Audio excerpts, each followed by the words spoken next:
Did you miss me? Guess who's back? Back again. I had to add that because we've made too many jokes on it. Woohoo! I'm back. Guess who's back?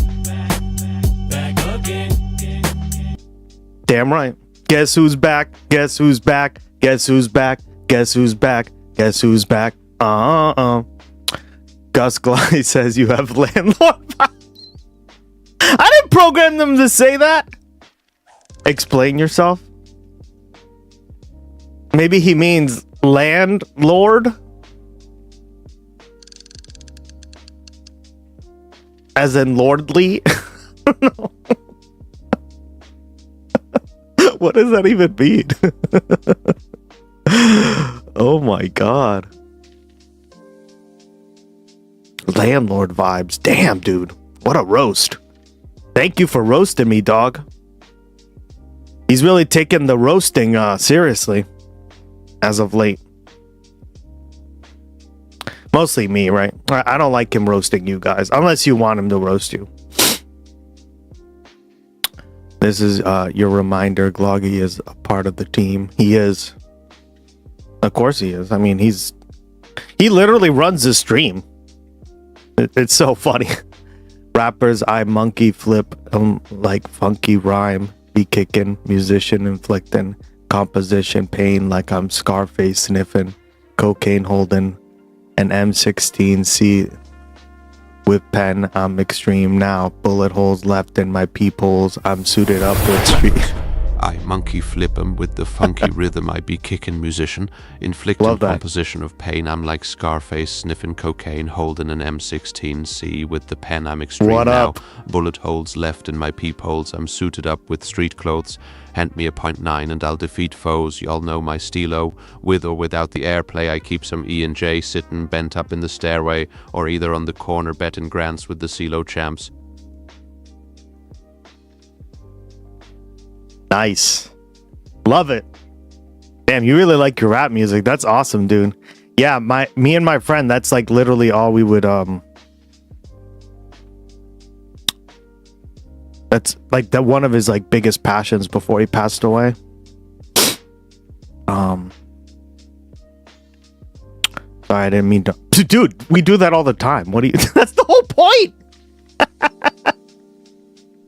That's what Gloggy's here for, to interrupt my ass and to make the news more interesting. Otherwise, we'd be fucking bored out of our minds half the time. Yeah, like some people, like I've actually, like this was way before, right? When I first introduced Gloggy, there were people who told me like, hey, why did you even introduce him? Like I liked when the stream was just you quietly watching the news. And I'm like, yeah. Oh god, I don't know about that, but we gotta have some fun too. We can't be like Mitch here, dead. Fuck them boomers, literally. I got like there wasn't very many messages, but I got like some really like upset emails, right? And then I just said like, hey, just give it a shot, and then they actually started coming around, so they still visit the stream. I won't say who it is, but yeah. I mean, he's a part of the stream now, right? Like he's a part of like the stream, and like he's in the emotes, right? He's literally like the wingman. He's the DJ, right? Master of ceremonies. Mitch is gonna live forever. I mean, this is his embalmed look, right? He's just embalmed right now.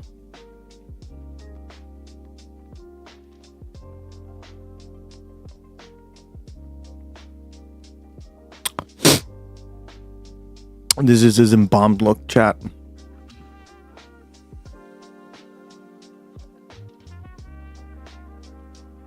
Guess who's back? Guess who's back? Guess who's back? I'm gonna have that song stuck in my head now.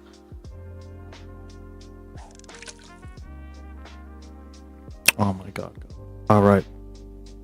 How's everyone doing? Me and you too. Welcome back.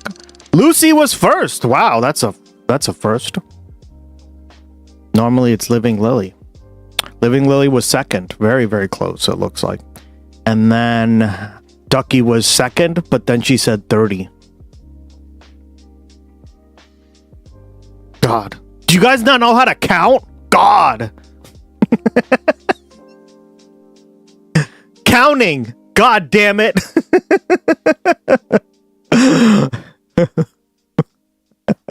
Adam Jett, how you doing? Welcome to the stream. How you been? Good to see you again. Got me. Oh, man. Well, I hope you are too. Yeah, I'm doing excellent. Thank you so much for asking. What a great day so far. All right. Where is the...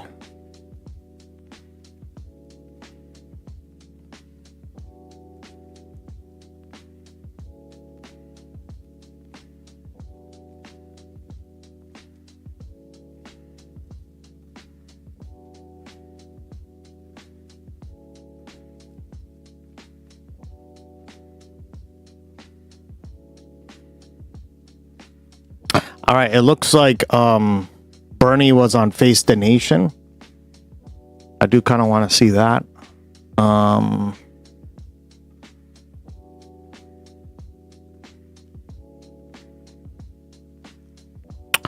then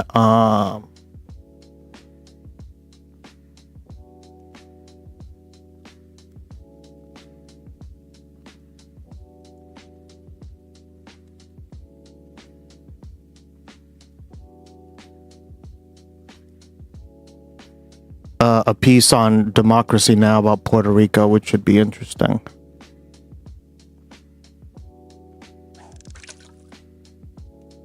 And I guess the Cory Bush primary is happening Tuesday?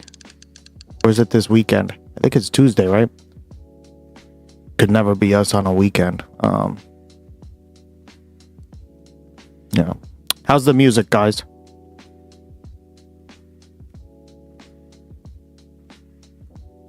Grove, I made this myself, so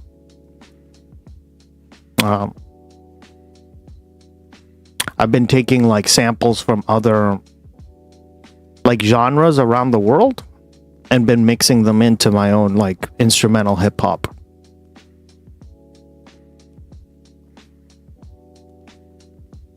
Volume is good, perfect. Because I want it to be kind of, oh, we can see if the bots materialize when Democracy Now! Plays. Yeah, that's a good idea. Nice. I'll have to show you something I've made sometime. Yeah! Please do. If there's any music that you've made that kind of like fits the chill vibe of the stream, right? Kind of like this. Like, just very chill, right? Low-key. Please, like, I would happily use it. I'm more than willing to. Like, let me give you an example, right? There's a few things that I've used in the past that, like, fans have made for the stream. So, like, who was it? I think it was you, Blue, right? Who said, like, struggle for uses that not war, not peace. And it's so funny because, like, we've been playing that for months on the stream. Months. Like, I think we were one of the first ones who had played it. And somebody made this for me, right? Yes, peace. Forever, forever, forever. Decirle al pueblo de Estados Unidos, no a la guerra. No queremos una guerra en el Caribe ni en Sudamérica. No. Right? So like somebody made this for the stream. No guac. No a la guerra loca. This is literally how we dance, dude. No crazy girl, no. So someone made this for me, right? Like only I have this. But like that's so awesome, right? Please, please, please. So if there's anything like that, yes, I will happily. Yes, please. Peace forever. Peace forever. Peace forever. We We've been playing this for months, chat. Esto se llama This is the theme of the fucking lenguaje broadcast. tarzaneado.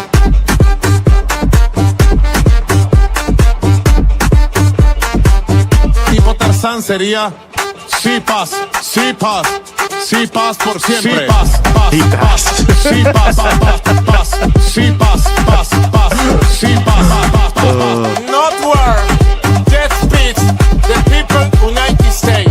De parte de the people Bolivarian Republic. I do want. I do want. This forever. Damn right. Not war. There we go. So yeah, let me know what you're working on and I'll happily listen to it. And if you want me to use it for the stream, more than happy as well. As long as it, you know, it's like there's no lyrics and stuff like that. The reason it is because oftentimes we're watching something and then I talk over it and the lyrics kind of distract, right? So I generally do instrumentals. People say it's too annoying to have like lyrics in the background and then have you also talk. So yeah, that's kind of like the only thing. But all right.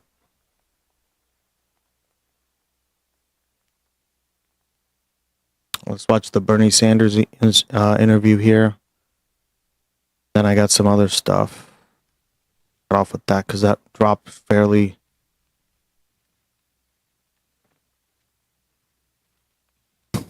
Still love this, Ducky. Protecting America from fair elections, APAC. So this is my music when I used to do it. Oh, dude, you're like I love that. You remind me so much of my friend, dude. I was like never musically gifted, but I think I learned enough from him where I'm like starting to. I don't know if I have like the same passion for it, but Weekend at Bernie's, damn right.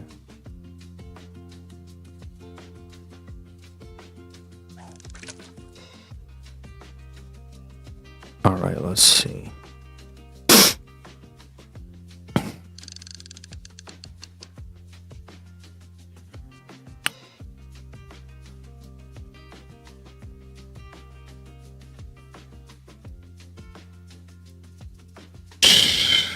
Where is it?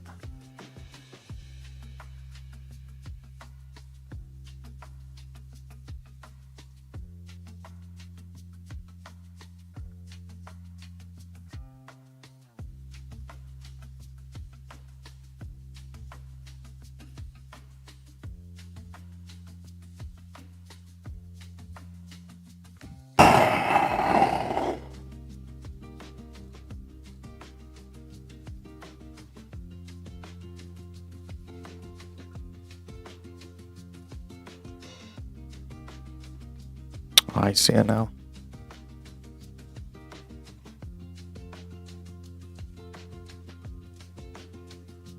Yeah, and I also like making my own music because that way we don't get copyright struck on YouTube.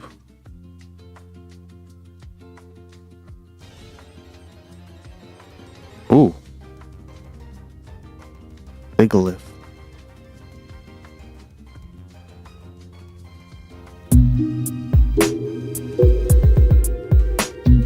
Yeah, this would fit well. I'd like this. This would go well in the background.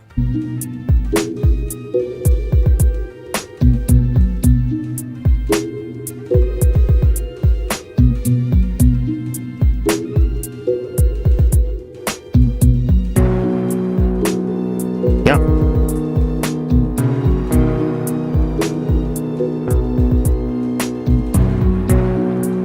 This is a jam, yeah.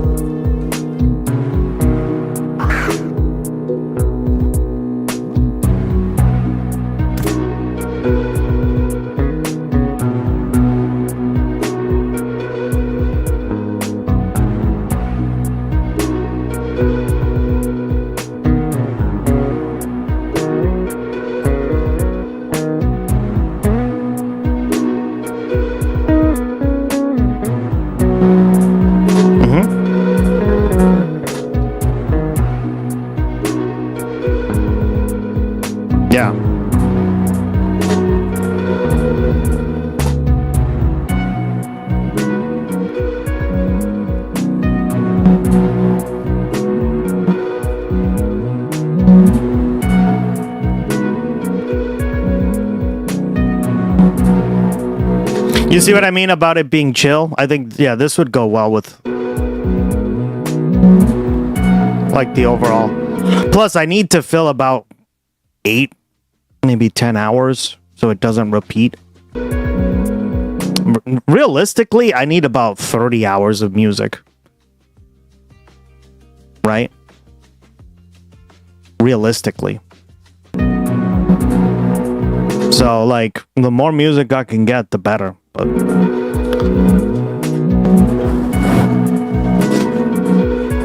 it's very under the sea, yeah.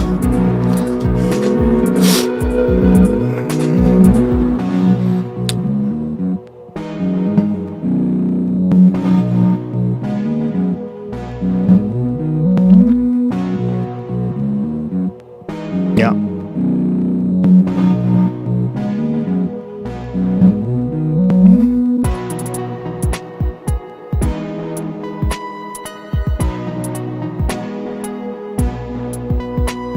Right, and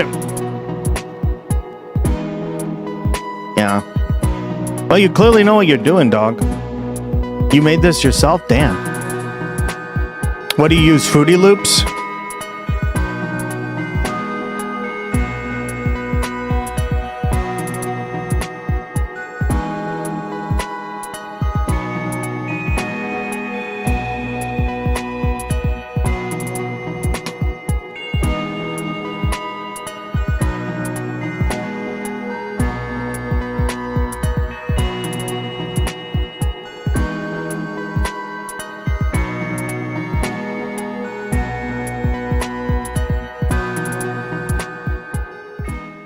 Nice. I use Ableton. Okay, yeah.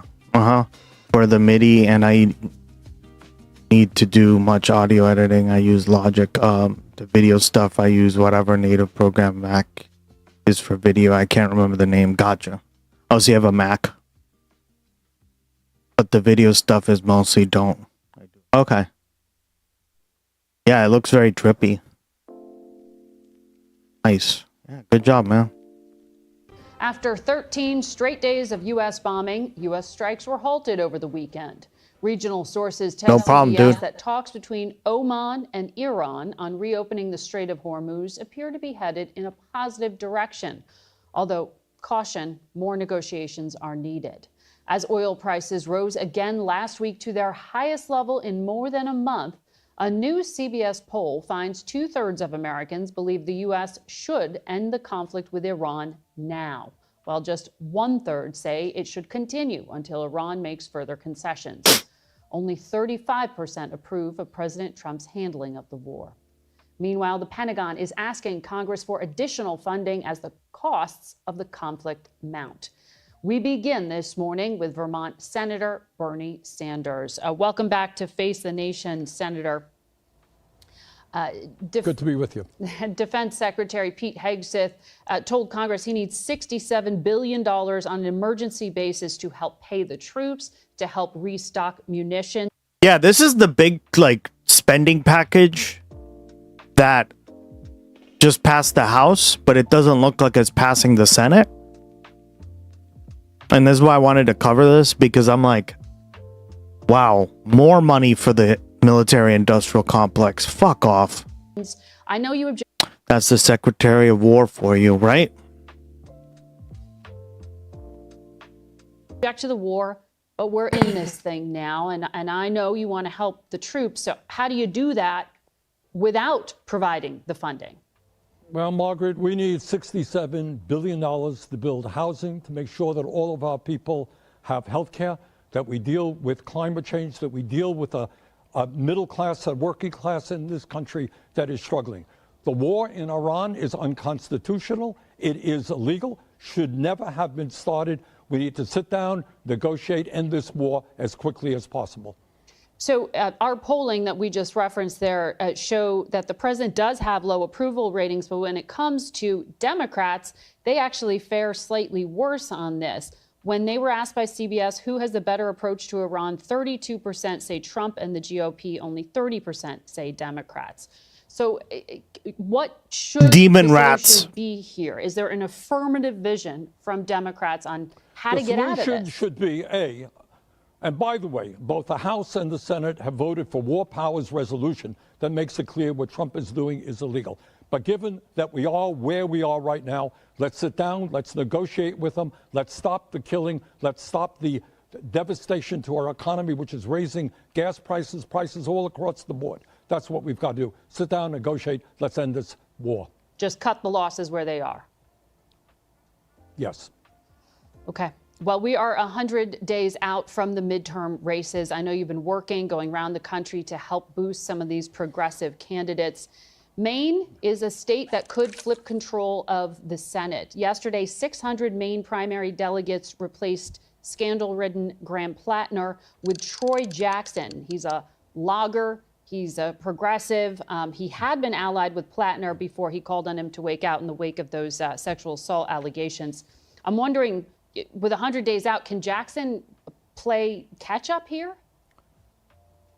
I think he can. I think what Troy, and I've known Troy for many years, what he understands that the people of Maine are sick and tired of a rigged economy in which the billionaire class is getting richer and richer, where we have more income and wealth inequality today than we've ever had in the history of this country, while 60% of our people, including in Maine, including in Vermont, all over this country, are living paycheck to paycheck, trying to put food on the table, trying to pay for health care, for housing, put aside a few bucks for retirement. Troy understands that.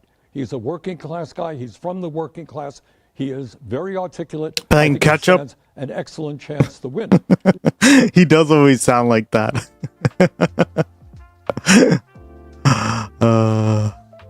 Robots. He doesn't say robots. He says robots. The problem that he has, and the problem that we have in What's a robot? I don't know. A robot with the huge ass. Michigan and Minnesota right now, we have candidates Abdul. Just go with it, okay? It's Bernie. Robots. Yeah. Huge. Huge, yeah. Is that God, it's like that and like the New Jersey accent always get me, guys. I fucking die. I'm pissed off. Oligarchs, the billionaire class, are throwing unbelievable amounts of money into these campaigns to protect the establishment candidates. And whether we can overcome that, that remains to be seen. But in Michigan right now, the super PACs, billionaire super PACs, spending $50 million. Robots. Well, you were in. Or is it the New Jersey? I don't even remember what accent that is, but I fucking love it. Fuck off. I always say fuck off. Plattner, you helped him rise. Do you regret not acting earlier to call for him to drop out, given the warning signs? Would that have given you a leg up here with Jackson? Fuck off. No, I don't think so. When we heard the serious allegations made against them, huge robots. Or robots. Robots. I wanted to talk to him. I did. I asked, along with virtually all his supporters, that he should get out of the race. And I think it's just like a New Yorker thing, right? I don't know. Isn't Bernie like a New Yorker? He got a New Yorker accent. My equivalent is Kristi Noem's accent. When I hear her speak, I automatically start parroting it. Oh, God. Where is she from? She's not like from South Dakota, right? I feel like she was born in like Michigan or some shit. Well, don't you know?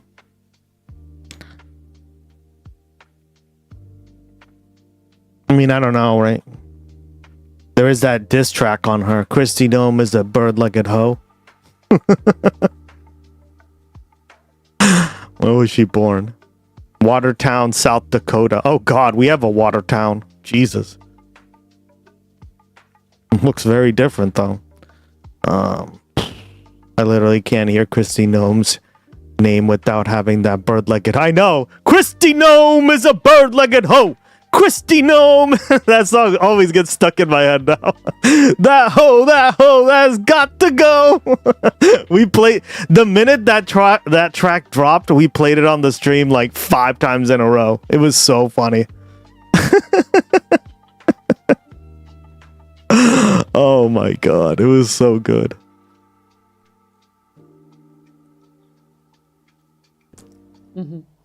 But you are confident that with your endorsements, these other candidates have been fully vetted? Well, look, I think, there are hundreds of candidates. I don't know who has been, quote unquote, fully vetted. Well, you just mentioned two of them. All I know is the candidates. Well, all I know is, Margaret, that the candidates that we are supporting Secretary of the Board of Peace, for real, are right? standing up for the working class of this country. And at a time when so many people are discouraged, deeply discouraged, whether you're Republicans, Democrats, Independents, about not only a rigged economy, but a corrupt campaign finance system in which billionaires are buying elections, I think the candidates that I and other progressives are supporting are generating enormous grassroots excitement and enthusiasm. As you indicated, I was in Michigan, Minnesota. Yeah. We had large rallies for El Sayed and Peggy Flanagan. There is, as you know, though, concern within Democratic circles that these inter-party primary fights are draining resources and sort of, pulling away from what should be a unified message. Rahm Emanuel wrote in the Wall Street Journal, the Bernie bros could spoil Democrats' midterms. He said the DSA and others are saddling the party with nominees who... Have you played the John Fetterman song? I forget which one that is. As he put it, wildly unpopular. Maybe not then. If I forget it, then I don't. Popular positions will protect Republicans from having to pay the price of Donald Trump's corruption. Said it was the socialists who led the charge to defund the police, open borders, abolish prisons. He's saying those are losing messages that are going to hurt the party overall. Mm-hmm. How do you respond? That is what Rahm Emanuel is saying, who no doubt has the support of millions of working class people. Look, this is an argument. There's no Bernie sarcasm. Debate. There is a strong division within the Democratic Party. You have an establishment like Rahm Emanuel, who are dependent on billionaire campaign contributors who want to maintain the status quo. Then you have a progressive movement, which, by the way, what is getting these guys nervous is we are winning all over this country. It's not only Mamdani in New York City, it's in New Jersey, it's in Ohio, it's in Colorado. People are sick and tired of the Rahm Emanuels and the Democratic establishment and the Republican establishment. They are asking simple questions, Margaret. Why in God's name are we the only major country on earth not to guarantee health care to all people as a human right? Pretty simple question. Canada does it. Europe does it. Somehow we can't do it. Why do we have an economy in which one man, Mr. Musk, owns more wealth than the bottom half of American society? Yeah. Why do the economists tell us that in the richest country in the history of the world, our kids will likely have a lower standard of living than their parents? The American people are tired of a rigged economy, a corrupt campaign, finance system. They want real change. They don't want Rahm Emanuel and the establishment maintaining the status quo. But in the meantime, I hear you on the message that you think is resonating on the, the tactical planning here. Do you think in the state of Michigan that you were just talking about with Abdul El Sayed, he's a public health official, he's a populist, but he's running against a moderate, Haley Stevens. Do you really think that in a state like Michigan, it's going to be a progressive Democrat who could beat a Republican in November? This was a state Trump narrowly won. Absolutely. Whether it's Michigan, Minnesota, Vermont, or any place else in this country. The point I'm trying to make, Margaret, and the polling indicates this, the people are sick and tired of the status quo. Yes. We are the richest country in the history of the world. We should have the highest standard of living for all of our people, not massive income and wealth inequality. And by the way, we should not be continuing to get involved in genocidal wars with Israel in Gaza or getting involved in the destruction of Lebanon. People want change in foreign policy and in domestic policy. The status quo is not working. But for Republicans who are looking at this, they're saying that's great. Is Bernie going to tell his supporters not to show up, for example, if Haley Stevens wins out in Michigan? Or will you say, in the end, the Democrats have to unify? Margaret, the Republicans, and maybe it's the Republican establishment, maybe it's the billionaires who own the Republican Party. Your working class Republicans are not going to say that. They can't afford to pay for health care. They can't afford to send their kids to college. They can't afford decent retirements. And more than a few of them, by the way, will be voting for Peggy Flanagan in Minnesota and Abdul in Michigan. You talked about the cost of living. When we look at polling, it's healthcare costs that are the public's top economic worry, according to KFF. Out in Vermont, you've got the most expensive ACA premiums in the entire country. I'm hearing from Republican senators now that they want to make changes to healthcare too. Your chair on the Health Committee, you have been championing change. Why aren't we seeing any traction in Congress if this is the #1 issue? Why can't you guys work on a bipartisan basis here? Margaret, that is a great, great question. And I have to tell you, the answer has everything to do with money and politics, that the function of the current healthcare system is not to do what other countries are doing around the world, guaranteeing healthcare, quality healthcare to all of our people as a human right. The function of the current American healthcare system is to make billions of dollars in profits for the insurance companies and the drug companies, and they are spending huge amounts in campaign contributions to make sure that that happens. So when we talk about a political revolution, when we talk about a grassroots movement, one of the things we're talking about is we have got to join every other major country through a Medicare for all single-payer program.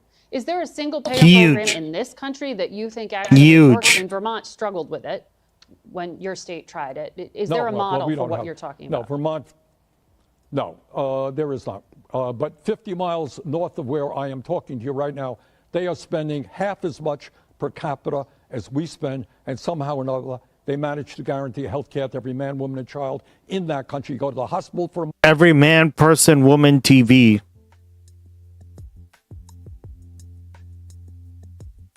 Oh, wait, that's something else. Month you come out, there is no bill. Is it a perfect system? No. But we are the only major country that does not guarantee health care to all people. That is what we have got to do. You are the ranking member on the Health Committee. The CDC has been without a Senate-confirmed leader now for nearly 11 months. The FDA doesn't have a chief going on 2 months now. There's no Surgeon General. Under questioning, Dr. Erica Schwartz, President Trump's nominee, was repeatedly asked if she would resist political pressure. I know her answers did not win your vote, but do you think that she even has enough support to make it out of committee and ultimately to get confirmed? Look, I liked her personally. I mean, she has a very strong background in public health, in the military. Well, very impressive resume. But when you're dealing with the Health and Human Services Department agency, the issue is whether people will stand up to Bobby Kennedy, Secretary Kennedy, and his conspiracy theories regarding vaccines, et cetera, et cetera. She did not impress me as somebody who, in fact, would do that. You don't think she will ultimately make it through? I don't know that she will or not. She may gain Republican support. I won't vote for her. You do have bipartisan support from the MAHA caucus for a bill to require warning labels for ultra-processed. You don't know me. You don't matter. Hello, Sheer. Welcome back, buddy. Good to see you again. Try to restrict. Oh my God, the MAHA caucus. Did they just say the MAHA caucus? Really? CBS, really?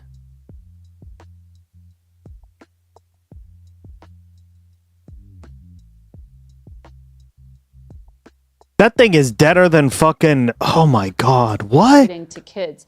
Doesn't the FDA kind of already do that with all the disclosures on packaging that tell you the ingredients? I mean, nowhere near enough, you know, nowhere near enough. Look, we have a problem, a really serious crisis in this country in terms of obesity. Overbranding, yeah. Five children in America is obese, and that translates into diabetes. Diabetes. Which is, as you know, just a terrible illness impacting our country, and very expensive to deal with. We're spending about $400 billion a year dealing with diabetes. So what I want to see, and I think a lot of people want to see, is strong labeling. You know, so if a mom goes to a grocery store and the kid says, hey, I want that Coca-Cola, understand that a 20-ounce bottle of Coca-Cola has 15 teaspoons of sugar in it. Bad stuff. And it's not just Coke. Bad stuff. Sweetened drinks and all kinds of processed foods. So what we are trying to do is A, have strong labeling, and B, ban TV advertising of junk food to kids. Well, you do have some Republican support for it. We'll keep an eye on it. Senator Sanders, thank you for your time this morning.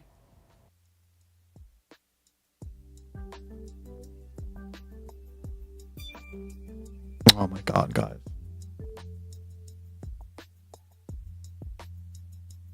Are you unhappy with your life? Do you feel like you peaked in high school? This is such a fucking Would you audition. like to be paid to get violent with complete strangers who done nothing wrong? Well, join ICE. ICE stands for U.S. Immigration Custom Enforcement. But within our agency, we think it stands for I'm cool enough. I don't need the respect of my own family. I'll separate other people's families. I'm cool enough. My penis Devin. may be small, like small, like so small that you take down my pants and you go, wait, shouldn't there be a penis here? But you know what isn't small? This big gun that the United States government gave me. I'm cool enough. I've never cried before. Well, I cried once. Then my dad slapped me across the face and told me to be a man. So instead of dealing with that trauma, I just... To waste energy on sodas when there's shit that's actively destroying people's lives is so goddamn aggravating. What do you mean? You mean like the sugar? decided to traumatize others. And that's pretty cool to me. So join us at ICE. We think you're cool, especially if you're an overweight virgin with low intelligence. Are you unhappy with your life? Do you feel like you peaked in high school? Would you like to be paid? That was funny. All right, thank you, Ducky, for that one.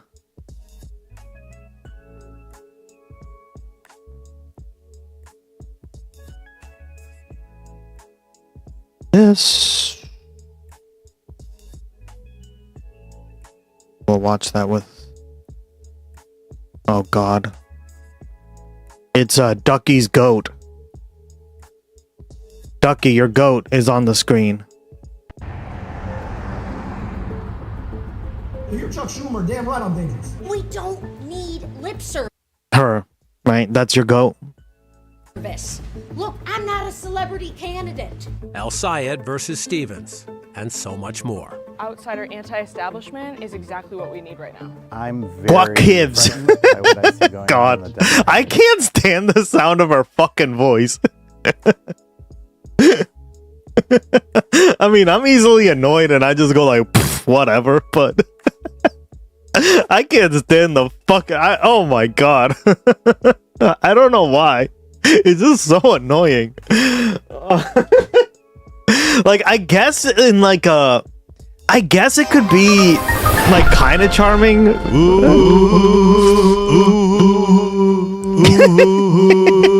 Ali Osher just got a 20-day stream streak. www.what Love it.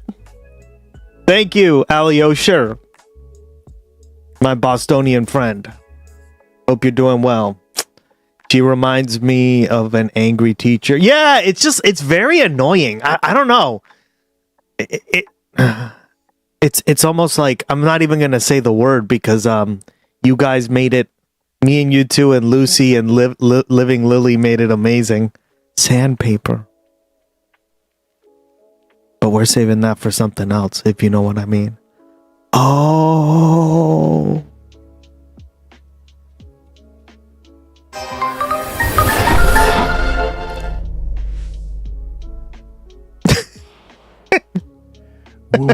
Woo. Groove Tumbleweed just got a 5-day stream streak. Nice! www. Congrats, buddy.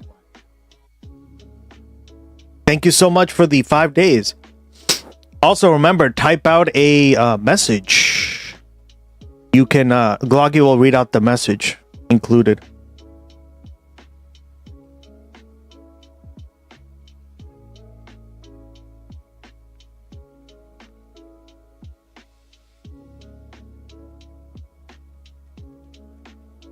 Odd.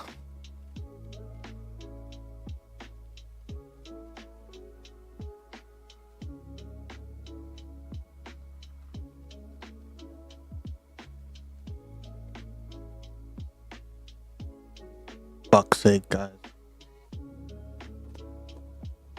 He did Nas for me earlier, and yeah.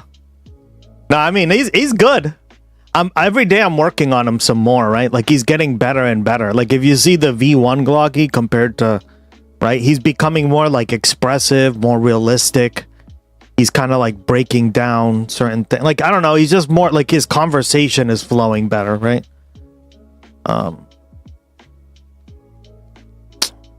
My boy's growing up. My boy Gloggy's growing up, chat. Party. A Democratic family feud. You can't keep going in the same direction if you keep losing. A must-win Senate seat. And a big battleground state. I honestly don't know right now.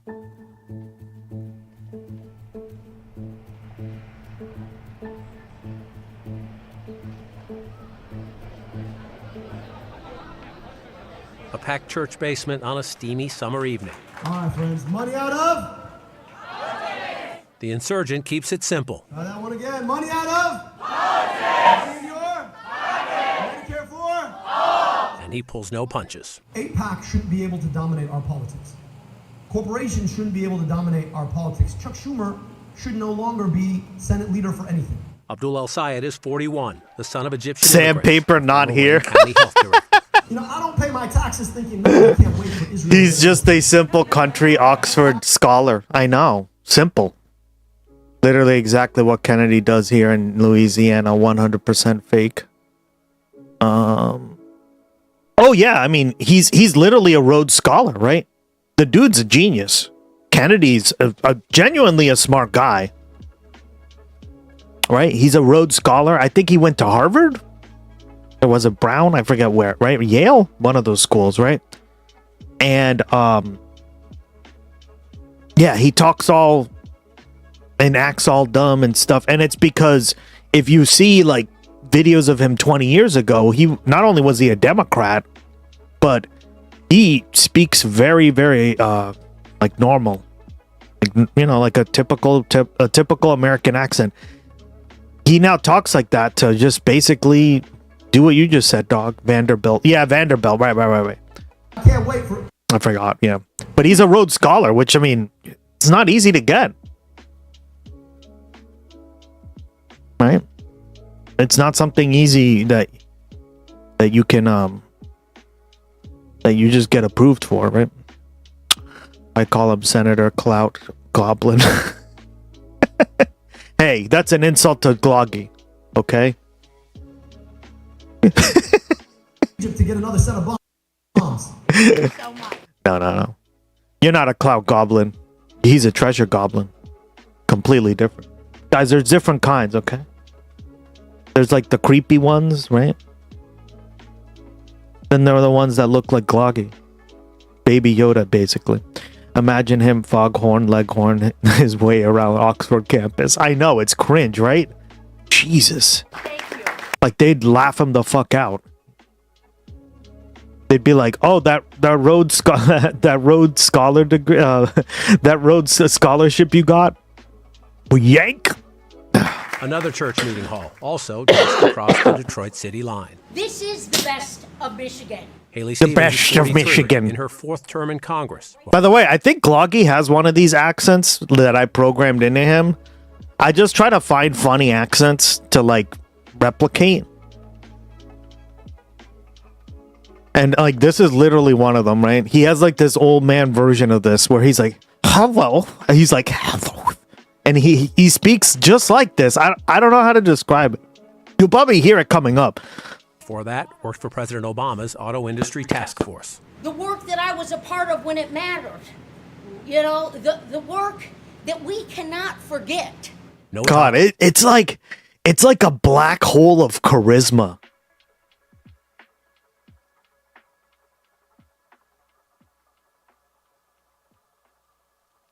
It's like the hole.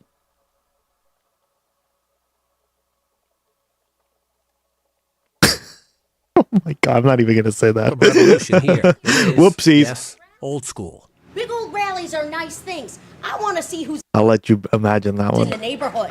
I want to see who has pastor on speed dial, mayor on speed dial. Promises to take on Trump, tax the rich, lower healthcare costs, but also talk that sometimes compromise brings progress. And a reminder, this is God, Purple Michigan. can you imagine having a Haley Stevens sign in your front lawn? Ducky, I sent you 3 so you could add to your front lawn there. Okay? I got you, go. Stevens flipped a Republican-held seat to get to Congress. I could see this being lovable if she had great policies. Well, and And the thing I think that we're pointing out here, right? This is the really important thing, is not the accent or any of this shit, right? It's that it's just incongruent. Right? What's congruency? Like, congruency means like the what you say and how you act and what you believe are all aligned, right? So when you're trying to deceive somebody, you're incongruent, right? And that's generally what people kind of what they see, and they go like, oh no, that could never be me, right?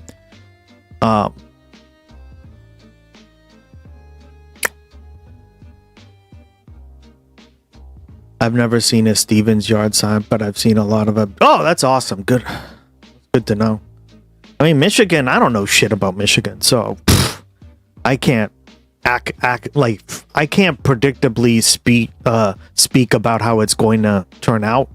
But it does look like the polls are going towards Abdul, so that's a good sign. But I don't know the state very well, so I can't really comment on it too much, right? Came the first pro-labor, pro-power of the people Democrat since before the moon landing. I live in a particularly blue area. Yeah, well, and there you go, right? To hold that seat. The roots of this fight don't go back quite that far. Michigan had a huge role in the first round of this insurgent versus establishment battle in the Democratic Party. That was a decade ago. The fight card, Bernie Sanders versus Hillary Clinton. Now, this state and this Senate race by far the most consequential test as the revolution, that's what Sanders and his allies call it, tries to prove not only that it's back, but that it's bigger, deeper, stronger, and that this is its moment to remake the party. Mamdani in New York, a handful of blue congressional districts, Graham Plattner in Maine until he imploded. But this race is bigger. It's a 2026 midterm battleground Senate race the Democrats simply cannot afford to lose. Strategy member, welcome back. Hey, how's life in Mercaland corrupted version?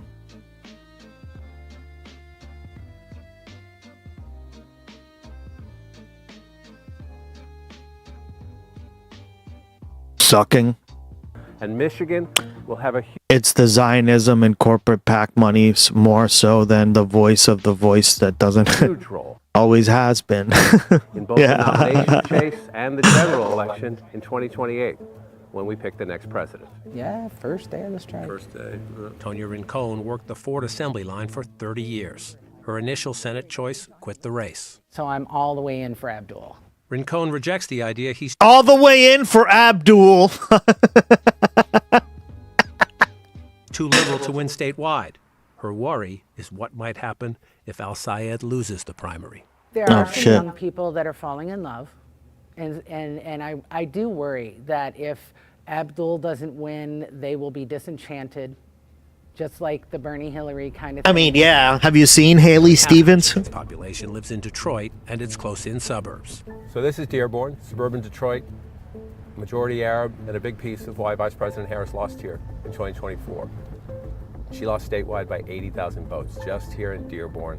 She got 15,000 fewer votes in 2024 than Joe Biden did when he won Dearborn and won Michigan in 2020. 15,000 votes in one small city. Why? Arab American voters mad then at Biden and Harris for what they thought was a green light to Israel and Gaza. Now those voters are mad at Trump. He's the president.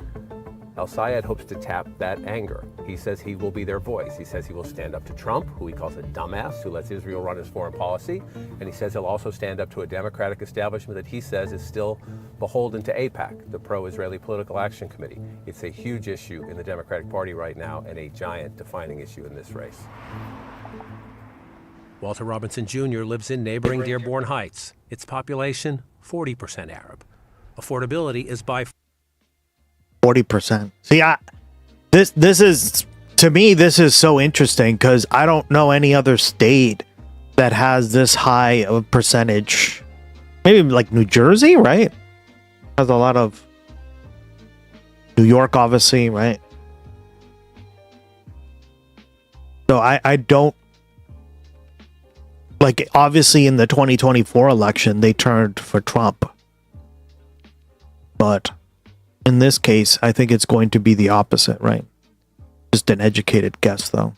For Robinson's top issue, he is voting El Sayed because he's a union guy, and he trusts the United Auto Workers endorsement process. There's a lot of people that feel like that the union shouldn't tell them what to do or how to vote.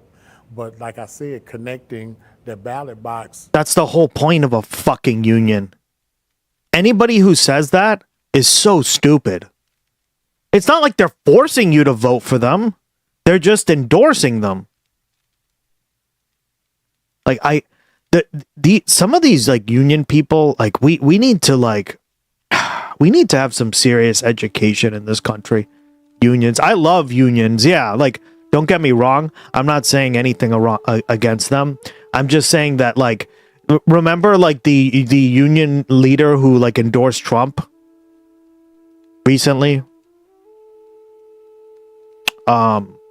There's a few like just it happens in particular to like American unions. They are aligning a little too much to the Republican Party, and I just fucking hate it. I'm like, what? They literally despise you in every way. What are you talking about? The fucking Teamsters did. Yeah, exactly. It was them. Right. I blanked for a second there. It was the Teamsters. So I was like this guy seems based because he's like, yeah, I'm going to do what the union says because the union makes generally good decisions. It's when like you have leaders like the Teamsters, right, in command there, like as like leadership is when you have real fucking problems. Like, excuse me, what? Yeah, I get what you're saying. Yeah, thank you, buddy. To your bread box is. It's so dumb. It's like that's the whole point of a union. Right? It's to exert power on the political system through the workplace, right? And that's why I'm a big fan of unions. I'm a big fan of co-ops, right? Fuck. All that stuff on steroids. Is vitally important. Robinson doesn't agree with El Sayed on everything, but he compares his constant attacks on the Democratic establishment to Donald Trump's insurgent takeover of the GOP a decade ago. You have to do something different, and this might just be enough just to shake things up. What's your favorite spot you've visited in Michigan so far? Jade Gray is 22, just a year out of college, but she's worked as a Democratic organizer for 5 years and helped her first campaign at 8. Like, that's the exact same process. Yeah. So when your boss endorses any candidate, you're forced to vote for him. That isn't what he's saying. Well, that's what these fuckers want you to believe, but it's like, that's not how it works. The union comes together and says, who should we endorse? They vote on it, and then they just were like, yeah, this is the better candidate. If you don't like the choices, nobody's forcing you like at gunpoint to fucking vote for the person you don't want.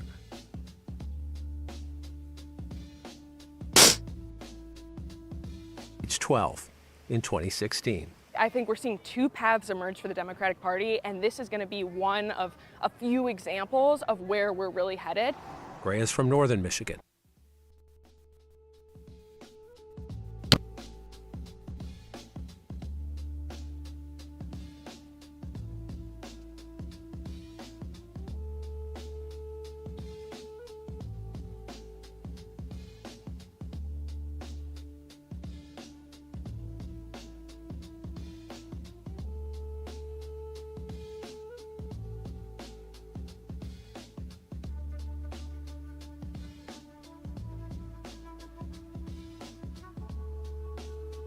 North American unions are milquetoast bullshitty. Yeah, they are. We need to be more like Europe's fucking unions. They're more based. Like, they're not perfect either, but they're certainly better than ours. We need to be more like Europeans, jinxed.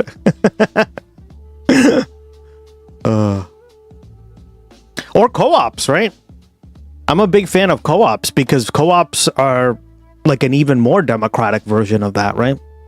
Remember, Italy literally backs it by their constitution, right? That you can form a co-op and they have to protect it by law. I think it was that like upper part of Italy, right? Parma. It's not like in the southern part, but I believe it was in like in the northern part, right? To give more specificity there. Over here, we are literally having unions protect the rights of other unions. Exactly, see? And that's what's really important.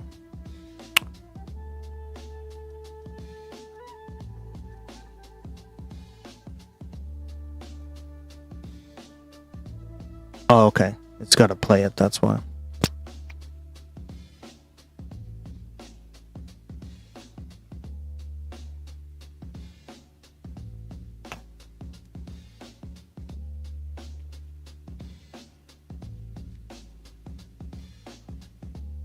I'm here, but I'll be lurking. I have a 2-hour drive to work. Peter. Patty.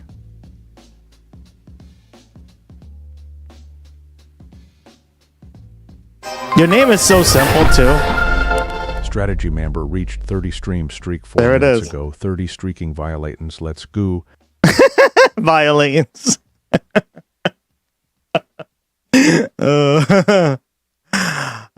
It's like P, right? Your name and 82. I'm guessing that's the year you were born.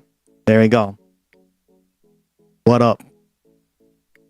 I love it. Trump country. She predicts al-Sayed will do well in the primary there. We are seeing the most I got you, girl. engagement from Democrats than we've ever seen before in that area. Maybe this progressive mindset, this Medicare for all, money out of politics, isn't so radical and could work for us. Gray takes al-Sayed's side of the Israel divide. One is an AIPAC-backed candidate who is, unapologetically pro-thank you Israel, and, Abdul But is against she's that. very critical of Netanyahu. Right, she's critical of Netanyahu.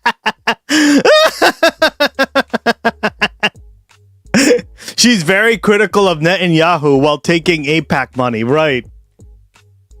Bruh. CNN shills, guys. They carry so much water for these fucking clowns. Do you see this? Bruh. What? So I appreciate that, but who she's funded by, I don't think walks that walk. I like seeing a candidate. Because you have a brain. That's how you have a brain, right? God damn it.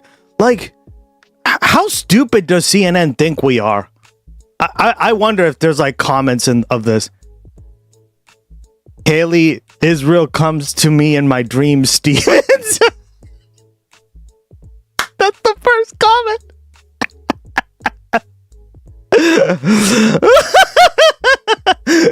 Fucking CNN guy. Gloggy gun. I love that emote. I love it. Thank you so much, dog. I fucking love that emote.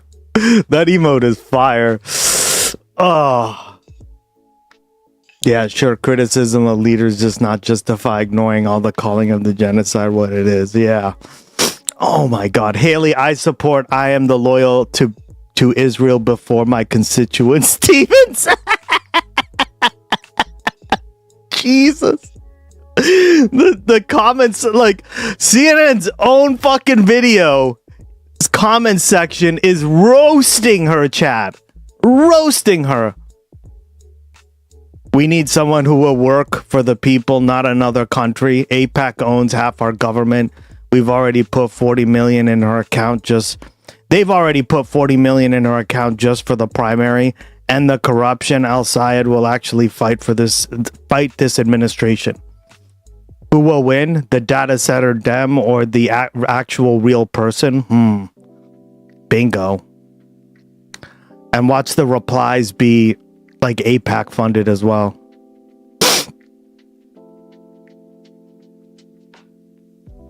Oh my God. Let's see. Haley Stevens doesn't even take questions from the public or do town halls like Abdul does. She doesn't deserve anyone's vote if she has to hide from the public. Yeah. The comment sections speak for themselves, right, guys?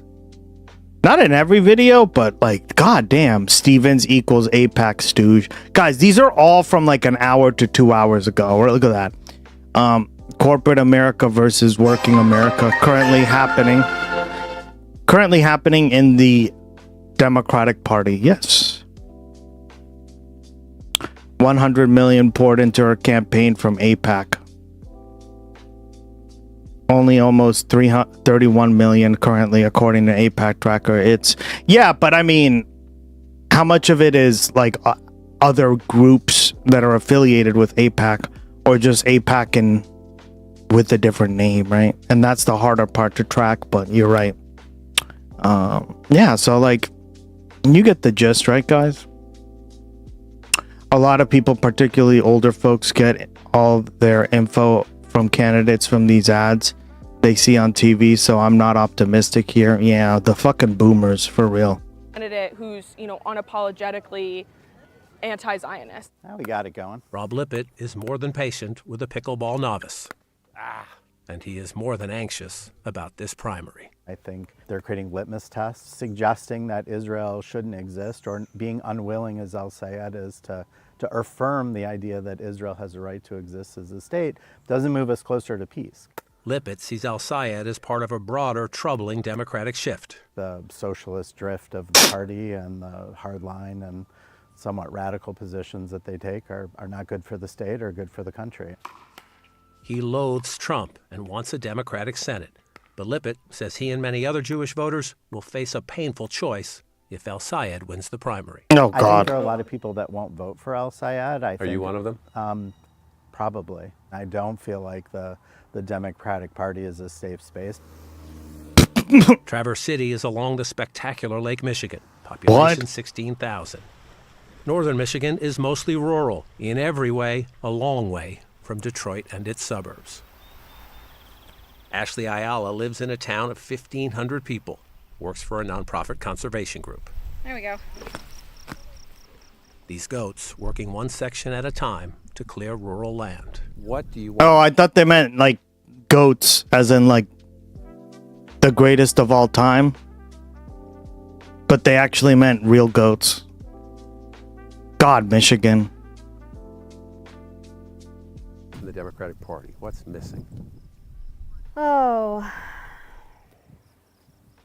I mean, there's a list of things. Where do I start? We got all day. Healthcare and childcare costs are her biggest stresses, and she likes what she hears from al-Sayed there. But Stevens has appeal too. Ayala thinks her experience might help get things done. Sometimes thinks her more moderate views might help in November, especially in rural areas like this. When it comes down to pen to paper, it'll end up being who has a better chance at winning. You're not sure who that is right now? I don't. I have no clue. Do you see yourself as kind of a referee, one of the referees, the voters, in kind of a democratic civil war or family feud? I've always been a referee my entire life. Yeah. Ayala knows it's a giant choice for Michigan and beyond. And there's just a bit more time to chew it over. John King, CNN, Maple City, Michigan. All right.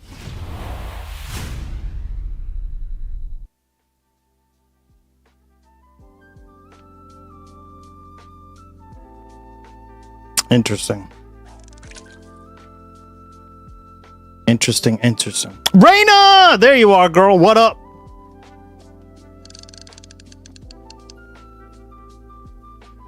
Wonder why the interviewer doesn't ask what's so radical about their beliefs and why Jews shouldn't feel safe in the Democratic Party. Yeah. Well said. How you doing, girl? What have you been up to? Trouble?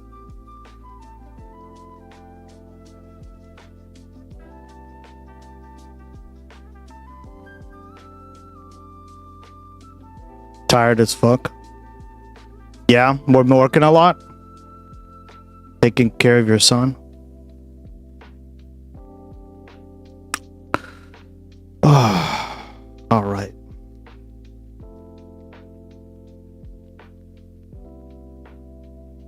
Make America Charlie Kirk again? Where have I seen this before? Also, why would we want to? I guess we want to kill America. Isn't Charlie Kirk dead? So many questions with this. I don't get it. Long work days. Yeah. Okay. Got you, girl. Make America Charlie Kirk. And what's that? What does that mean?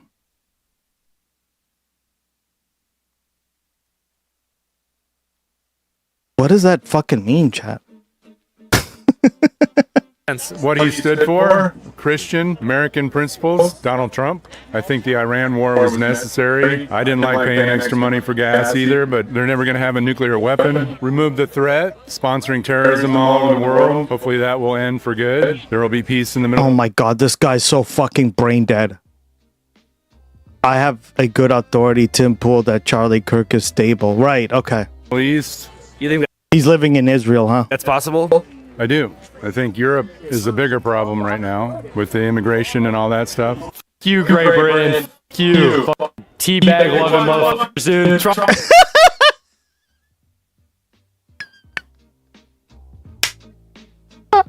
Where does he find these fucking people? These are like the quintessential Americans, right? Oh my god. This is why I don't travel south, guys. Every time I travel south, I encounter people like this, and I'm just like, I'm going back to my safe space. I'm going back to my hole. The mass hole. My heart hole, right?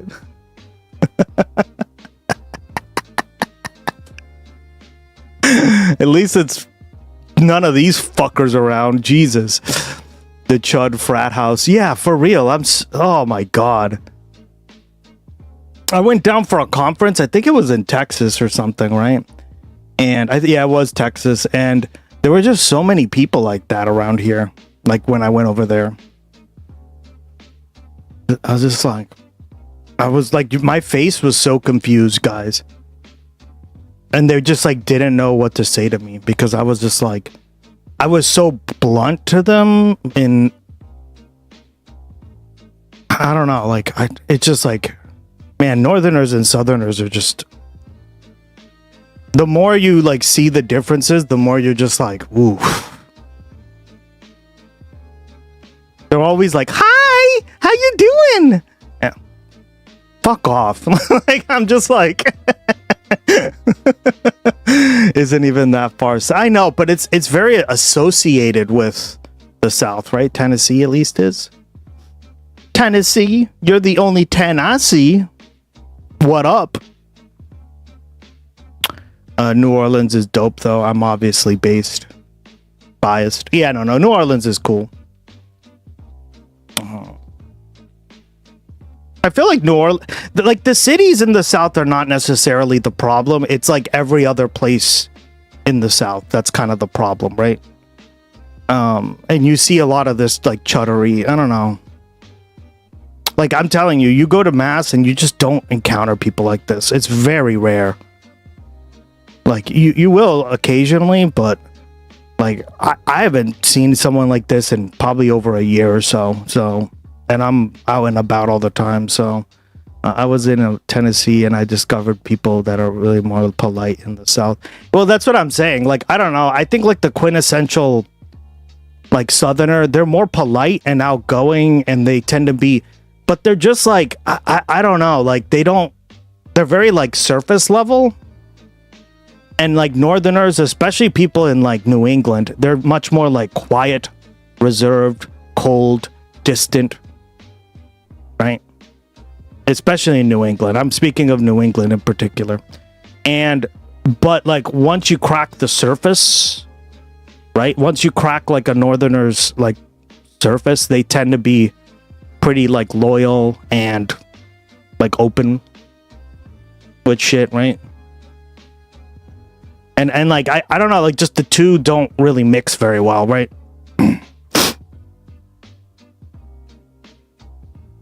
That was a follow-up to my Mass. Midwesterners are passive aggressive. Yeah, that makes sense. My crazy right-wing mom moved up to Boston and she seemed to love it there. I'll keep my cozy New Orleans home. He loved it. Wow, that's crazy. I don't know how she could be right wing though, because this is not exactly a right wing place. It's because people here don't give a fuck, right?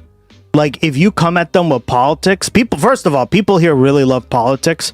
That's probably why there's so many people from, have you noticed, chat? A lot of like Twitch streamers are from like the Boston area. Massachusetts. It would be funnier if it was MAGA, but it's massive huge tits, right? She's crazy right wing like QAnon and yeah, that's crazy. That's nuts, Devin.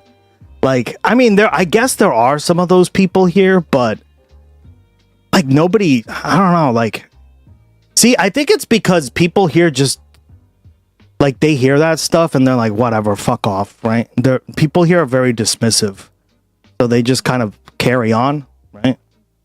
But yeah, my dad's pretty close to QAnon level. Jesus, that's crazy. Again. Do you think wherever with the immigration and all that stuff? F you, Great Britain. F you. Teabag loving motherfuckers, dude. Try again. Do you think we're ever going to have that kind of problem? We started to, but I think we're getting rid of the problem. Our friend here, he's from Mexico. He's here for the first time. He's been in the country on a tourist visa for 24 hours. Awesome. You think he could ask you a thing or two about the July 4th? Sure. It's my first time in America. What's the bucket list to things to do? Visit all the national parks. This is a good place to start in Alaska. You like American food? I like Mexican food. Tacos, enchiladas, tamales. I love tamales. That's what he goes into. I like Mexican food. Cringe. This fucking cringe, chat. Oh my god. Also, can someone still explain to me what the fuck does Make America Charlie Kirk again? I guess. Enchiladas, tamales. I love tamales. Yeah. The drug cartels problem? Yeah, it's a biggest problem. Okay.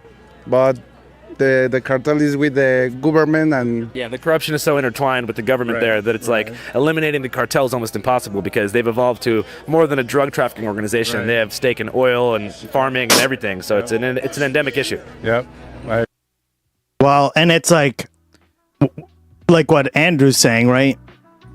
The problem is if you are a politician, right, that wants to go against the drug cartels, your ass may end up with a 45 in the back of the head, if you know what I mean. Right? So a lot of these people, a lot of like politicians that actually do want to help or fix the problem end up getting capped, right? Murdered. So then it's because they're very powerful, right? And the violence there is very real. You got to be very careful. Agree. Make America Charlie Kirk. In what sense? What he stood for. Oh my god, that was crazy. All right. I blame Reina. God, Reina.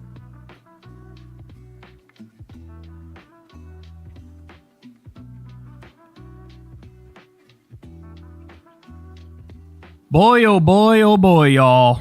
Boy, oh boy. It happened again. It happened again.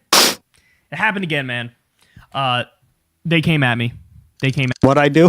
At me. So Fox News has come at me, what was it, like 2 times recently? But it was like sort of in passing. You know what I'm saying? Like it was like they played a clip that was 7 seconds of me and nobody said my name and then they react. Whatever it was, you guys can go look at the video we covered at the time. Well, now they're writing full articles, homie. They're writing full articles on what you're... Say, oh my days, motherfucker.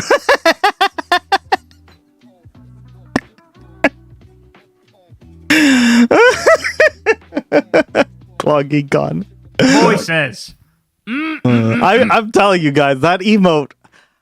See, this is why I focus so much on the emotes, making them like so high quality, because Yeah. Hey, what's up? Lucy, it's bro GG. He's also from Argentina.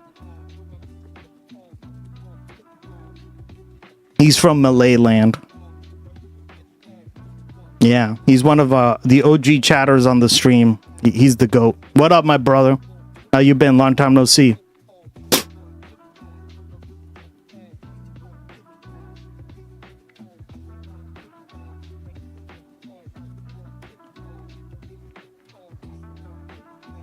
La Tierra Prometida, right? Cool. Great, dude. Just chilling, all good. Yeah, your guys' accent is so unique.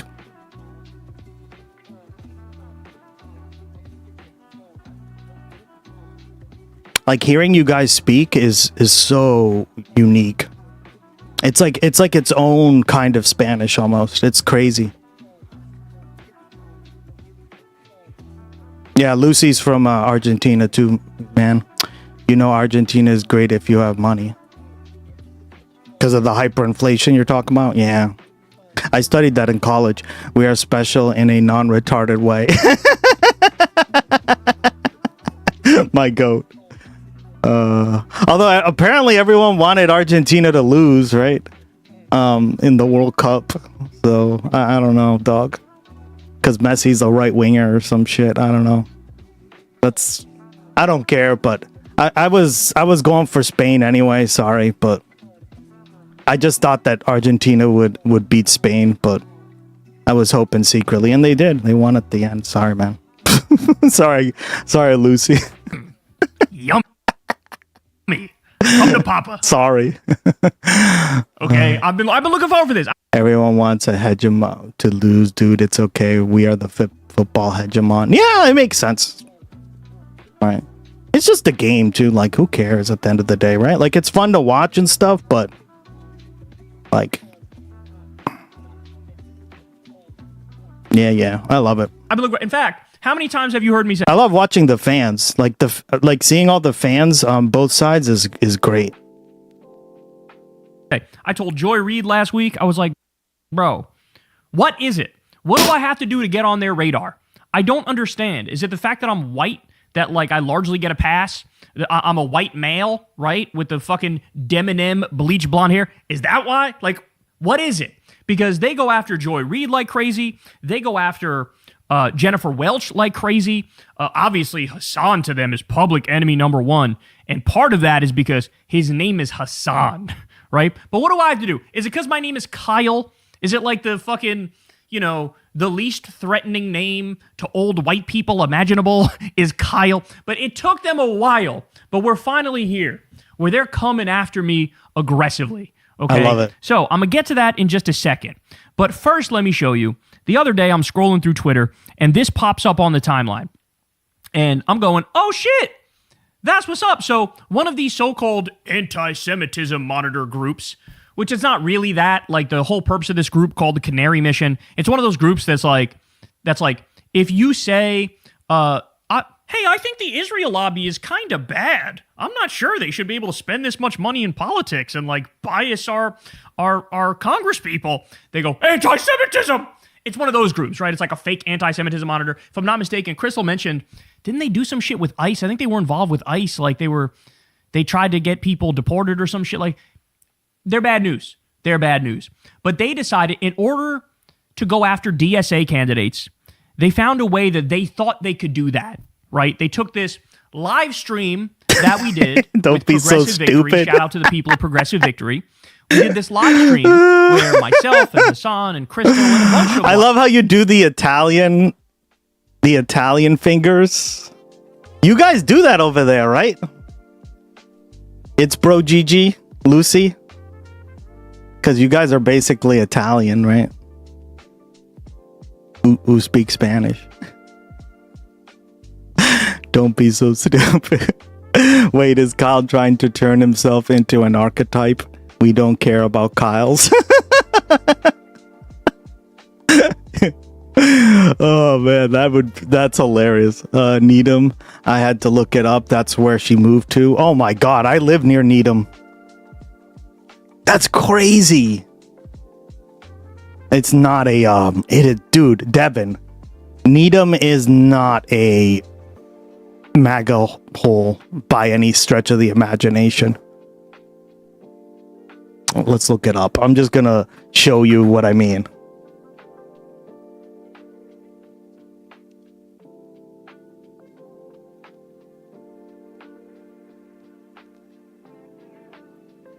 The thing is, Massachusetts has been getting a lot of more like conservatives because a lot of conservatives move up to Massachusetts now, right? But like, I don't know if they're really impacting our policies or anything, right? It doesn't look like it. Okay, let's see.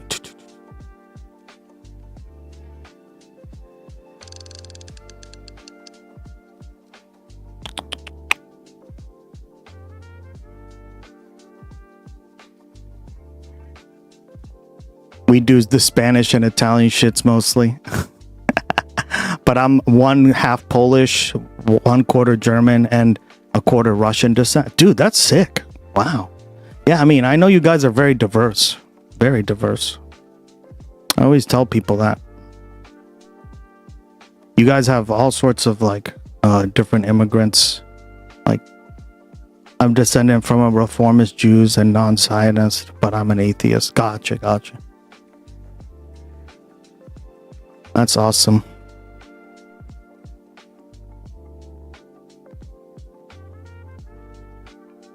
What about you, Lucy? Let's see. Needham? Oh, didn't you say you were like Italian? Like from northern Italy, right? Alright. Look at this, guys.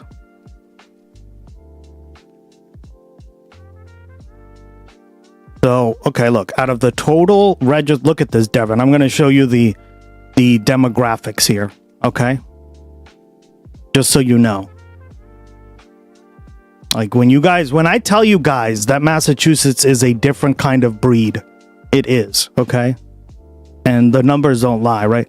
Out of the 25,000, well, first of all, that's so many people aren't even enrolled. Look at that. So out of the 8,000, 9,000, 10,000 people voting, right? There is a 7-2, basically, or 7-1 almost difference, right? 7,725 to 1,800 Republicans. So they outnumber them by more than, like, it's like almost 8-1, right?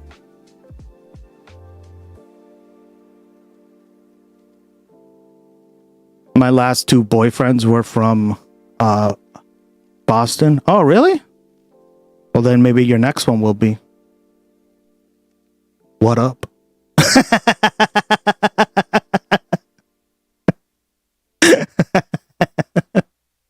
I mean, she is very delusional, so who knows? But that's what I'm saying. So like, and to be, I know Needham pretty well. This is a nice area. Right? It's a very affluent area. I live right next to it, guys. Like,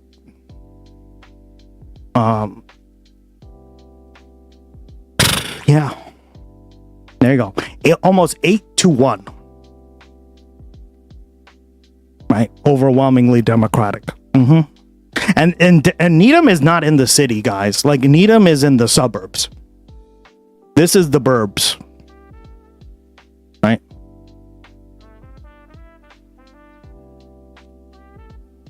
Although I feel like Needham is more like corporate-y Dem than like Abdul Dem or like DSA Dem, right?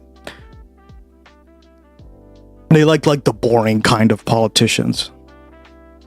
Makes sense. She moved up there because she met some MAGA lawyer dude with money from there. So Trump can be reelected. How is it going there? If it fails, Milei will most likely fail. I mean, I don't know how Milei won that second election, right? Or like his party even won the second election. That's crazy. It's bro GG. Nuts to me, dude. All right. So thanks for that. Yeah, there you go. See? Like I generally have a grasp of the politics of an area. I don't know. It's just like something I've, especially around here, right? You kind of have to go to the areas and figure it out for yourself. But because my uncle Scott dropped 420K, Jesus. Like, you know, media people. I think Vosh was on the stream. A bunch of like new media, independent media. She moved up there because she met some MAGA lawyer dude with money from there, and one of her weirdo forums, like internet forums. She met him on an internet forum. left-wing people. Hi. God, that's crazy. The internet's, am I right, chat? You know, we just lent whatever sort of name recognition we have, credibility we have, audiences we have. We did a stream, and we had on like one candidate after the next, after the next, after the next, after the next. And, you know, everybody said their piece. And so what they did is they took my commentary from it, which was about the war in Iran and like why we're in it and what's going on. It was more of an analysis than anything else. And they thought I said some spicy ass things. You'll see in a second. And so they tried to use that to, by proxy, tar everybody else who was on the stream. By the way, literally none of those people were even on the stream when I was talking. And I know that because I had pre-recorded a video and sent it in, and they ran it. I wasn't actually physically on the stream with other people at the same time, right? So think about it right off the jump. Think about how weak this is. Congrats, you hit 25 messages. I think the max somebody has hit on here, Blue Room broke the yesterday. I actually forgot to call him out. Give a shout out. By the way, guys, like Twitch has a new feature. I can't see like who I'm sending the stuff out to or like how it sends out, but I try to do it after every stream, and some people tell me like, oh, I got a shout out from the channel or something. Yeah, I can't see who gets those, but what I can see is like I can type out a message for you basically, right? And then I think like Twitch sends it out after like a day or so, right? I don't know. I've noticed that you guys have told me like, oh, I got it yesterday or I got it today. And I'm like, well, I haven't been on. So like, wow, the fuck would you not? New follower to the commune. Thank you, Devin the Druid. Devin the Druid. Thank you so much. That's our mascot, Gloggy. He's our political merch treasure goblin. If you've ever played Diablo, you would know.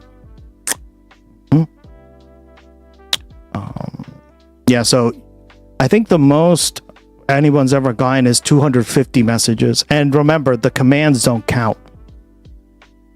So Blue Room, I think you're number one. You've hit the peak. You've hit peak messages.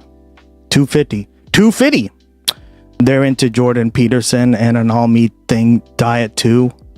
Oh, all meat diet. Isn't that just Argentina? But like, without saying it. They eat a lot of meat over there, right, guys? Like in Reddit style site for right-wing conspiracy nuts. This is so funny, Devin.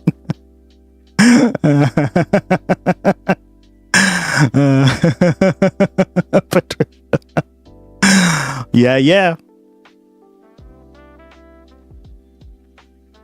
This is weak sauce, y'all. Say, oh, he said this an hour and 53 minutes before this other person came on for 5 minutes and didn't even know Kyle was on the fucking stream, okay? Now, having said that, there's nothing they gotta fear, bro. This is one of those things where it's like they think they're attacking you, but really they're posting your W's.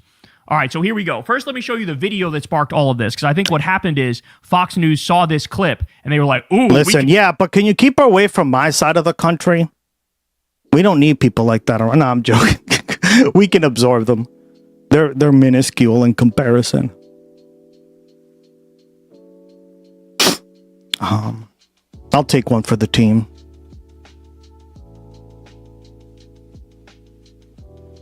Yes, our Italy. Cool.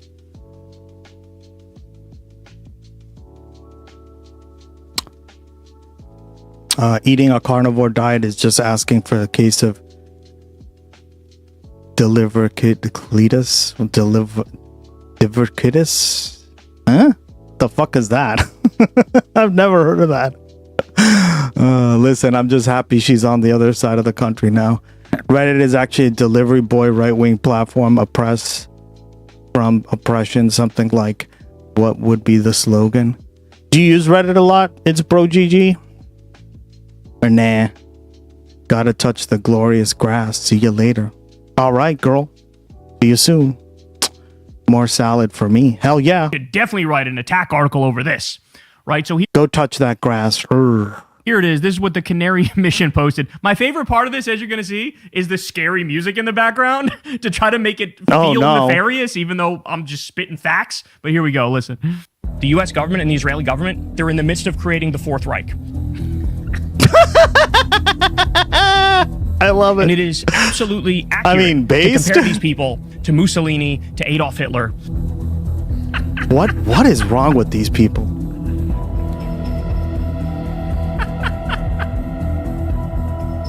Seriously, what is wrong with them? They're doing freeze frames of them. This is amazing. We're governed by dead-eyed psychopaths and sociopaths and bloodthirsty imperialists. The U.S. government and the Israeli government, they are the terrorists.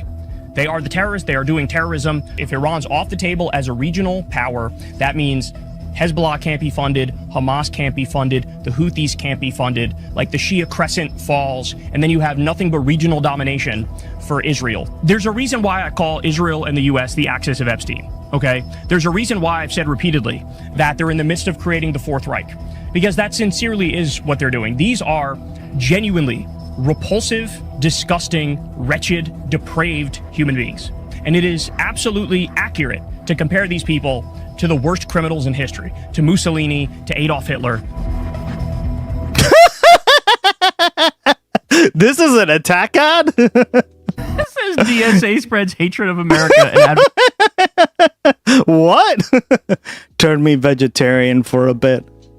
I mean, yeah, all meat diet. You should just, like, you have to have vegetables, right? I don't know, like, veggies are so important. I'm not a vegan or anything, but goddamn, right? Like, you obviously, like, humans are both, we're omnivores, right? We're meant to eat plants and meat.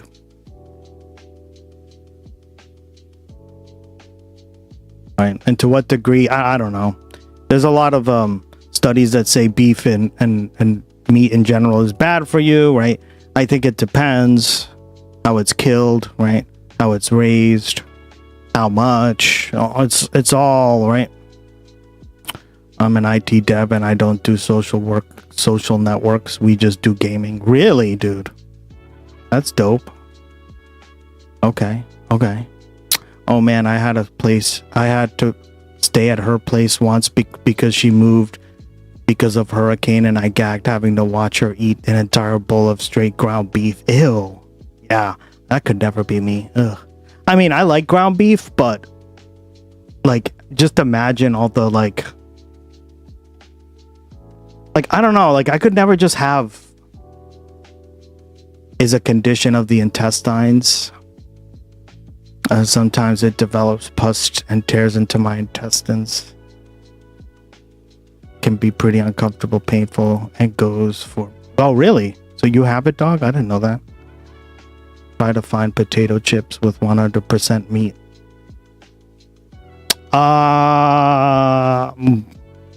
Rigel, I think you might want to take your words back, because I don't know if you've seen these, chat.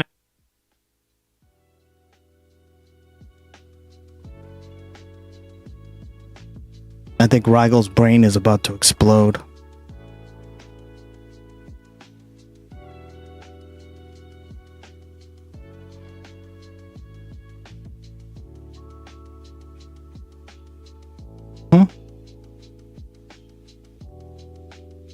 These wild protein chips, 100% chicken mixed with egg whites and bone broth. So this is basically chicken in a potato chip format. Mind blown. Am I right? Yo, they're really good, by the way. I have them occasionally. They're kind of expensive, but yeah, they're pretty good. Yo, veggies are the great side dish. We need meats, but yeah, we do. Really, we do. Is this an ad for desperation? They are terrified of midterms and the kitchen sink is being thrown. Well, that's what it sounds like to me, because I'm like, sounds desperate as fuck. Everyone needs to snag in their life. All meat diet. Ew, yeah. Right. Your mom would like this. Joe Mama. Devin. Variety itself is a delight. Restricting your food just feels so depressing. Yeah, I don't know. Like, I get maybe like reducing sugar or something like that. But I don't know. Like, humans are meant to eat plants and beef or meat in general. And I think like as long as it's healthy for you, then you should be eating what that shit is, right?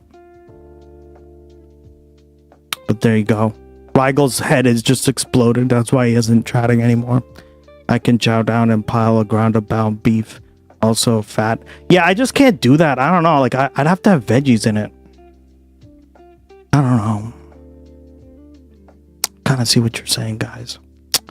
You're giving me PTS flashbacks. Why are we still here? Just to suffer?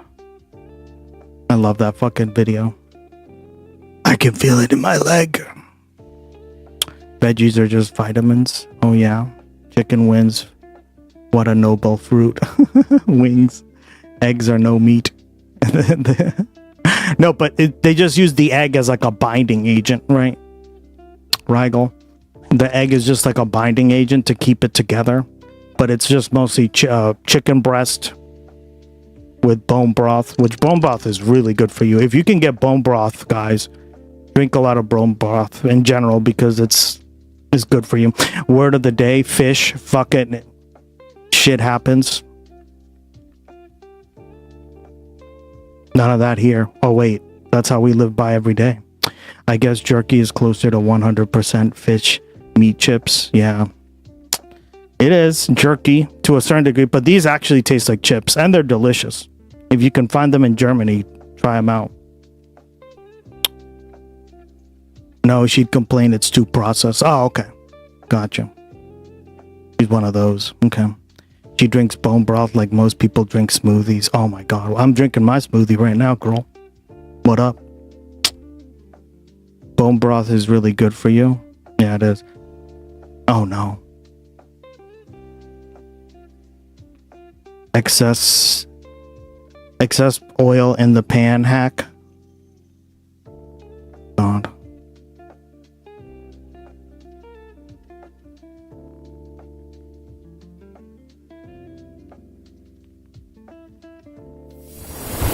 Comcast believes in the use of ground beef. It is a summertime treat that can be had all year. Yes, chat, ground beef becomes a burger when cooked correctly and with the correct ingredients. As much as we all love ground beef burgers with bacon and cheese, it cannot beat a Comcast branded t-shirt, koozie, panties or jockstrap. So subscribe today to Comcast and don't miss out. Thank you for your attention.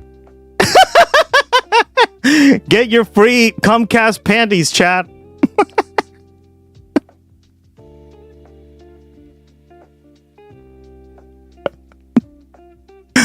Right? Greyhaster?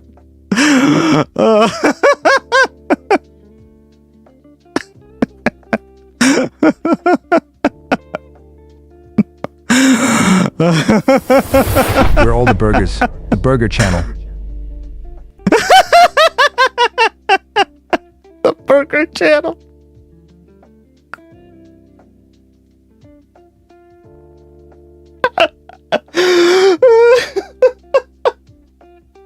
Oh my god. Remember that?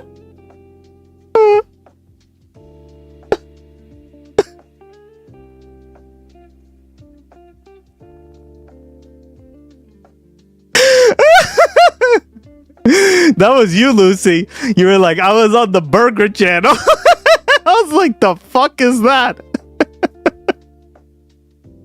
What are you watching when I'm not on, damn it? And then I was like, oh, he's literally a burger. Okay, I get it now. The stream is a burger.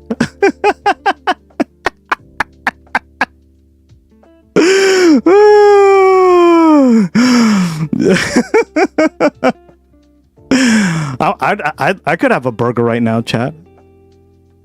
Enemies. Oh my god. Come on, son. The mayor burger, yeah. What was his name? The mayor burger cheese? McCheese, right? Something like that. It's like his stream. He's we looked at it, right? They are only getting more extreme. Canary mission.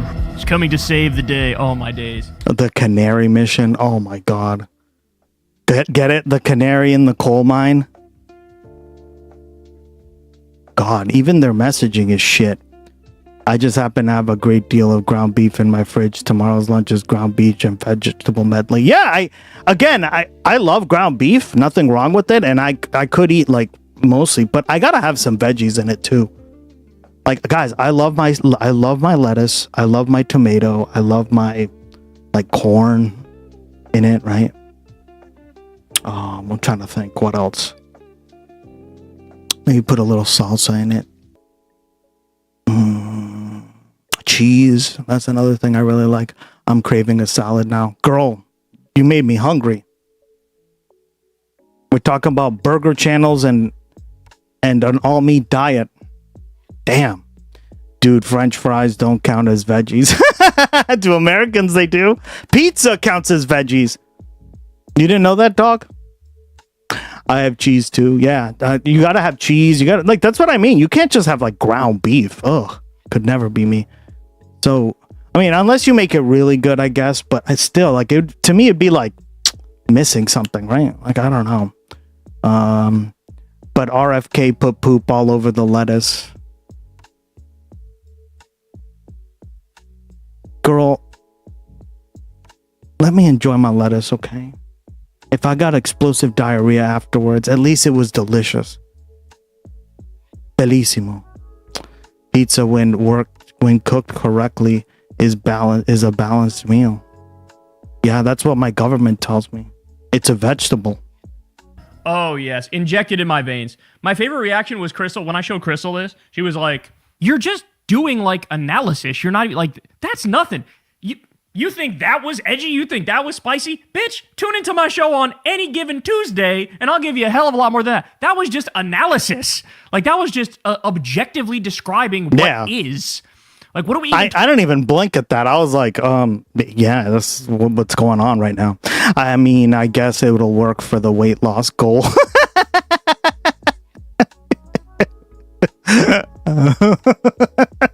Devin. About here. Someone threw Trump's diaper in our lettuce gardens. Yeah, that's exactly what happened. Put the light into my veins, directly into my veins. I know, I love that saying. First time hearing that mozzarella grows on trees, I take it. First time. Go through it. First of all, my reaction to this is, you know, it's funny. In the you guys are moment great. I love this chat. We're like the best chat on fucking Twitch, right?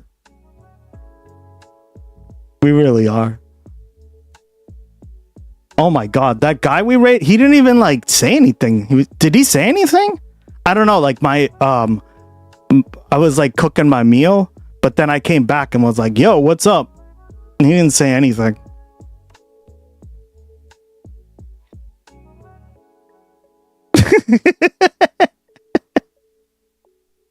I was super distracted. I don't even hear what he said. Rude, right? Like, I mean, it happens when you raid people, right? Some people are just not very like friendly, and I don't know. Like, I guess I'm from Mass, so I should probably be used to it. But it's something that I'm still like a little bit like, whoa, okay.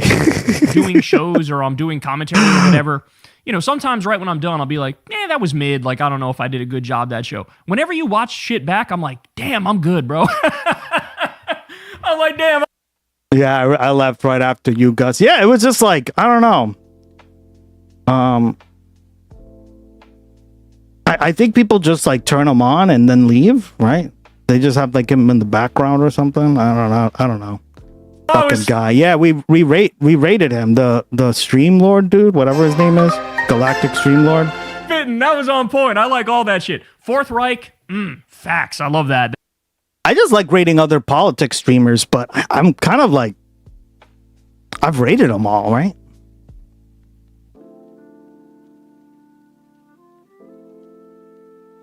I might have to rate like Rigel. I'm kind of curious. How did you find our stream? Like, did it just pop up on your algorithm? Or did somebody tell you, or what happened exactly? Do you watch stuff predominantly in German or in English? Don't want to watch a banana talk about better things to watch. Yeah. What is he, a banana? With the tinfoil hat? That's what it looked like to me. I don't get what he was. He had like a helmet on with like a Crusader helmet. I don't know. That was kind of interesting, but I was like, yeah, okay. No, I'm talking about Kyle. Oh, okay. Yeah, I was born and raised a Southerner. You'd get nasty reaction if you don't say excuse me.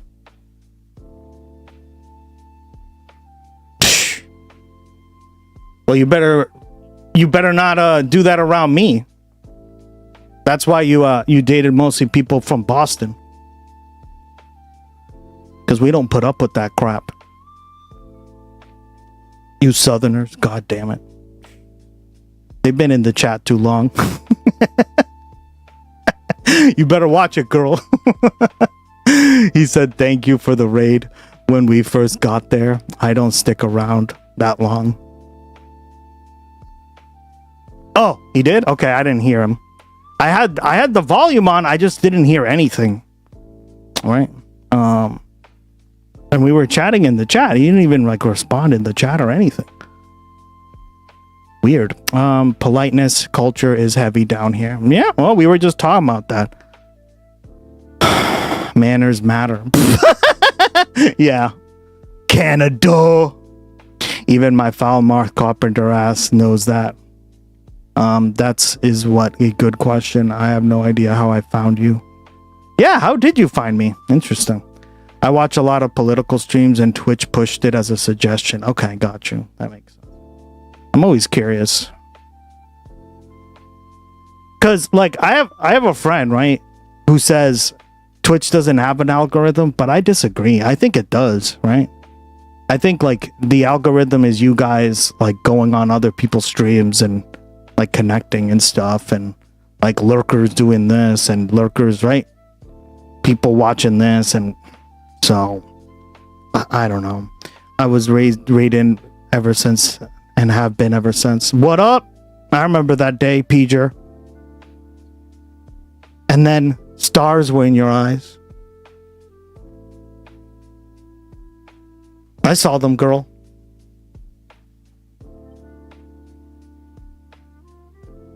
I saw them. Same here. What up, Kristen B? How you doing, girl?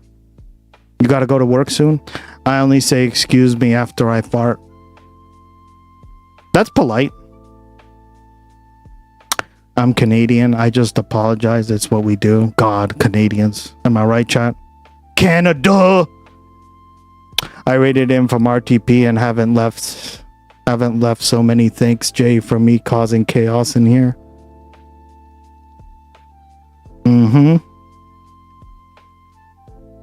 I remember you two coming in. Yeah, guys, if like I know Lucy like had us like she's been trying to get more raids and stuff, but if you guys have raid suggestions of other people, make sure you do that. That way we can get raided more. Because it does help. Like look at, you guys all just said, hey, listen, I got raided in from here, so I'm taking a break from Boston boys. I know entirely too much about the Bruins now. I need a cleanse. Oh, God. Can you imagine even caring about the Bruins? That could never be me. That's where I'm never Boston. I don't care about Boston sports, which like immediately makes you like a pariah here, but I don't give a fuck. I do my own thing. Fuck them. I'm as well. I will say sorry a lot, but I excuse me. Nope. I'm almost positive he said thank you for the raid. Okay. That's good. I didn't hear it. Did anyone else hear it? I didn't hear shit. Sorry, yeah. I thought admittedly Marchand is cute. I'm sure he does. He gives me suggestions. My investigation on the poop salad concluded origin Mexico, California, caused by water shortages and veg producers look in other water sources, and the water treatment plant tried to make too much a quick bug without a third or fourth cleansing stage to leave the cost low. Isn't it always just about money, man? For me, you rated, I think. For me, you rated, I think, that one black guy, and I hang out there a lot. Oh yeah, I've seen him too. Yeah, he's cool. He's cool. Yeah, I'm just like, I think I'm starting to run out of people to raid. So if you guys have any like new suggestions, I'm just kind of like whatever. In Australia, we say how you going to everyone like work and walks, and the rule is that you never reply until you never reply. It's an unspoken rule. I'm doing good, Gus. Good. I'm honestly, I can't remember how I found your stream. Do you remember? That's such a great. You just came in one day. I remember. Like, I tend to remember how you guys come in. I remember you just came in one day. So you've been following me for a year now. Yeah, you just came in one day and started talking. You didn't come in a raid or anything. I think you were just like browsing Twitch. That's what it looked like to me, dog. I don't know why, but it's interesting. I always love hearing about how you guys find me, because it's just really like, I want to say it came from a raid of Maple Takes. That's when you're streaming really early in the morning. Yeah, I remember that. The reason I started streaming early in the morning was because, I mean, I'm more of a night owl anyway, but I don't like it because I just feel like really, really tired. And I noticed that like I wasn't doing like my job essentially, which was like trying to be more fun and stuff. And I don't know, like I just like was really, really like exhausted. Like I had this like brain fog, right? And it was making me really like irritable and stuff. Like sleep is really important, guys. If you're not getting like 7 or 8 hours of sleep a day, it's generally not good, right? Here's the rule. If you sleep 4 hours a day, you're on the Trump train. That's how much Trump sleeps. That's not good. Objectively so, right? I think like they say the min is like 6 or 7, right? But man, like you do not want to be compared to Trump. Trump sleeps 4 hours a day and is cray. Right? Yeah, my last boyfriend was a proper Southie with a crazy accent. I used to amuse myself by tricking him into saying words with R in convenient places. Orange. Well, you fucking try that, kid, around here. You're gonna get fucking shot down, kid. None of that.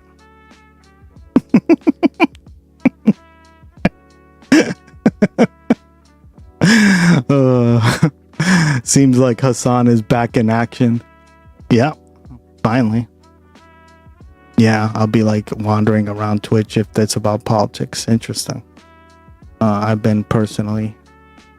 Don't change. We love it. Healthy sleep is 8 to 10. 10, yeah. Some people say even 10, right? Way of describing this current moment that we're in, comparing them to Mussolini and Hitler. I mean, that shit is obvious. How many innocent civilians do we have to massacre on a regular basis? I mean, look at what Israel did to Gaza. You're telling me there's not a comparison there? Of course. They live streamed a genocide in 4K. Are you kidding me? They destroyed like 90% of the buildings in Gaza. 90%! And we're gonna say, oh, how dare you compare him to Hitler? Are you fucking kidding me? It's the most obvious comparison of all time. There's normies who've made that comparison to me. Not even political people. They go, yeah, it's like some fucking Hitler shit. Of course. Dead-eyed psychopaths and bloodthirsty imperialists, again, is just objective. Calling us the terrorists. Yes, when you purposefully attack civilians, that's what that is. Like, that's the definition of that. You're attacking civilians for a political reason. Aussie streamers are shut. I just follow and watch you and RTP. Aw, I love that. What do you mean they're shut? Like they're boring? What does that mean? God, I don't get Australian slang. I had to ask what's that word you guys use all the time? What the fuck that meant? Well, cunt was one of them, right? I didn't understand what that meant, because if you call someone a cunt in Boston, you're going to literally see their fist in your face, right? Or what was that other word? Oh my God. Scuffed. Like, to me, I was like, what the fuck is scuffed? Right? And then I was like, oh, okay, I think I get it now. We say the cunt word in Canada too. Yeah. RTP is really good and love when he calls out MAGA crowd. I love when RTP loses his mind at MAGA. Wanka. Yeah.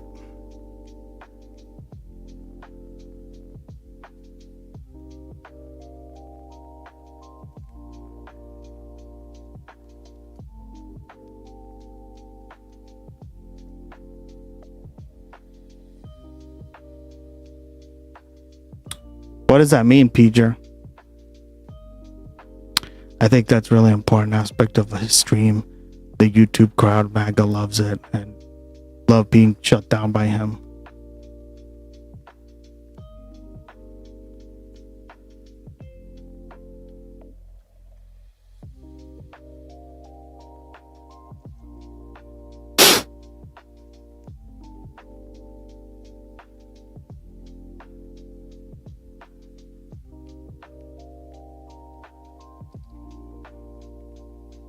Cunt is the best word, so it's universal. I know, like I learned there's so many different kinds like that you guys use.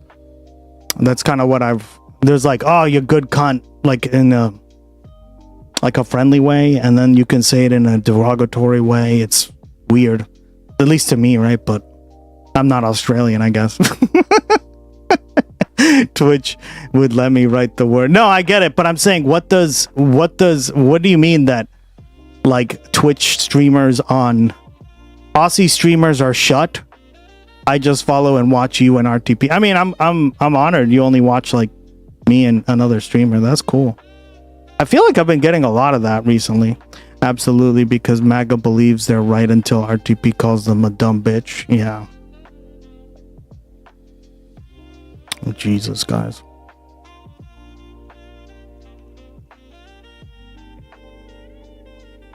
His chat is intense. I don't like it. I've never been in his chat. Is it really that intense? I was a typo. It was a typo meant to be shit. Okay, gotcha. I know some Croatian swears. Yeah. It helped me get through some foot pain some days. They are quite rude though. Yeah. I think that's what she's saying to Josephus. Like they're just rude. Like, I don't know. I think like people go through stages with politics, right?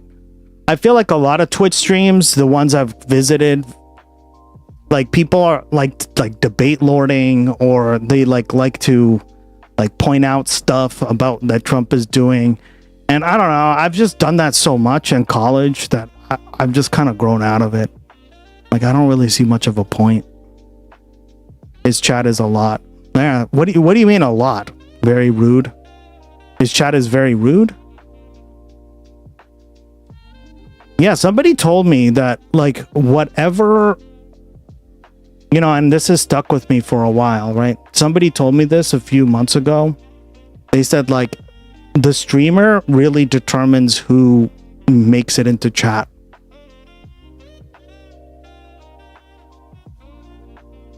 So, like, I think, like, the kind of stream you run determines what chat you have, right? So, like, if you're more chill, then your chat's gonna be more chill, right? If you guys are joking a lot, it's because you're kind of joking a lot, right? You're fun. If you're very like debate lordy, then your chat will probably be more debate lordy, right? I don't know, right? So that's kind of what they told me, and I've noticed that. I've noticed that, like, the streamer helps shape the chat. I guess that's what they were trying to say, right? Which is why we're the best chat. Because you guys are awesome. You guys literally don't do any of that shit. You welcome new people in like fucking every day, right? There's like new people in here all the time now. Crazy, guys. That's the definition of terrorism. When I feel like, and I've noticed this, right? Like, a lot of chats, like, they just like talk, they just like use it like a comment section. I don't know. Like, to me, I'm like, I don't know. If I'm gonna be in a chat room, I kind of want to engage with people. I don't want to like sit there and like occasionally respond to somebody, or like just use it like as a comment section. I don't know. Do you get what I mean, guys? RTP has a lot going on. There's a lot of swearing and risky jokes. RTP's chat can be I swear a lot too, but I don't know. Like, my chat isn't rude or whatever, like Josephus and Lucy said, because we know what it's like to feel like an outsider. So we will. Yeah, exactly. Like, you guys came in as an outsider, right? I'm also just like calling people out and always reading your messages and stuff. So pointed out that Hezbollah and Hamas wouldn't be funded if Iran fell. Yes, that's why Israel is all in, and they wanted this war. They wanted this war more than anybody, because they want to take Iran off the table as a regional player so they can create a greater Israel and dominate the region. That's obvious. Again, that's just analysis, bro. That's all that is. And then, of course, Axis of Epstein. I was fucking... the hand of God fucking blessed me when I came up with that turn of phrase. Okay, Axis of Epstein, are you kidding me? I should use it more often than I do. And then all the little descriptors that repulsive, disgusting, wretched, depraved human beings. So this was awesome. Shout out to Canary Mission. I know they were trying to come after me, but again, they're just highlighting my W's. So here's Fox News. Ready? America bashed as disgusting fascist regime during progressive call with Abdul El-Sayed and Cori Bush. Let me just say, I hope Abdul El-Sayed knows, and I hope Cori Bush knows, this isn't going to hurt you, right? Like, just everybody understand that, like, if you're worried, this part of the problem, unfortunately, with many of the people on our side is, like, oftentimes they're scared of their own shadow. God forbid you make news. God forbid you say something interesting and spicy. They feel like, oh, am I going to offend somebody? Like, no, you need to be honest. You need to tell the truth, okay? And sometimes when you tell the truth, the takes are going to be spicy. And so there's nothing here to be afraid of. There's nothing here to be worried about. Okay, so I would just caution people that up front. Again, shout out to Progressive Victory, because they actually, I think they released a statement. They were like, no, we're fuck you. Condemning anything. Shut the fuck up. Which is like, okay, awesome, based. And by the way, look at the dishonest framing too. They frame it as like, I was saying America. Also, like, Kyle has a Metallica tattoo without even knowing it was a Metallica tattoo.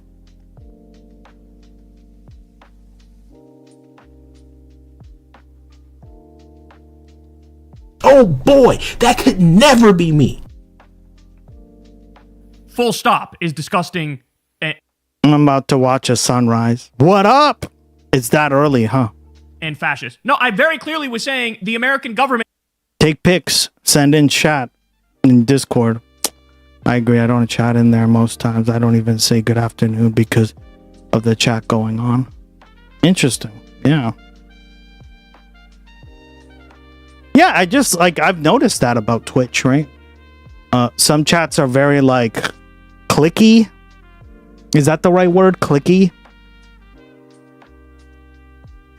I feel like I'm in high school. I don't like that.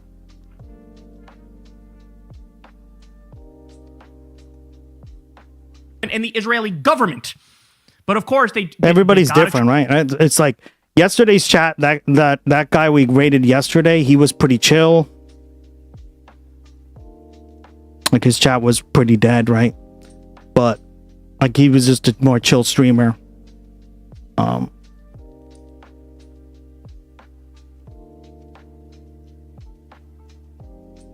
I don't know. Yeah. Try to find a way to like, how can I make this wrong? Even though Yeah, there's 200 plus people in the RTP's chat. Yeah, but see, like the other guy had like 50 something or 60 something, right? Because we rated, and it was dead, right? Like I don't know, like the number doesn't always correlate to how active the chat is, right?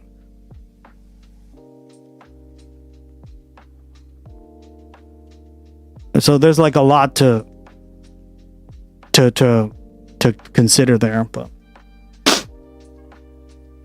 it's 100%. But yeah, like Hassan's chat moves too fast, right? A lot of these like bigger streamers that have hundreds of people watching them, you can only get in emotes and that's it, basically. Accurate.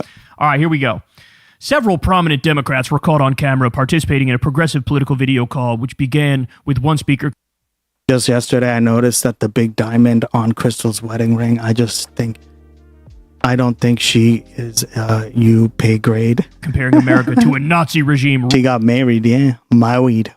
Ruled by, quote, dead-eyed psychopaths and bloodthirsty imperialists. You know the other side is cooked when they can't even muster up a counter-argument. They can't even, well, here's why it's not true that they're bloodthirsty imperialists. It's the thing, it's that meme where it's like that fat guy who's just like, they don't even try to make an argument anymore. They just look at you like this. Don't say that thing that's obviously accurate. Normies in today's day and age hear this and go, yep, I mean, I get it. I see it. I mean, that's how they're going to react when Israel does a genocide in Gaza. They do pogroms in the West Bank every 7 fucking minutes. And the U.S. is bombing girls' schools in Iran, like elementary schools. What do you expect people to do? Go to sleep going, well, gosh, golly gee, we sure are the good guys around the world. We love this, don't we, fellas? That's not going to happen, okay? Participants in the call, which was hosted by Progressive Victory in March, included Representative Ro Khanna, whose name has been floated as a potential presidential contender, and several Democratic Socialists of America endorsed candidates, including Abdul El Sayed, Cory Bush, and Daria Liza Avila Chevalier. A spokesperson for Khanna has since disavowed the speaker's comments and said Khanna was not on the call at the time the remarks were made. Literally none of them were on the call when the remarks were made. It was just me. I was doing a monologue. He wasn't even there at the time. Again, don't be afraid of your own shadow. It's okay. It's okay. It's okay. If any people are going to read this and go, damn, that dude's spitting fire. All right, more. The virtual event, which also featured controversial streamer Hassan Piker, was titled Choose Your Fighter and was meant to highlight progressive politicians opposing the ongoing conflict in Iran. At the start of the call, organizers introduced left-wing podcaster Kyle Kulinski, who they called an up-and-comer in the movement. This is how you know whatever boomer wrote this has no fucking idea what they're talking about. Peter Pinedo, an up-and-comer. Bro, I've been doing this shit since 2012. What are we talking about?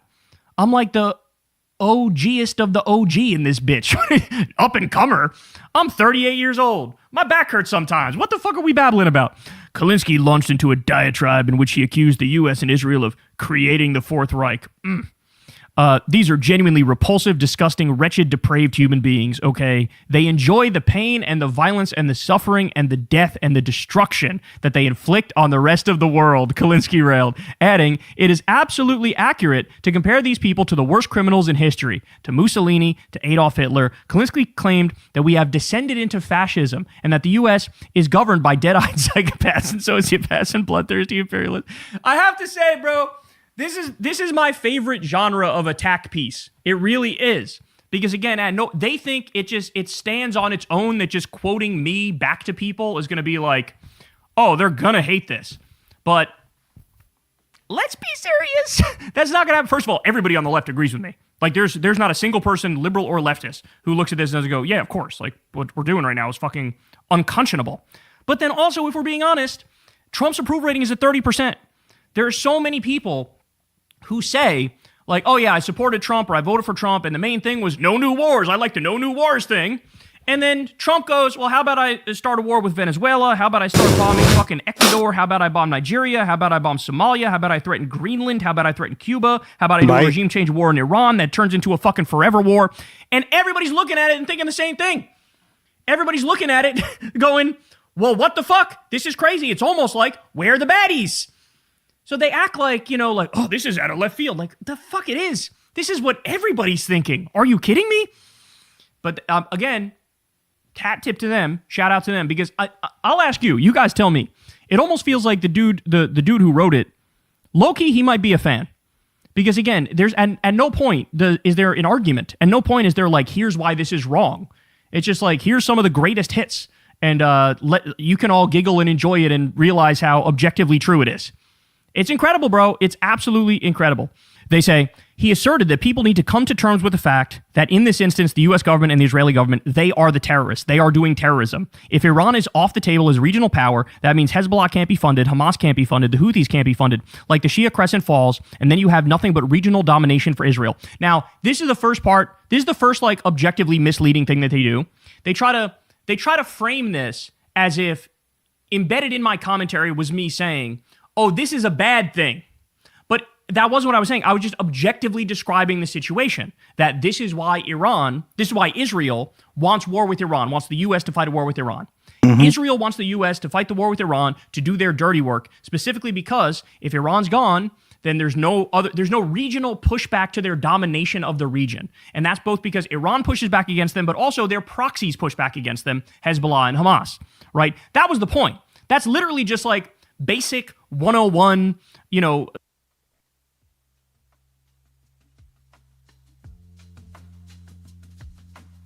Canada dollars. Your discretion is advised. New follower to the commune.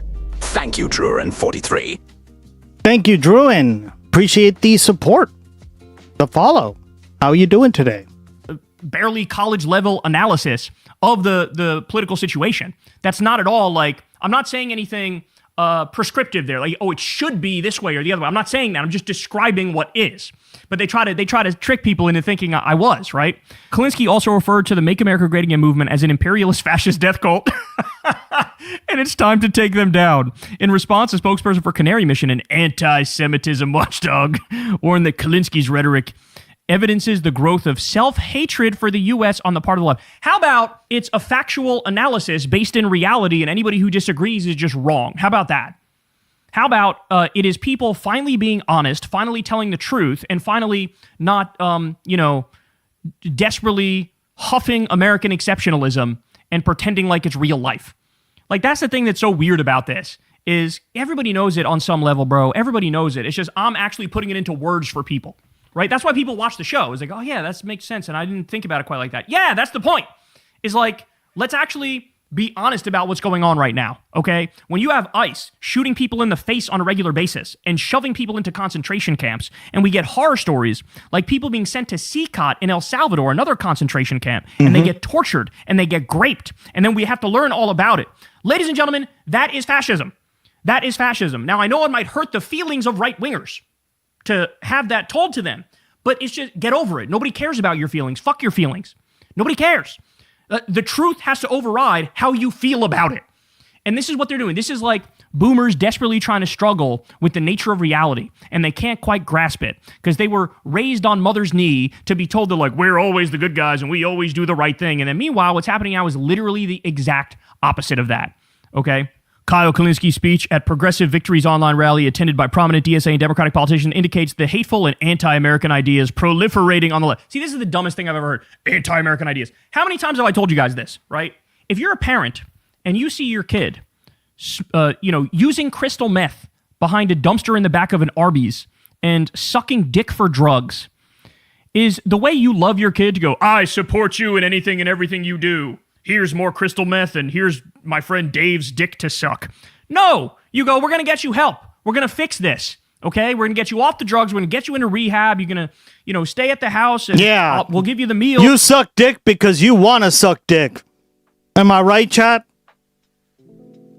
Not for coke or drugs. God. And we'll work out, and we'll get you a therapist, and we'll figure it out. That's what you do. These people are looking at the functional equivalent of the drug addict kid and they're going, I love you just the way you are when you bomb little schoolgirls in Iran. No, bitch. The highest form of patriotism is dissent. You have to dissent to fix it. So when we look at this, we go, hey, the best way to fix this is to stop bombing innocent people, stop waging illegal wars, stop building concentration. You guys are so funny.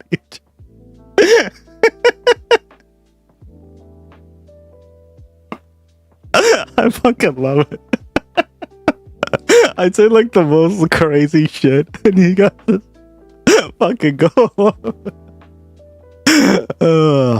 Camps, stop shooting people in the face. Let's actually try to live up to the promise of this country.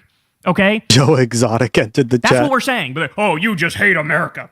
Thank you for your God, fucking zero Josephus. IQ bonobo ass take. Let people suck dick because they like to, not because they have to, okay? It's very welcomed in this conversation. I mean, Jesus Christ, what in the special needs garbage ass point is that? Oh my days. Support for terrorist regimes and historical revisionism has no place in American politics. Great. So what you're saying is you have no place in American politics because you're the one who's supporting a terrorist regime, the axis of Epstein. You're the one who's doing that. Donald Trump is a terrorist. Benjamin Netanyahu is a terrorist. If you support them, you're the one that's fucking doing that. You have no fucking place in American politics. And also, all these people are fucking Israel lobby pricks. You literally should be registered as a foreign agent and shouldn't be able to donate to politicians. You're a foreign entity taking over the U.S. government.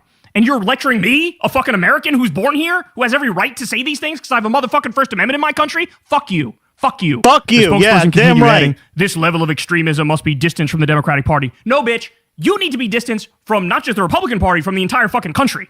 That's the reality. Who are you? Sorry, anti-Semitism watch group. Who fucking funds you? Is it Netanyahu? Is it the Israel lobby? Who fucking funds you? And you're finger wagging at Americans for telling the truth? Get the fuck You have no place in politics. Why just American? Yeah. out of here. And the Good Lord. Democratic Party needs it. Democratic Party didn't say fucking shit, right? I support left flank Democrats. I don't care if they accept me or don't accept me. I'm gonna support left flank Democrats because they're good and they're better on the policies, right? They didn't fucking take me under their wing or anything. The fuck are you doing here? Meanwhile, Benjamin Gilbert Liff, All right. Deputy Executive Director Thank of you so Progressive much for Victory, told keeping Fox us News on the Digital that, lurk. quote, we stand by the comments made by Appreciate you, girl. Gangster ass shit. Yo, shout out to Benjamin I know Gilbert one Liff, I'd like bro. to try That is some first. gangster shit. We stand by the comments. Because you didn't, I wouldn't have been mad if they were like, look, he said it, it's his opinion, we believe in free speech. Could have said Watch it, that, girl. but nah, he took it gangster with it. And Have confirmed a that the great shift. reflective views Yeah, of for our real. Have a great shift. It's good for the face muscles. Oh yeah, I can imagine. Never done it before, but sure. If you say so. community and of the many Jewish members of our national leadership. Oh, would you look at that? Oh, the anti-Semitism watchdog ran into the little problem that the majority of Jews in this country agree with me. We also question why anyone would consider the idea of a Jewish state to be anything other than an explicit desire for an ethno-state, Gilbert Liff added. Progressive Voice stands against all ethno-states, and at Choose Your Fighter sought to uplift voices that would push for the region to peacefully transfer to a secular one-state democracy. Yeah, well, that's what it should be, but it's not going to be, unfortunately. All right, let's see, Peter. Peter's trying to seduce me over Discord with her voice. Oh, never mind. She says, excuse my voice. It's all raspy and shit. Welcome to a little Aussie country town called Colac, where you'll find a pub in every corner. Every Cheers, corner. mates. Cheers, mate. God, you sound so Australian. I love hearing you guys in the Discord. Like, you guys sound different than what I imagined all of you would sound like. Right?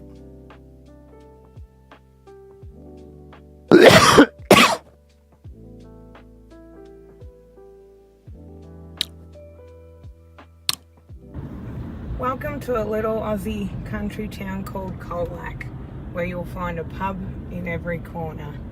Jesus. Cheers, mates. Cheers, mates. You got like a very strong Australian accent. There's a few people who came in here who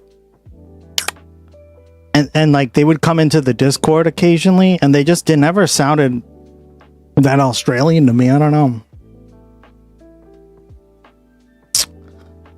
Pretty interesting. What is the gas price in Australia like? I don't know, high. Like smoking a joint. They are my foster parents. Good people exist.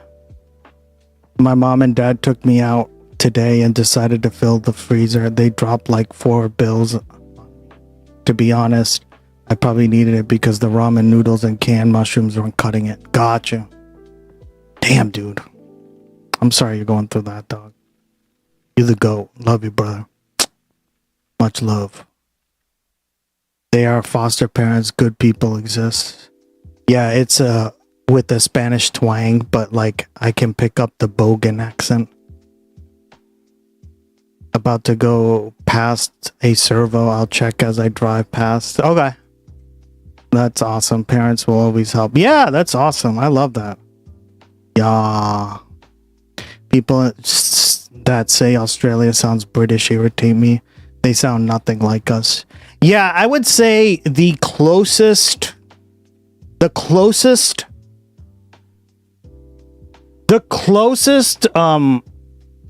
accent, and it's not all Australians, right? Like PJ, I could tell you're Australian, but there are some Australians who sound like South Africans.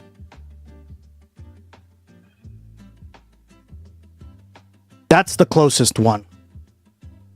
The closest accent to like the Australian one, and it's only like a particular kind of Australian accent, yeah, is like a South African accent, an English South African accent. Not that Elon shit, not that Boer shit. I'm talking like straight up English, only English.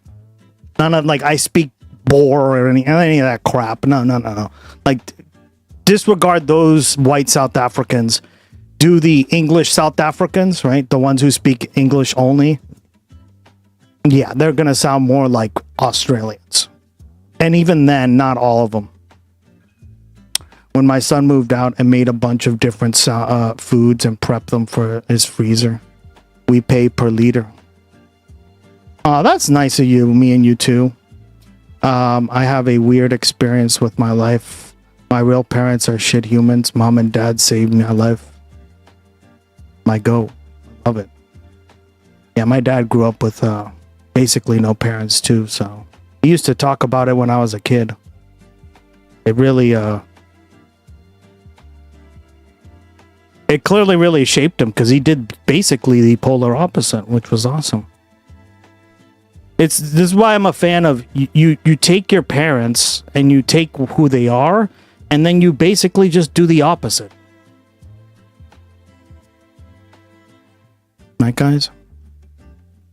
If they're shit people, I mean, if they're great people, then why wouldn't you use them as role models, right? But I don't know. Nobody's perfect either, so you take the good with the bad, right? I'd be good without paying them for sure. Yeah, South Africans sound like Norwegians that have learned Americanized English. It depends, right? If you're speaking to like a Dutch South African or Boer South African, yeah. But I had this like one professor in college and she was South African, or sorry, high school. It was high school, my bad. And she was South African and she didn't speak Boer or anything because she was English South African, right? And she sounded very like everyone would be like, yeah, I get that all the time that I sound Australian. But I'm really from South Africa. South Africa. You are lucky to have parents to choose. Yeah. For real. Alert, we have bots. We do. Jesus. What is it with these fucking bots?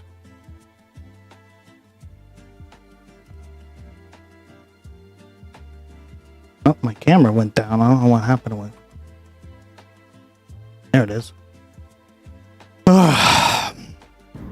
Welcome to a little Aussie country town called Colac, where you'll find a pub in every corner. Cheers, mates. Cheers, mates. I'm a white supremacist and ICE better give me black uniform. Hi, Gus in chat and fellow sock Dems. welcome. I love coming here. And the rumors are true, the stereotype is true and everything. Y'all are very polite. Y'all are incredibly polite. So Canadians. Canada, am I right? God, you're so polite. Josephus, why aren't you polite? God, I make fun of Canada all day and you don't fucking polite my ass.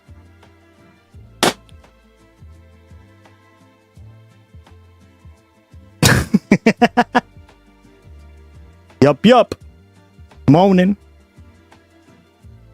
The kindest people are when they're not in the trenches. It's all the stuff that people said it was, it is, and it. I remember when text messages weren't. I love coming here. And the rumors are true, the stereotype is true and everything. Y'all are very polite. Y'all are incredibly polite. So everything, I mean, it's all the stuff that people said it was, it is, and it, y'all are very polite. Truly. You're very polite, but you're not nice.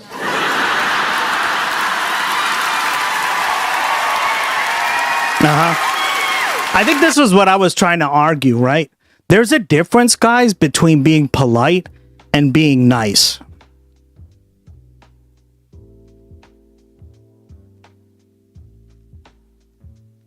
I say fuck politeness, be nice. Canada! God, Southerners could never be me. Jesus. No, you're not nice. No. Look, if you bump into somebody and they drop something, you'll be like, oh, I'm so sorry. I'll give you that. But nice, no. No, because you see us come over. You see citizens of the United States come over.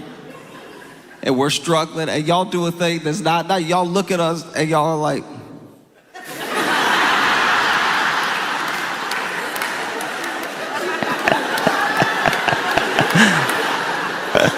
that's not nice. In fact, I'm gonna read it to you right now, look, I'm gonna read this to you right now, just so that. Hey, Cycling Bahoy, welcome back, buddy. How you been? Loggy Wave, what up?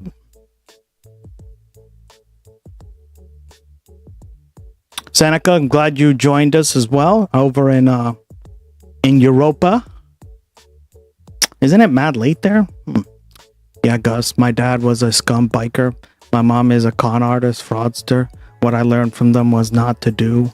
So I avoid drugs, alcohol until I was close to 20. Remember? Yeah, well, listen, I mean, I'm not going to say my dad was in the same boat, right? But he had pretty shit parents too. And like, I remember like when I was like 5 or 6, 7, 8 years old, something like that, right? I was too young to remember exactly what age I was. He used to talk a lot about his parents, right? His dad, because his mom died when he was only like 1 or 2 years old. Yeah, I don't know. I think it just really shaped me, right? Like, I think part of it is we need to start treating kids like they're not fucking stupid, right? Like, kids shouldn't know certain things, but like the things they shouldn't know are not those kind of things, right? As long as you're being truthful, which my dad was, right? So, after that, I was hanging around his house all the time. Things weren't as good as foster home, and mom catches me in the kitchen and says, "You're going to live with us from now on." Man, Jesus, dude. It's fucked up. They are heroes. Yeah. That's basically what happened with my dad. Is my grandfather raised him. And then my grandfather passed away when he was like 13 years old. And then that's basically where my dad was like homeless. Yeah, guys. Dolly boy. Hey, Kenny G Payne, or J Payne. How you doing? Welcome to the stream again. Good to see you again, buddy. I feel like I'm not in those assholes. I feel lucky that I'm not like those assholes. Yeah, and I think that's what my dad tried to teach me, right? He's like, I tried to do the opposite in every way. And I mean, he succeeded.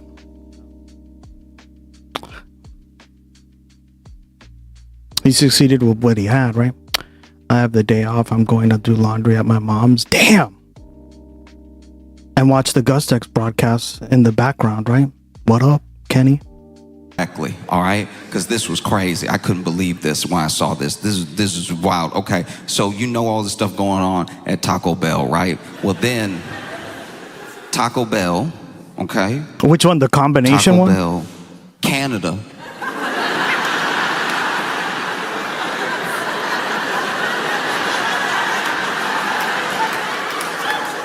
Taco Bell Canada went ahead and posted. I love you, Gus. Love you too, Kenny. Online. We want you to hear it from us.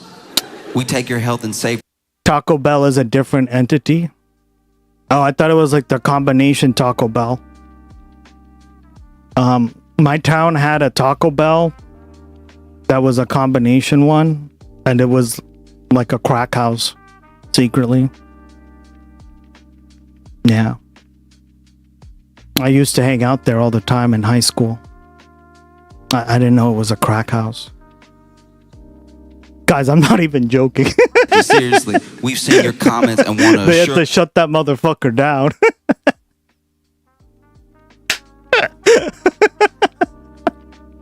assure you that none of the affected lettuce made its way into our Canadian restaurants.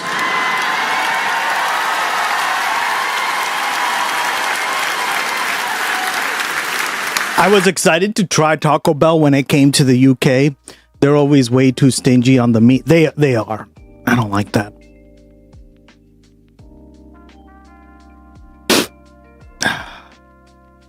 I don't know. I prefer Chipotle if you're gonna have fast food. If you're gonna have fast food Mexican, right? Go to Chipotle. What's the equivalent in fucking Australia? Isn't there like Gomez and what's it called? Taco Bell free, Mike James. AW Canada, AW USA are technically the same brand. Isn't that funny? Why would you buy industrial tacos instead of do it yourself? Because Americans are lazy, man. Okay? Americans are lazy. It sucks, but it's the truth. They'd rather just go to Taco Bell. It's weird. I mean, I rarely eat out anymore because of that. Yeah. Although there's a really good place near my house, guys. If they ever open up one near you, pretty cheap. Like if you just want to go and, because like here's the thing about eating out too. Everything's like $100 now. Hey, you want a burrito? $50. Nah, fuck that. We have Guzman and Gomez. That's what it's called. Yeah, I heard it wasn't as good though. It looks all right, but that's what it's called. Guzman and Gomez. Gomez. How do Australians say it? Sorry, I'm mispronouncing it, guys, because I'm actually saying it the proper way. Australians would say something like Guzman Y Gomez, right? They would never say E. What the fuck? E? That's not an E, that's a Y.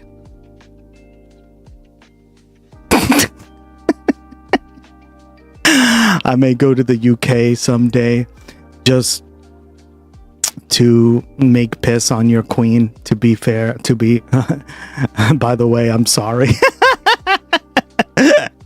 Yeah, we got Argentina and the UK up in here. We got like 2 chatters now from the UK and Argentina. Damn, guys, we're going international. We've always been international.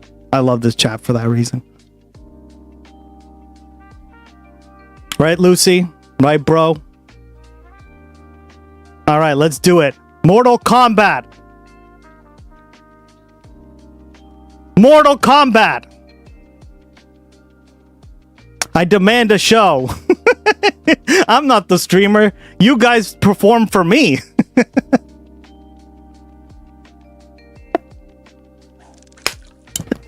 Rare. Cue the Wick AMD song. Yeah. Oh, man. Mortal Kombat. Yeah. Yeah, it's not about citizens, leaders, never people in. Mm-hmm.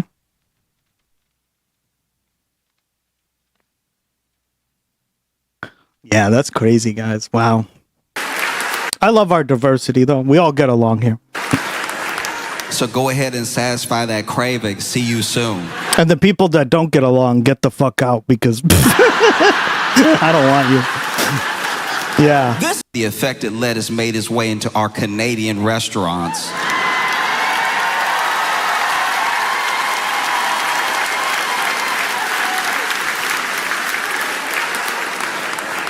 So go ahead and satisfy that craving. See you soon. That's a giant fuck you. This is wild and unacceptable Yeah, behavior. that's a giant. I agree. That's really disrespectful, Canadians. Fuck you. I'm glad I make fun of Canada every day on this stream. God, how disgusting. How dare you Canadians do this to us? Y'all all supposed to be Taco Bell. What happened to the Taco Bell family unit? What happened to that? That's crazy that Taco Bell I love our Commonwealth bros. What up? It's like, oh, we're not that Taco Bell, though. That's We not that Taco Bell. Yeah, how bad your Taco Bell got to be for another Taco Bell to be like, oh, we not dirty, though. Because they Infinite diversity and infinite combinations in ancient. Yeah. See? Even the Vulcans make an appearance. Ancient proverbs of the Vulcans make an appearance on the GuzTex broadcast. What up? I remember that one. Imagine being made fun of by Canada, as you call them. You know what's so funny is I've gone on other people's streams and you guys are literally calling like other people Canada. That could never be me. And that's all me, guys. That's all this stream. What up? We're taking over Twitch. What up? I mean, it's crazy.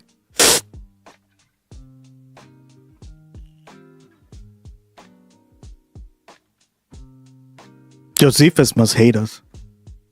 He's getting Canada in chats left and right. I apologize for my sins, but I'm Scottish. Is that good enough? I love Scottish people. Oh, man. In Boston, we have a lot of Scottish people. Mm-hmm. Mostly Irish, but yeah, a lot of Scottish people. No, Gus, I recognize jealousy. I'm not mad. True. He's like, could never be me being mad. Nah. No, it's all the punctuation is correct and everything, but they did the thing that y'all do. It's polite. It's polite. It looks like a little letter and everything. It's not nice. It's not nice, though. That's not nice at all. It didn't make it into our Canadians are not nice. Yeah. Why would you say it like that? Wow. I love coming here. Scottish are from the Argentinians from the United Kingdom, right? Yeah, we were learning about that there was mad Scottish people in like the Patagonia, right? It's Bro GG. That was pretty cool. Oh, it was Welsh, right? Not quite. Morlock. Mm-hmm. Welcome to the stream, Morlock, again. Appreciate it. We are polite to a point. And the rumors are true. The stereotype is true. Thank you for that one. All right. Let's finish this where up. Israelis and Palestinians Hello, mate. Yeah. can coexist without artificially imposed borders or legal preferences toward one ethnicity dividing them. Sarah Drury, a spokesperson for Kana, told Fox News Digital, Ro-Khanna has always believed America is an exceptional country and was not on at the time these remarks were made. She said the congressman joined for 5 minutes to speak and left, added that he obviously disagrees with him. Okay, bro. All right. Fox News Digital reached out to Bush, Syed, Chevalier, and Anglo culture for comment. Oliver Larkin, a progressive Democrat running for Congress in Florida, whose campaign helped to organize the call, told Fox News Digital that Well, I mean, I guess they kind of are, right? If you think about it, the Scots are kind of like rebels of Anglo culture, but I think they've integrated a lot into it, right? Unwantingly, unfortunately, right? But there is like a stinge of rebellious nature in Scotland still, right? Event raised $40,000 for 20 progressive anti-war candidates nationwide. That's what's up, bro. 40,000 for 20 progressive anti-war candidates nationwide. He also charged... Wait until the elbows come up. Elbows up! Damn right. ...that Congress must reassert its its constitutional war powers Seneca. and bring accountability to this dangerous, lawless Trump administration. Asked whether he stands by Kulinski's statement... As much as Argentinians are from Spanish. Yeah, you guys have such a unique accent. Like, I feel like when I hear people from Argentina speak, I feel like other Spanish speakers are like cross-eyed. Do you know that meme?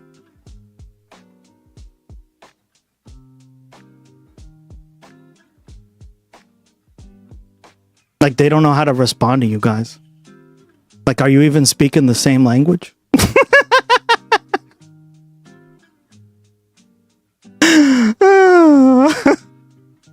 They're more mixed culture. Yeah, exactly. It's because you guys are mixed between like different European cultures, right? Like Polish. There's a lot of Polish people in Argentina. Eastern Europeans, right? Tons of Eastern Europeans. German, obviously Italian, right? That's probably like the biggest. Philippines, there aren't that many people from the Philippines over there. There's a little German in there too. Yep, German. And it's not from the Nazis. It's I mean, some of it is obviously, but there are like these groups called the Volga Germans, right? We talked about that. Polish, German, English. Oh yeah, there's a lot of English, Italian, even African cultures. Agrarian, Albanian. Yeah, Albanian too, right? There's a whole strip of southern Brazil that are blonde hair and blue-eyed German descent. Yep, we covered that on the stream. This part. I know, I have a friend from there. She's a twin. We kind of dated, but she's like a twin. She's a twin. Her twin is like, what are they called? They're not called Siamese twins. That's like when they're joined together, right? They're fraternal? Is that the right term? It means like one of them is a boy and one of them is a girl, right?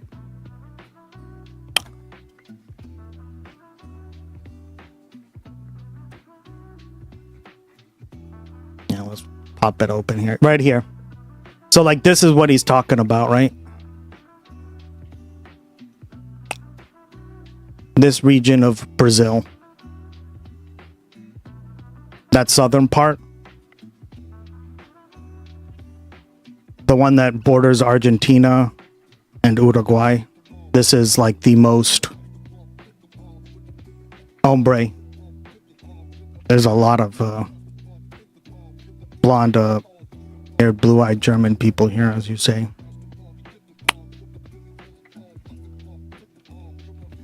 Yeah. We have no ice. Yep.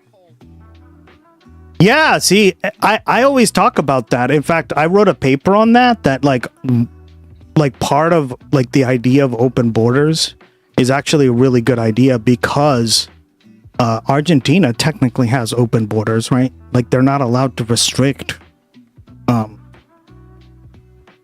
immigration. In fact, when they basically broke that, that's when the country started going to crap, right? But that's why so many people from Europe came to this area of the world, right? Because there was essentially open borders, right? And most people don't understand that. They're like, what do you mean there are tons of Europeans? The reason this whole area, right, has tons of people from like European descent, as you're hearing in chat, is because they literally had open borders, right? They were like, listen, we will take anyone in. And there you go, right? And if you do the research, right, like I think it was from like 1880 to 1934, right? Argentina was richer or as rich as the United States, right? This whole region was a powerhouse for this shit, right? It was so powerful that the British tried to take it over several times, right? Goddamn Brits. I guess you've covered the whole semi-final banner. We talked about that too. Jesus. You can go to university for free. In 1940, we were rich as much. Yeah, exactly. See? Exactly. You know, I know, man. I've read the history. I've read the history because of immigration. And that's what I mean. Like, it's all because of immigration, right? Like this area, like all the Rio Plate, right? The reason this area was so rich was because of immigration, right? So if anything, like what we advocate for on the stream, right? Done responsibly is a good thing, right? Like it's worked in the past. At least we've seen glimpses of it working, right? It wasn't perfect, but it does work, right, guys? Who knew that immigration helps economies? Exactly, right? And then I guess you have like people being like, "Oh yeah, but they're imperialists," and it's like, well, maybe to like the sense of like, I don't know, like if you're just attracting people who want to work because they're in desperate situations and they make money, like I'm sorry, but that's a little bit different than like England coming over to fucking colonize the fucking Native Americans or something, right? Who knew that immigration helps economies? That's why I immigrated here. Yeah, see? Oh wait, you live in Argentina too? Damn, there's a lot of Argentinians in our stream. Argentines, sorry guys. Argentinians is not a proper word. I know Americans say that all the time, but it's Argentines, okay? God. Argentino. Inside voice. Yeah, come on. Use your inside voice. Uruguay. Oh, I love Uruguay. I had a good friend of mine from Uruguay.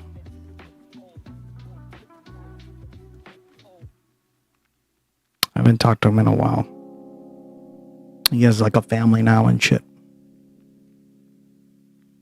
Ginger motherfucker kid.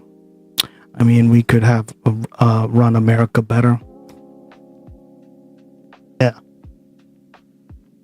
There you go, guys. Rogue Weeds, what up? Uruguay is the best country of South America right now. Yeah, it's doing a lot of things right. I talk a lot about Uruguay, right? They have great participatory democracy. They have a digital government, right? They're not as like extreme on the shifts of political ideologies, right? Because they actually get stuff done, right? Uruguay is like, guys, it's pulling W's left and right. We've talked a lot about Uruguay. They have a great internet policy. Yeah, no. It's like I always somebody told me this. I forget who it was. I think it was a professor of mine. But like Uruguay is like the South America version of Canada.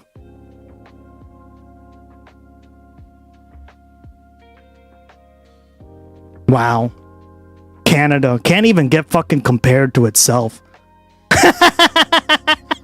I knew that would fucking piss off Josephus.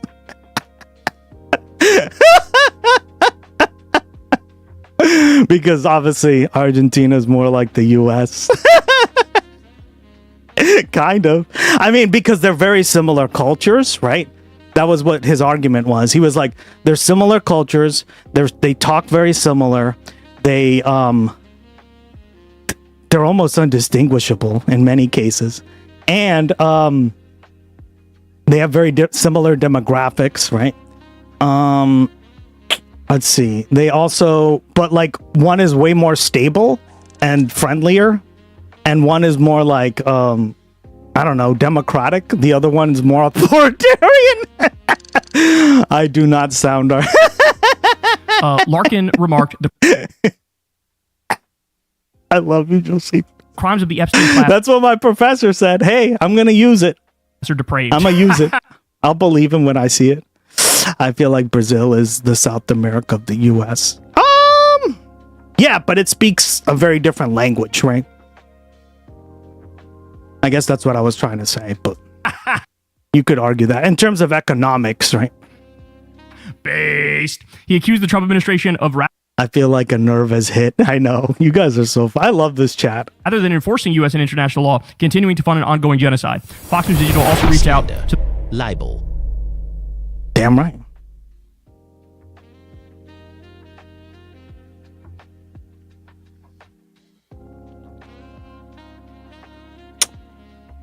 Uh-huh. Rogueweeds keeps it chill and casual, dropping short, upbeat messages and friendly nods to Gloggy and chat.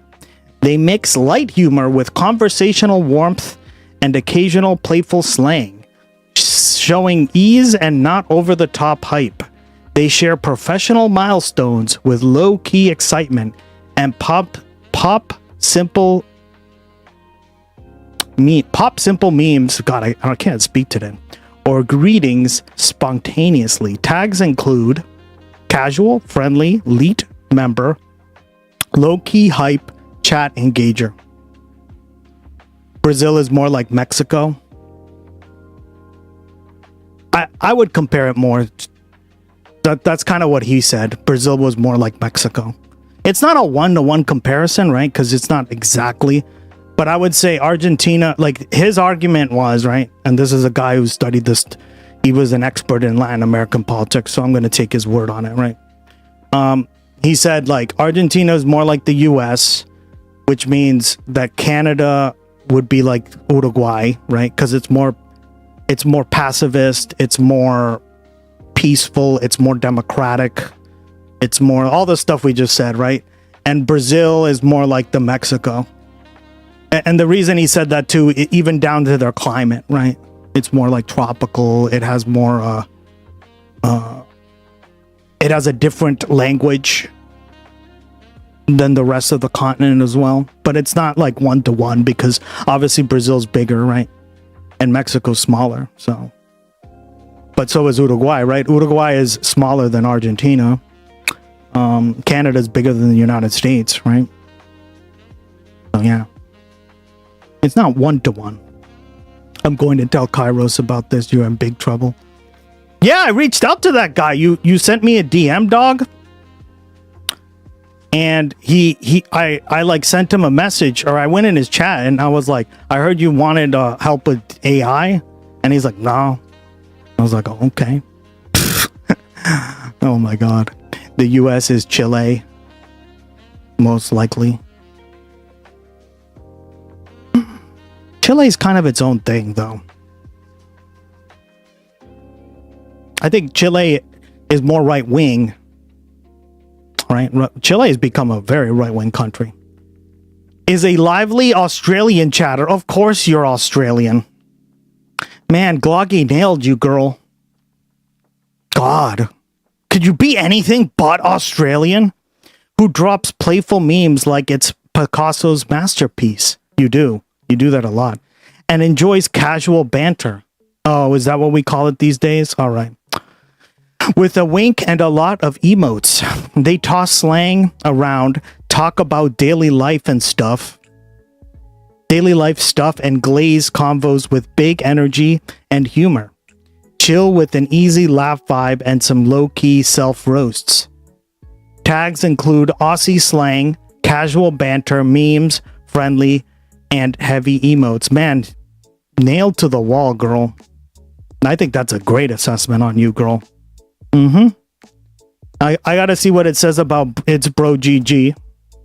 All right, it's bro GG. We gotta see your vibe.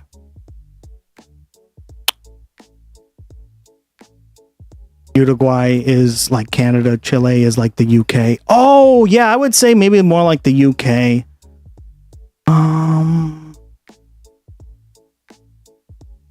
More like the UK. Not in culture, right? Because I think like Argentina and Uruguay are more like European, right? If I remember correctly. I don't know. Nothing compares to the USA. Everyone else is a lot less destructive. Technically, Canada has rainforests. Yeah. Uruguay doesn't really have rainforests. It has a lot of grass. Right? It's grass. It's like the plains of Canada, basically. God. Canada can't even be compared to itself. It's got to be compared to another country. God, Canada, do better. It's like New Jersey. Fucking sick of that place. Nah, he's mercurial. Let him be. Peru, Japan. Yeah. Peru is the Japan of South America. Ooh, that's so funny. Chile has big Anglo culture from London. It does have a lot. Yeah. Yo, it's Bro GG. Type in !vibe so you can get your vibe assessment, my goat. I want to see what it says.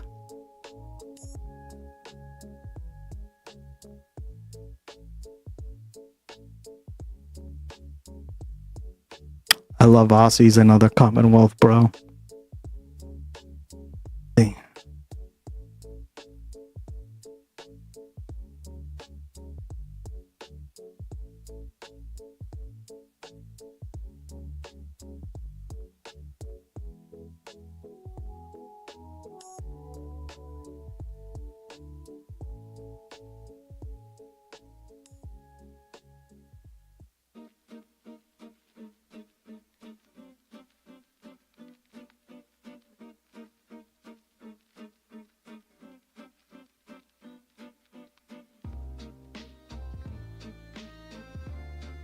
Friendly banter.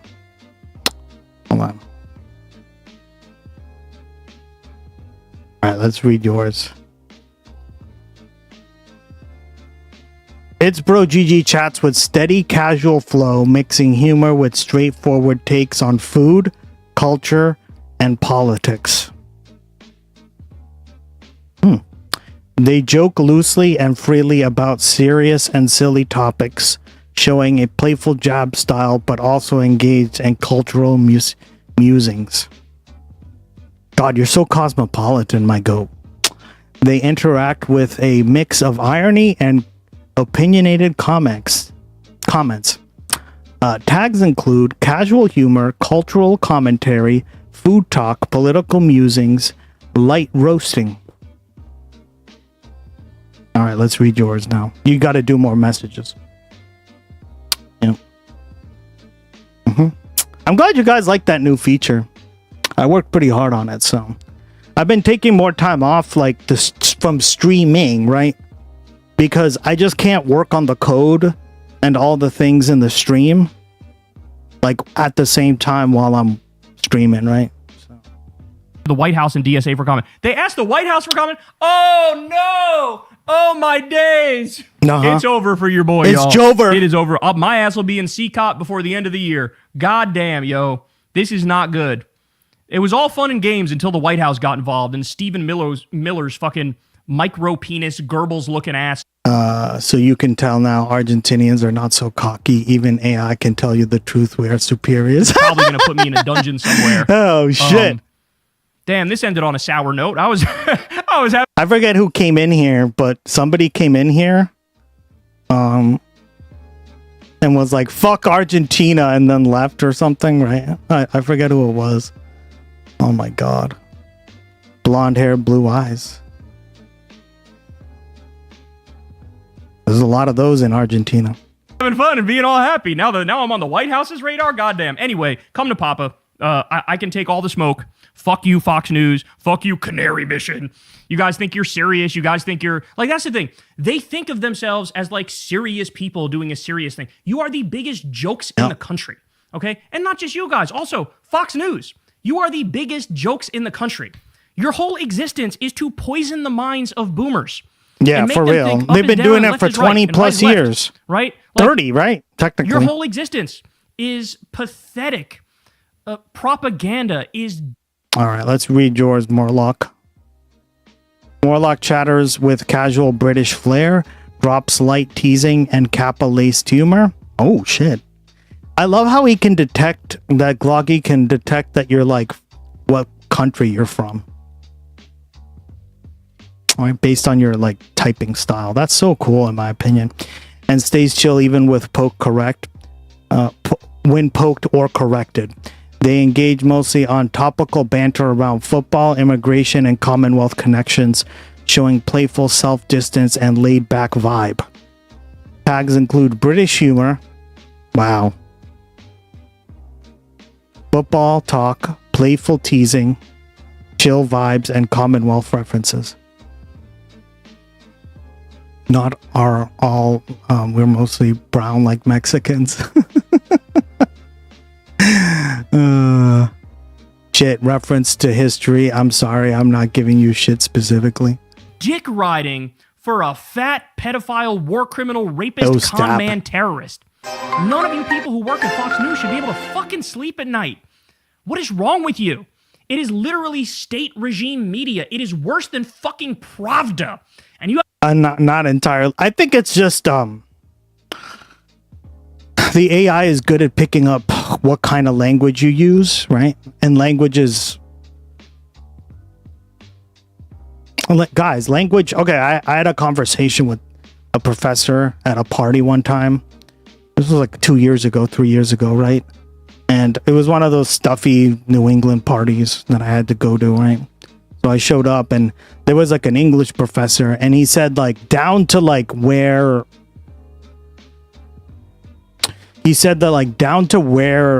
what kinds of words you use and the tonations, people, if they know what they're looking for, can like determine what kind of like where you grew up, like down to like the county. If you know what you're looking for, right? If you don't know what you're looking for, then you just kind of glaze over it. But he's like down to like you can hear like different parts of the country in certain people, right? So if I'm taking his word on it, yeah, that's probably how they do it. Something along those lines.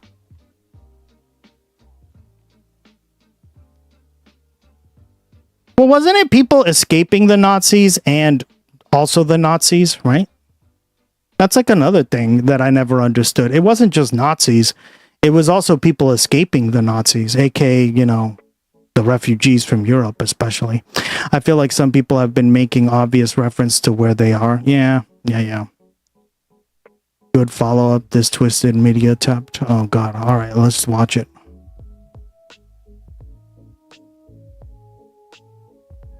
Not entirely sure if I like that. Yeah. Have the nerve to come so after yeah, that's kind of what I would say, right? Like even me, like I started to understand what he meant because if I have a lot of Boston in me in terms of how I speak, right? I say fucking a lot and I go kid, and kid is like very much a Boston way of speaking. People here say that all the time, right? This fucking kid, right? They'll say that or something. What's another thing? Oh, wicked. Apparently we say wicked a lot, and that's like a very Bostonian thing to say. I'm wicked pissed, right? So there's like little things like that that kind of give you away where you're from. But you gotta know what to look for. You won. Congrats, dog. Patagonia is full of Nazis and Anglo culture. Yeah. me for telling the Buenos Aires is cosmopolitan. fucking truth and objectively describing what's happening with Israel and the U.S. and this illegal war against Iran and the genocide in Gaza. Go fuck. Wicked is also an Ottawa skater kid who grew up in the 90s. Oh, interesting. I didn't know that. Yeah, here we say wicked a lot. We'll be like, that's wicked. You're wicked smart. Even the way I can't say it without being like that. They'll be like, wow, dude, you're wicked smart. That's wicked. I'm wicked pissed right now. Right? So those are all like little things that determine what part of the country you're from, according to him. And yeah, I bet that's what the AI is doing, right? It's correlating all those, like all the ways you use your language, and it's saying, you know, you're from UK, you're from Australia, you're from, right, New England or whatever, right? I heard that Argentina goes through a process where they specifically wanted Europeans to come. Well, yeah, and the reason, so like this is what's kind of interesting, is if you learn about the history of that, right? The reason they wanted that was because from 1800, right? I think they got their independence in 1821, in the 1820s, right? So from like 1821 to 1840, there were caudillos, right? Basically strongmen who would take over and try to like rule the country, right? They were basically just dictators. So I forget who it was, but the architect of the open borders policy, right? The architect of their constitution was like, no.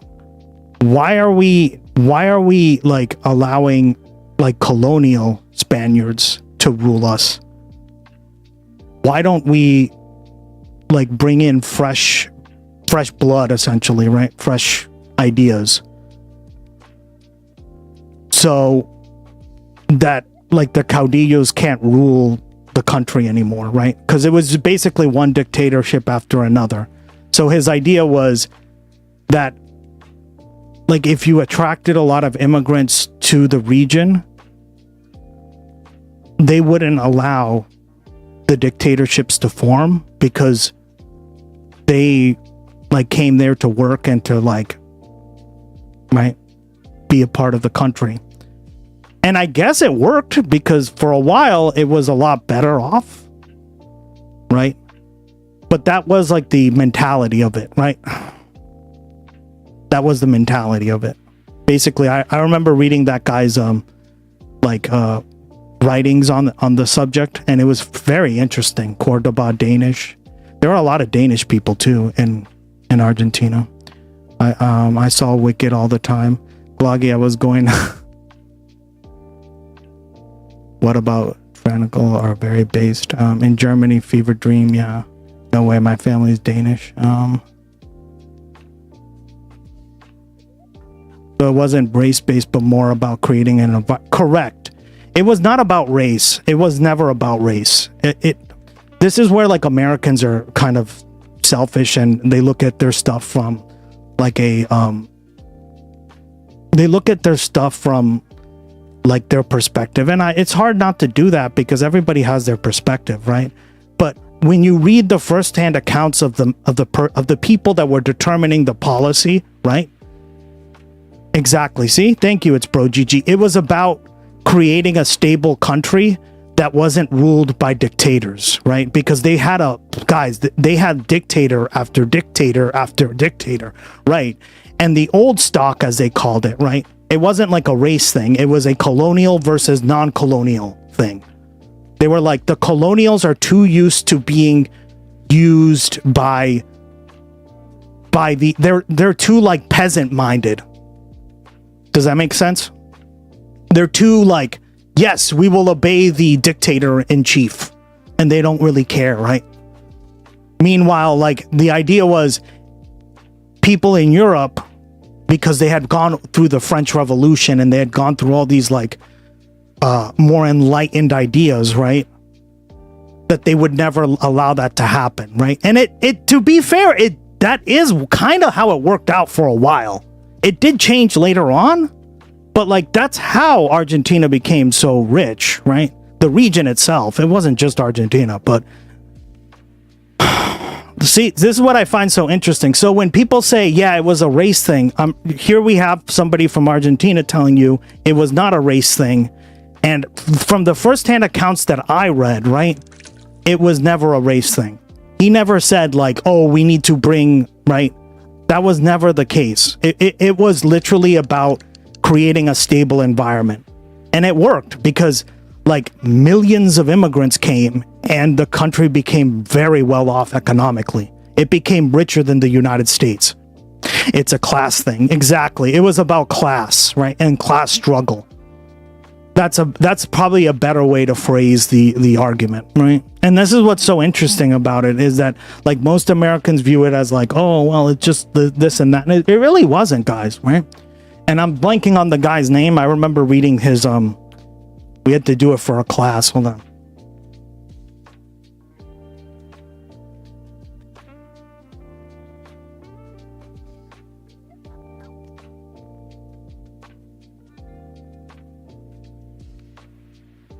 If I see his name, I would remember it. It's here somewhere.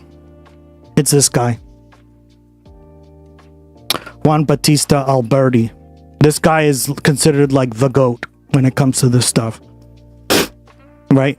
See, he was an Argentine political theorist and diplomat. That was his theory, right? His theory was that if you attracted a lot of immigrants and you had open borders, that essentially the country would never fall back to dictatorship because it just wouldn't, like the people coming into the country would be like, oh hell no, I'm not accepting that. Right? He, based on his classical liberal and federal constitutional ideas, Alberti at the time tried to satisfy contrary social interests and establish a balance between national political centralization and provincial administrative decentralization. Considering both solutions would contribute to the consolidation and development of a single nation, right? And the more you learn about like some of his theories, it ends up being pretty interesting. Like it was very interesting to read his works. Just like from Perón, but like a Perón was not really his followers. Yeah, exactly. He's the architect of this, right? This is what we read, right? Bases, right? We read the English version. They translated it into English, and we had to read it. Right?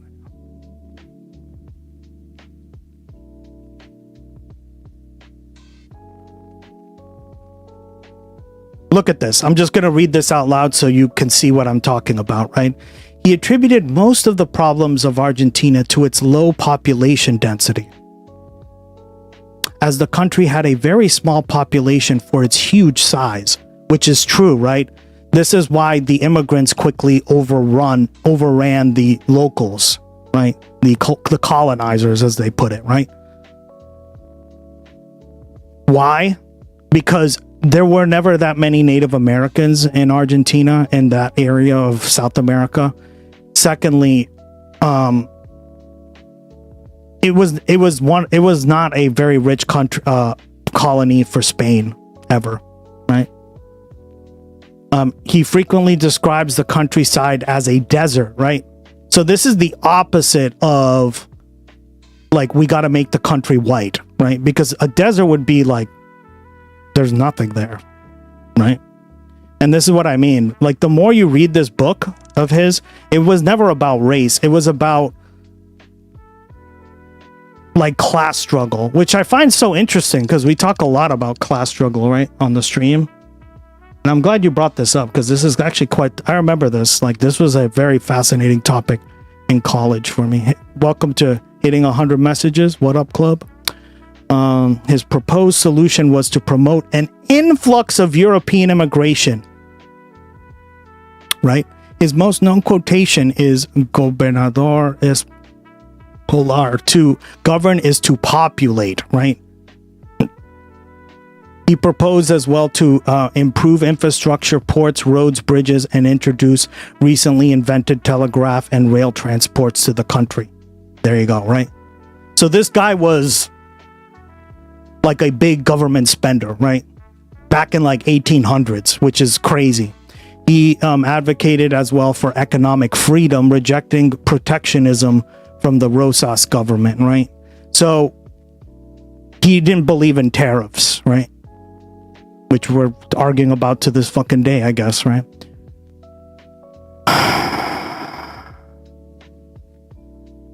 Right? The new president of Argentina in 1853 supported Alberti's work and appointed him to ambassador of the Argentine Confederacy, right? So again, this guy, right?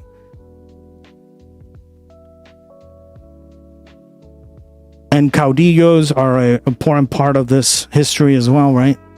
Because they're basically just a dictator, right?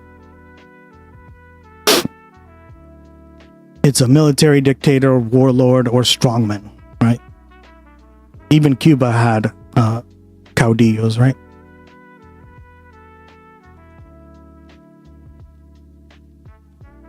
Alberti met with French Emperor Napoleon III, who granted the French recognition of the Confederation. There we go. Back in the day of imperialism. Yep. I mean, he was a diplomat, right? He got put in that position, so he probably met a ton of really important people throughout his life. But I think he's considered. I forget? It's Bro GG. He's considered pretty important in Argentina, right? Just based off his ideas that are still around, right? Like that open borders idea. I mean, was golden. It really helped out the country and the region, right? Like, can you imagine if like you probably wouldn't be around, right? Like most of Argentina would probably look pretty different today. So, yeah. Yourselves, the people are with me. They are not with you. Hey, y'all, do me a favor and like and subscribe. Crazy. It helps out. That's what we do, guys. We study. I specified in Latin American history and politics. So this stuff I studied in college, along with European, like especially the Napoleonic era. Yes, Alberti is one of the greatest economists for many. Yeah, see, I remember like he was considered one of like the great theorists from Argentina, down to like the point where like his ideas do make sense, at least in that like sense, right? Where like open borders just create a more peaceful world because people aren't going to want to tolerate dictatorships, right? And think about it, where are our most dictatorships like the most powerful? It's when they close the border as much as possible, right? Our mate Napoleon, yeah. So like there's some good arguments to be made there, from ages where the economy wasn't actually a profession. Maybe. Yeah, like he wasn't really an economist, but he really was just a theorist, right? Like he was a political theorist, and I think some of his ideas have held up pretty well. I think they've just been misconstrued by a lot of people as like him being like so sort of like a racist or something, and he really wasn't. Like if you read his book, I highly recommend you do it. He speaks very like he speaks almost like a Malthusian, right? Almost. I don't want to classify him as one, right? Because Malthus was like pretty. He was kind of problematic, but like, yeah, like if you have a lot of if you have a lot of people that are used to like strongmen and like dictators and stuff, right? And then people come to a place that don't accept that crap because they're from another part of the world, right? It's gonna be always very different. Cycling Boy is a lively meme-heavy chatter with a playful edge and quick wit, often mixing humor and sarcasm with a sprinkle of cultural banter. They engage frequently with others and show penchant for inside jokes and community callbacks punctuated with spirited emoji use. What up? True story. Playful, meme-savvy, community-oriented, sarcastic, responsive. Oh, that's your British side. Sarcastic. God, sarcastic Brits. Malay always talks about Alberti's successor from the Alberti family. Malay's party, we descend from Alberti Congress chair. Oh, really? That's interesting. Love the meme-heavy chatter. Yeah, with the playful edge and quick wit. I'll take it. Oi. I love it. I'm glad you guys like the new feature. I do stuff for you guys, right? Don't call me British. I know, I'm sorry. Big time in the algorithm. Click the bell as well. Scotland is a part of Britain. All right, Raina sent us this. It's rigged. Oh, we watched this already. Sorry, Raina. My bad. I forgot we watched that already. Thank you, girl. All right, now speaking of Europe, we're going to learn about the wildfire crisis. Holy shit. From Al Jazeera. Engulfed in flames as wildfires spread rapidly. Hundreds of thousands. We are too. Europe's on fire, chat. Forced from the Scotland is British. I'm sorry, dog. It's kind of true. Somebody just found. I love when people called Scotland England, though. Americans, dumb. Somebody just found out that 2026 economy is rigged. And then again, I had somebody say Costa Rica was Panama, so completely different. Like when you visit Costa Rica and you go to Panama, it's like night and day, right? They're right next to each other, but they're so different. Homes, swaths of Panama's a lot hotter. Ugh. land score. Like very humid. The people look different. The people act very different. What else? Panama is cheaper. Costa Rica is more expensive, I would say. Trying to think. Yeah. Climate change has contributed to this. When you say Europe, it covers a lot of ground. I guess we're going to find out what parts of Europe are on fire. It looks like Spain. Precedented fire. Spain and France? In southern France? Fire season. But what will it take to bring Bordeaux? the situation under control? This is Inside Story. God. Morlock is calling me out, being like, come on, what are we, Africa? God!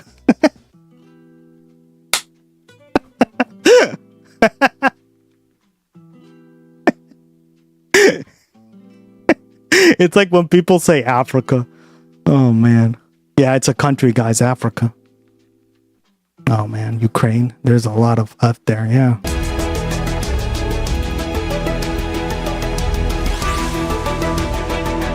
God, guys, I'm sick of your shit. Hello and welcome to the program. I'm Per Nyberg. Wildfires are ravaging many parts of Western and Southern Europe, with France and Spain among the hardest hit. The World Health Organization has warned that climate change is contributing to the frequency and intensity of these fires. Well, that's clear in the record temperatures and successive heat waves seen across the continent since May.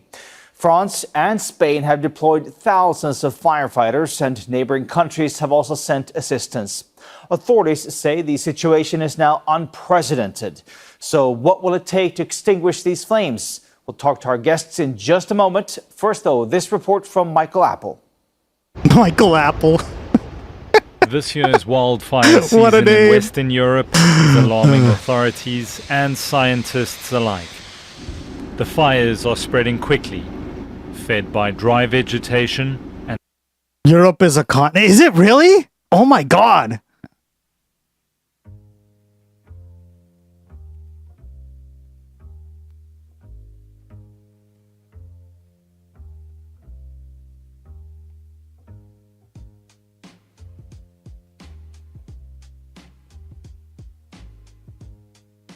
Oh God. and strong, hot winds. I'm learning stuff every day on this stream, guys. Europe is a place.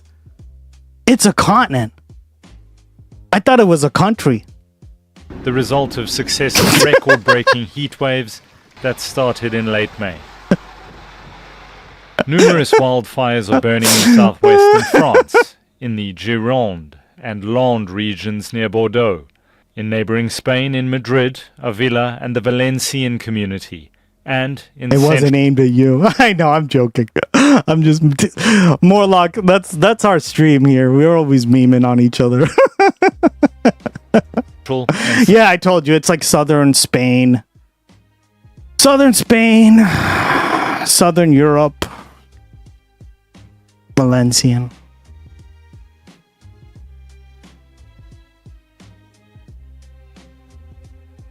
But not Barcelona. Look at that. Look at that, Patricia. Barcelona's not on fire. What up?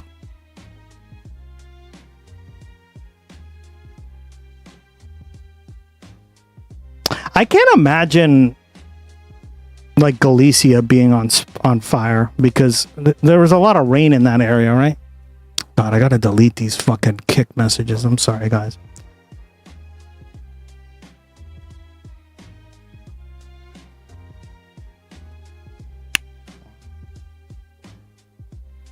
Like this is whoops.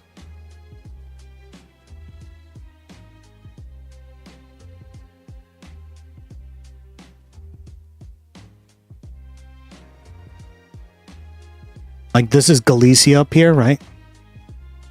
Really, it's more like here, but Basque Country,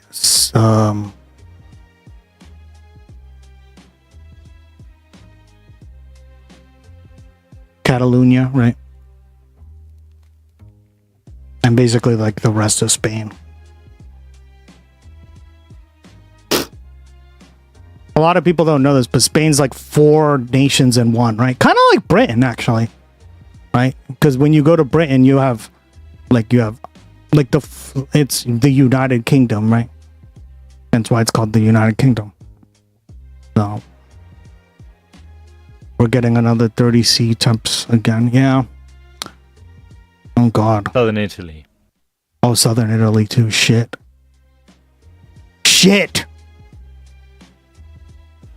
France is mobilized. Dad, you better be calling. More than 1,000 soldiers to support emergency services. My dad watches the stream chat. In what President... He's like, he reads all your comments and he's like blown away.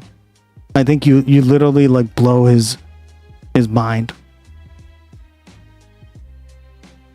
My dad is so funny watching the stream. He just like sits there like at awe. I don't know how to describe it. Hello, Papa Gus. Emmanuel Macron calls unprecedented times, while several EU states have deployed assets to help control the spread of the flames. We're not talking about a resurgence. Oops. We are talking about the spread of the fire that has been occurring for days now, and which spreads depending on the changes in wind direction. Hundreds of thousands of people have been displaced from their homes in France and Spain. Some have joined the response operation. We're very welcome here because we're arriving with a large volume of water and they really need it. We're refilling the large water tankers parked nearby, spraying water along the roadsides to help the firefighters in the areas that haven't burned. The United Nations has again sounded the alarm, saying the intensity of the recent heat waves and the scale of wildfires are linked. And, as Al Jazeera meteorologist Everton Fox explains, persistent high temperatures will further complicate firefighting efforts. Now, the heat is expected to continue across parts of southern Europe well into next week, keeping the risk of wildfires high. Scientists say Europe is the world's fastest warming continent, and as temperatures continue to rise, heat waves like these are becoming more frequent, more intense, and increasingly destructive. In a recent report, God, why did Biden do it? Regional Am I Director right? for Europe issued this warning about climate change. The guidance is published. The evidence is there. What governments do next is a choice.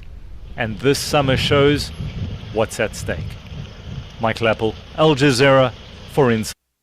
They should tariff each other and that will stop the fires for sure if we use Trump's logic. Yeah, guys. God.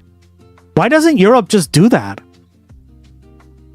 Just tariff each other to oblivion. Trump says it would work. It's what we're doing to Canada right now. Side story. It's like those disaster films. Europe falling is always a footnote. I thought that was New Zealand. Nobody ever cares about New Zealand, am I right? You know those maps on the internet where there's like a subreddit where New Zealand always gets fucking ignored?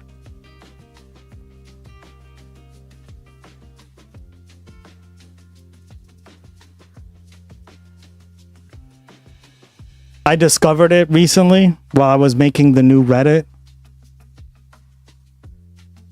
Look at this. Omission of New Zealand from maps.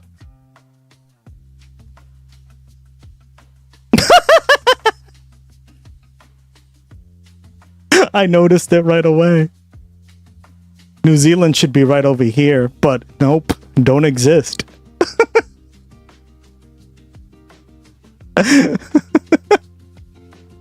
All right, let's see. It's so funny. Hold on, let's find it. There's like a whole Reddit dedicated to this shit that nobody cares about New Zealand. Why? I don't know. I'm sorry, guys. Yeah, here we go, right? Remember, guys, New Zealand is right off the coast of Australia. Nothing here. Look at this. Nothing. Like, New Zealand is bigger than Cuba, and Cuba always shows up, right? New Zealand is about the same size, maybe a little smaller than the UK. And the UK always shows up. But New Zealand, yep, not showing up here. It should be right over here, right? Like that. It's a little bigger, actually. Yeah, it's about the same size, a little bit bigger, maybe. It depends. If you don't count if you count, yeah, like I would say it's probably a bit bigger, but a little bit bigger. Yep, no New Zealand here either. Look. No New Zealand here. No New Zealand here. No New Zealand here. Even though they put Oceania, right? It's literally a part of Oceania. I don't know, it'd be like forgetting Canada in North America. God! What's next? Mexico? Jesus.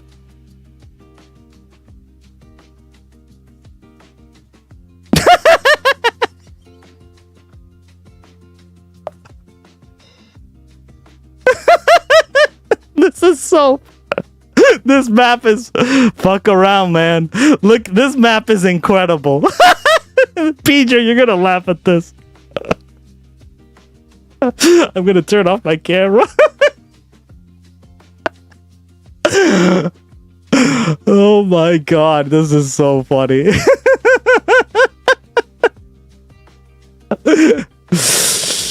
Oh my god. What a burn. Spain wants Spain to win. Nobody except Spain wants Argentina to lose. Everybody in the world wants Argentina to win. Only Argentina.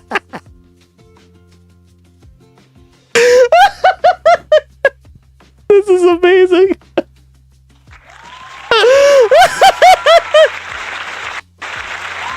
Imagine wanting that. It's so good. I missed it. Now I can cook.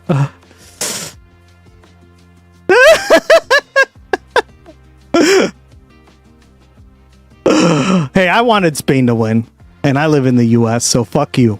Okay.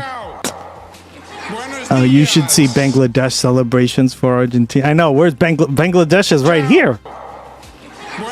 Gerrymandering is real. For real, guys. I call complete bullshit on this map. It's pretty funny though. Oh man. This is some gerrymandered shit, am I right? We've been bing, bing, bing, bing. We had our beautiful Marine standing there. Bing, bing, bing, bing. You know, in the old days, bing, bong. You know, with the map, bing, bing, bing. Little mouth on him. Bing, bing, bing. Bing, bing, bing, bing, bing. Bing, bing, bing.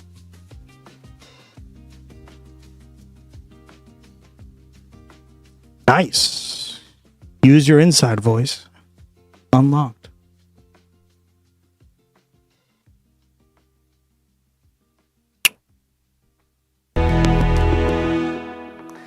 Let's go ahead and bring in our guests into this conversation. Joining us from Valencia in Spain is Eduardo Rojas, chairman of the board at the program for the endorsement of forced certification.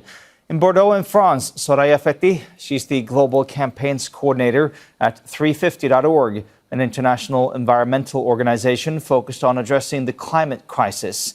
Also joining us from Exeter in England, Laurie Leyburn, the executive director of the Strategic Climate Risks Initiative, a nonpartisan think tank. Thank you all three for joining us this afternoon. Relax. Yeah, I don't know what's going on. It's fucking doubling. Soraya, let me start with you. You've already been evacuated once from your home in Bordeaux. You're back home now, but what was it like getting told to leave your home and all your belongings and go away because there was a fire approaching? The whole situation is pretty unbelievable. We went from Friday morning from a situation where we felt like in Bordeaux. It's blue. It's fucking blue. We were not really I love that threatened one. by the fires happening One of my near the faves. coast to, in the span of a few hours, being asked to be evacuated. At least only the western Fucking suburbs blue. for now. And since then, everyone is just in some God is kind angry of, for margin. Lost. time stop just wondering if which neighborhood is going to be next. Is that blue? Several hundred homes have already been burned in neighboring Gironde. What's the situation like right now there in Bordeaux? I understand the fire is only about 15 kilometers away of the outer perimeter of Bordeaux. What can you see? What can you smell where you are? As we speak right now, the sky turned from blue to gray again. It was the same situation yesterday and the day before it turned black. So we can smell the fire. We can see the ashes. When you walk outside, you breathe the pollution. The streets are filled with smoke. So the fact that the fire got so close and it's still so close is very worrying, because we know that yesterday the situation was a bit more under control because we had a bit of rain and the winds calmed a bit. But this afternoon, and that's why I'm worried that right now, seeing the sky being filled with smoke again, we know that the winds are going to blow towards Bordeaux again. So yeah, we're expecting, or at least we're trying to be ready for the worst, unfortunately. Eduardo, you're in Valencia, not far away from Castellón, where you have one of the two major fires in Spain. How bad is the situation there? It's critical due to the fact that this area has a very Lady, even have a good one. orography. Thank you so much, Morlock.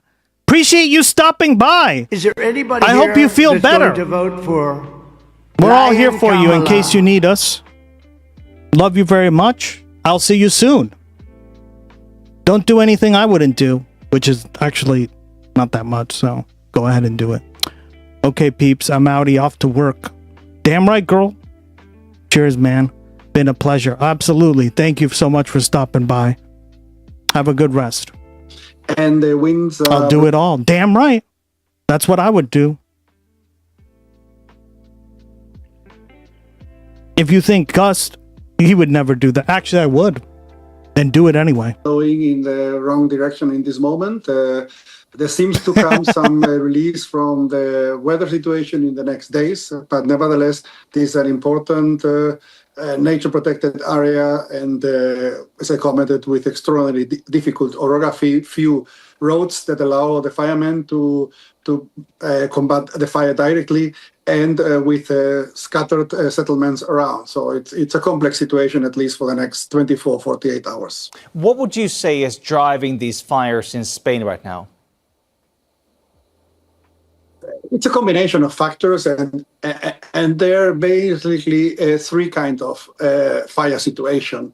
First, the traditional forest and forest land fires, which were those of last year. Last year was really complex in northwestern Spain and also in North Portugal. And this wildland-urban interface is extremely complex, and especially in areas that were built up in the 60s, 70s, 80s without corresponding city plan, with lack of infrastructure, lack of water availability to load the firemen, and with a lack of knowledge of the neighborhoods how to behave. And we had this first relevant fire in Almeria with important death toll of mainly foreign citizens. This is the kind of fire that doesn't burn a huge area, but creates a lot of hesitation. And the one in Madrid, west of Madrid, is of this kind, and most likely the worst that we have been tackling together with the one in Almeria due to the death toll.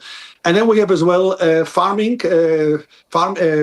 harvesters of cereal that crash with a stone, that generate a small lightning, and immediately all the cereal starts to burn. And these forests at the end burn big agricultural area, which is a big damage for farmers, but even the spread either into urban environment or more into forest environment. And these three kinds need to be tackled in a totally different way because their cause and their environment and conditions are incompatible one with the other. So multitude of different factors. Lori, this has been an exceptionally warm summer. Some countries in Europe are now in their third heat wave in just a couple of weeks.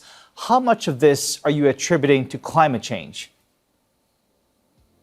So there's a clear signal of climate change supercharging these Yeah, we do. We need more tariffs, chat. Any disaster is very complex. The causes are multi-layered, including how we build and how we use land and so on and so forth.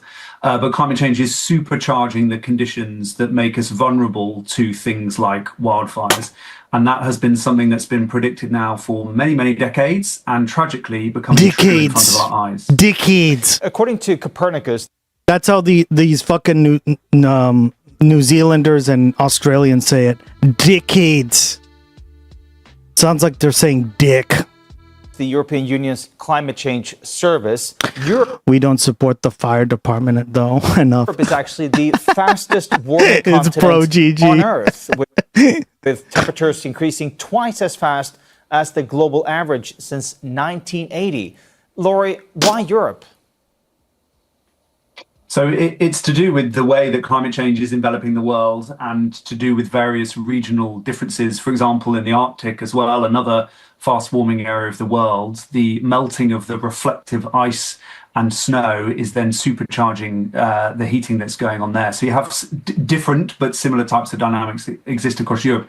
What's very important to stress, though, is that it's not just that it's the fastest warming continent, it's that a lot of the consequences are outpacing what governments and other key institutions are maybe planning for. So the conditions that we've seen with the heat waves and now these wildfires are beyond what many governments have identified as being the worst case scenarios that are possible at this moment. All governments develop what are called reasonable worst case scenarios to inform their planning. And in many instances, the events that we're seeing are going beyond even those. So what that tells us is that the tools that we've got, the analysis that is informing government planning is a step behind how fast climate change and then its supercharging of disasters is. And that should be a moment of profound alarm and reflection for particularly governments, because it shows them that the planet is like 90% water, but we can manage some of the fire. Tell me a better irony of human evolution. You want to hear something crazier? Apparently, like 1 cubic meter of water has more energy than like we would ever use in a year. Or some shit. And yet we burn fossil fuels.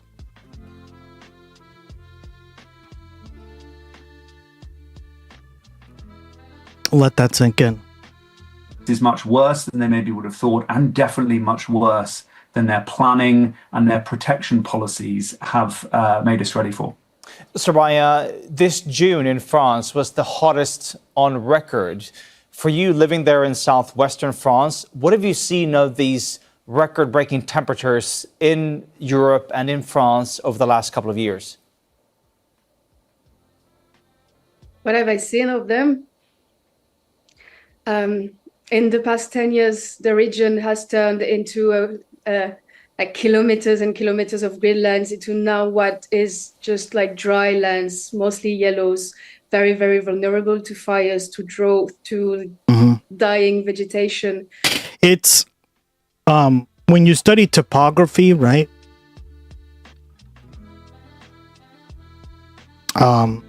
This region of Europe has a Mediterranean background or Mediterranean type climate.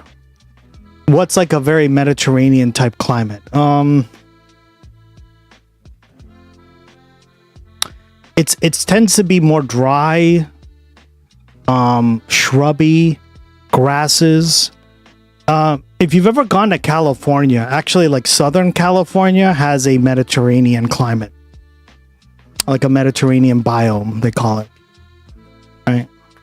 Like a lot of maps will compare the two. So like that southern part of Europe to like Southern California.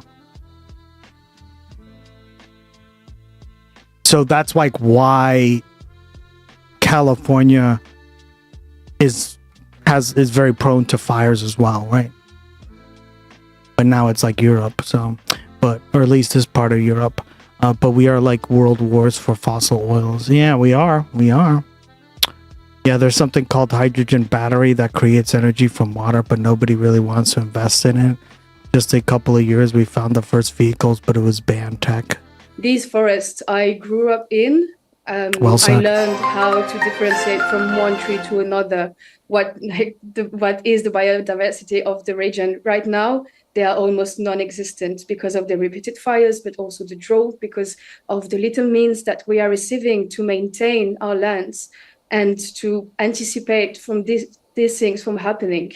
So heat waves after heat waves, especially here in the southwest of France, we are just experiencing what our new reality is now. It doesn't have to be our new normal, but these things can be anticipated and they can be mitigated. And unfortunately, we are just the witnesses of the lack of means that our governments are putting into these priority climate actions. Eduardo, Soraya is talking about these trees in France where she is. I understand that Spain has actually gone from about 15% coverage of trees about 100 years ago, and now it's 40% coverage of trees in Spain. Is that also driving these wildfires, creating more biomass that can actually burn? Exactly. There are several factors. There is not putting all the eggs in one basket would be an error. And one of them is, of course, the growth of forests, not only in land, but also in growing stock, in fuel that is available to burn, and the rural decline that is extraordinarily intensive in Spain compared to any other European countries. The common agricultural policy is very inefficient regarding these low-populated areas that forests are set out of the financing of the common agricultural policy, and that everybody is free-riding forests, be for the water protection, for watersheds, for soil, for climate change. At the end, there is no financial return. People leave these areas, and this, together with climate change, generates the problem.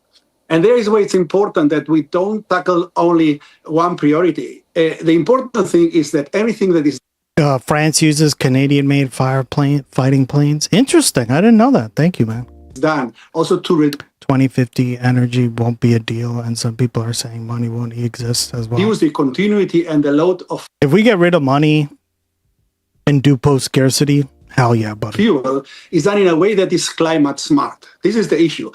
Because if we only put on the climate change fighting, this is a global issue that would take around a century to drive downwards. And in this moment, we have to tackle also this really immense load and continuity of fuel that we observe in certain parts of Europe. It is not in all the parts of Europe.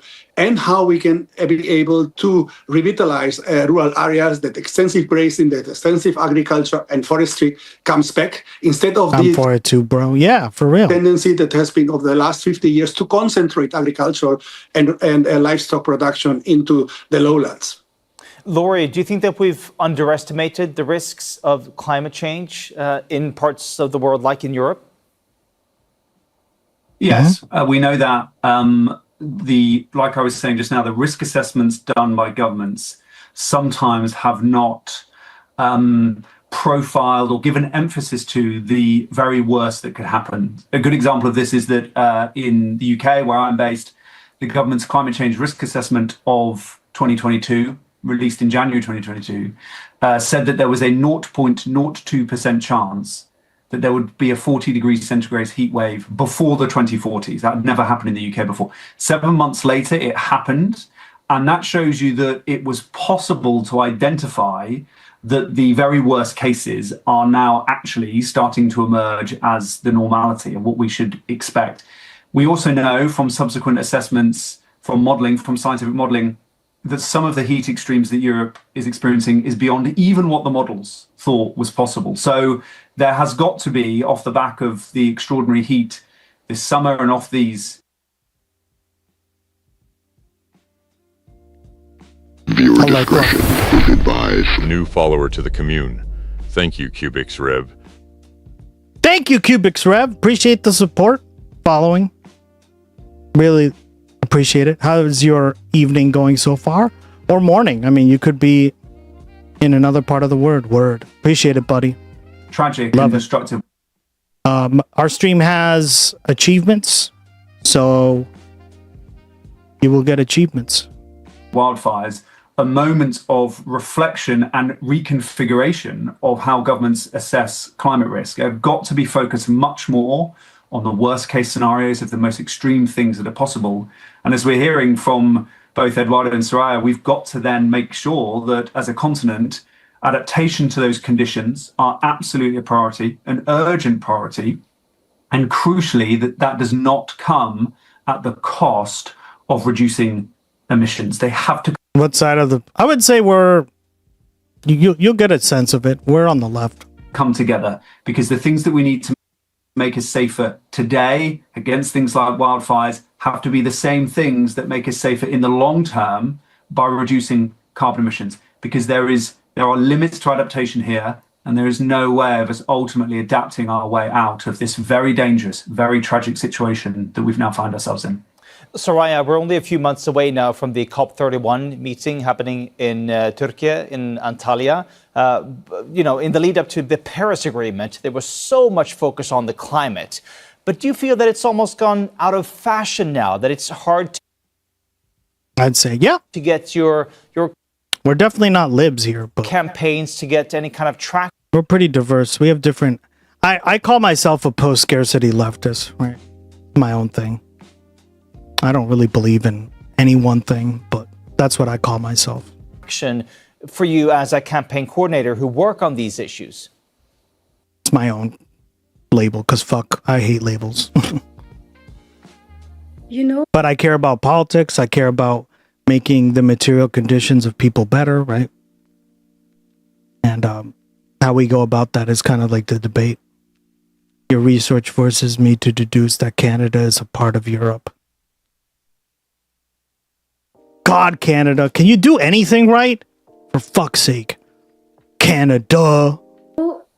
We're all different. I'm just saying we aren't just the right or MAGA. Yeah, exactly. I think we all have like different opinions and stuff, but I'm just giving you my take, right?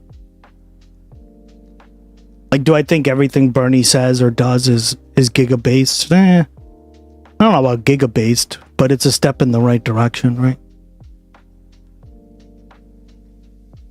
How about you derelick my balls, Capitan? Oh God, I gotta play that now.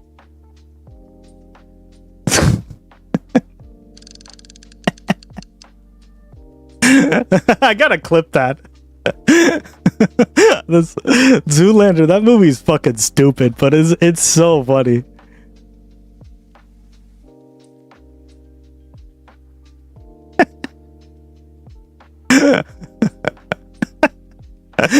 Yeah, I'm gonna start saying that to Josephus. How about you derelick my balls, Capitan? I just thought the way that you handled losing that award to Hansel, and then you sort of laid low for a while and then made your comeback. It was so courageous. Look, I gotta go pee, but I'd really like to continue talking about this conversation when I come back. How fucking cringe talking about this conversation. The fuck? It's clear, thank you. Hey, Derek. You roll. Wait, that's Paris Hilton, right? Holy shit. I forgot she was in this bitch. My man. Derek, back on top, man. Thanks, Billy. You rock. No, you rock. When are you gonna drop Magnum on us, buddy? Not yet. Gotta tame the beast before you let it out of the cage. Excuse me, brah. Brah. You're excused. Oh shit. And I'm not your brah. Whatever, dude. Whatever. Peace. God bless. Hey, Hansel. I'm real sorry you didn't get Mugatu's Derelick campaign. Maybe next time. What's that? Mugatu's Derelick campaign. Sorry you didn't book it. Oh, yeah? I've never even heard of it. Me and my friends have been too busy bathing off the southern coast of St. Bart's with spider monkeys for the past 2 weeks. Tripping on acid changed our whole perspective on shit. So I guess you can derelick my balls, Capitan.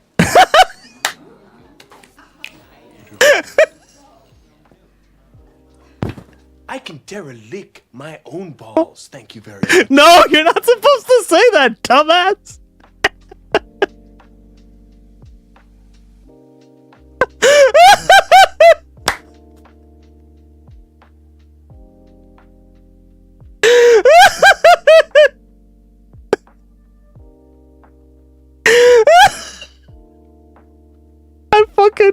This movie, we gotta watch it on stream one day, probably on the Discord, because we might get copyright struck.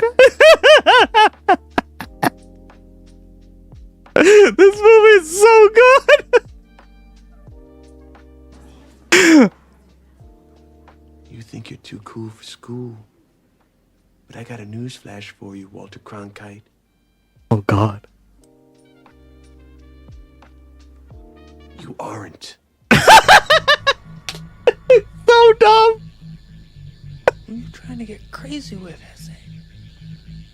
Don't you know I'm loco? Hey, I got a wacky idea. What say we set this on the runway? Han Solo. Oh!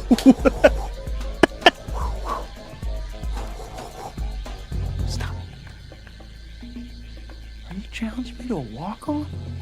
Boo. El Loco. Boo Lander. Listen to your friend Billy Zane. He's a cool dude. He's trying Oh shit. Oh yeah. That's a walk-off challenge, my friend.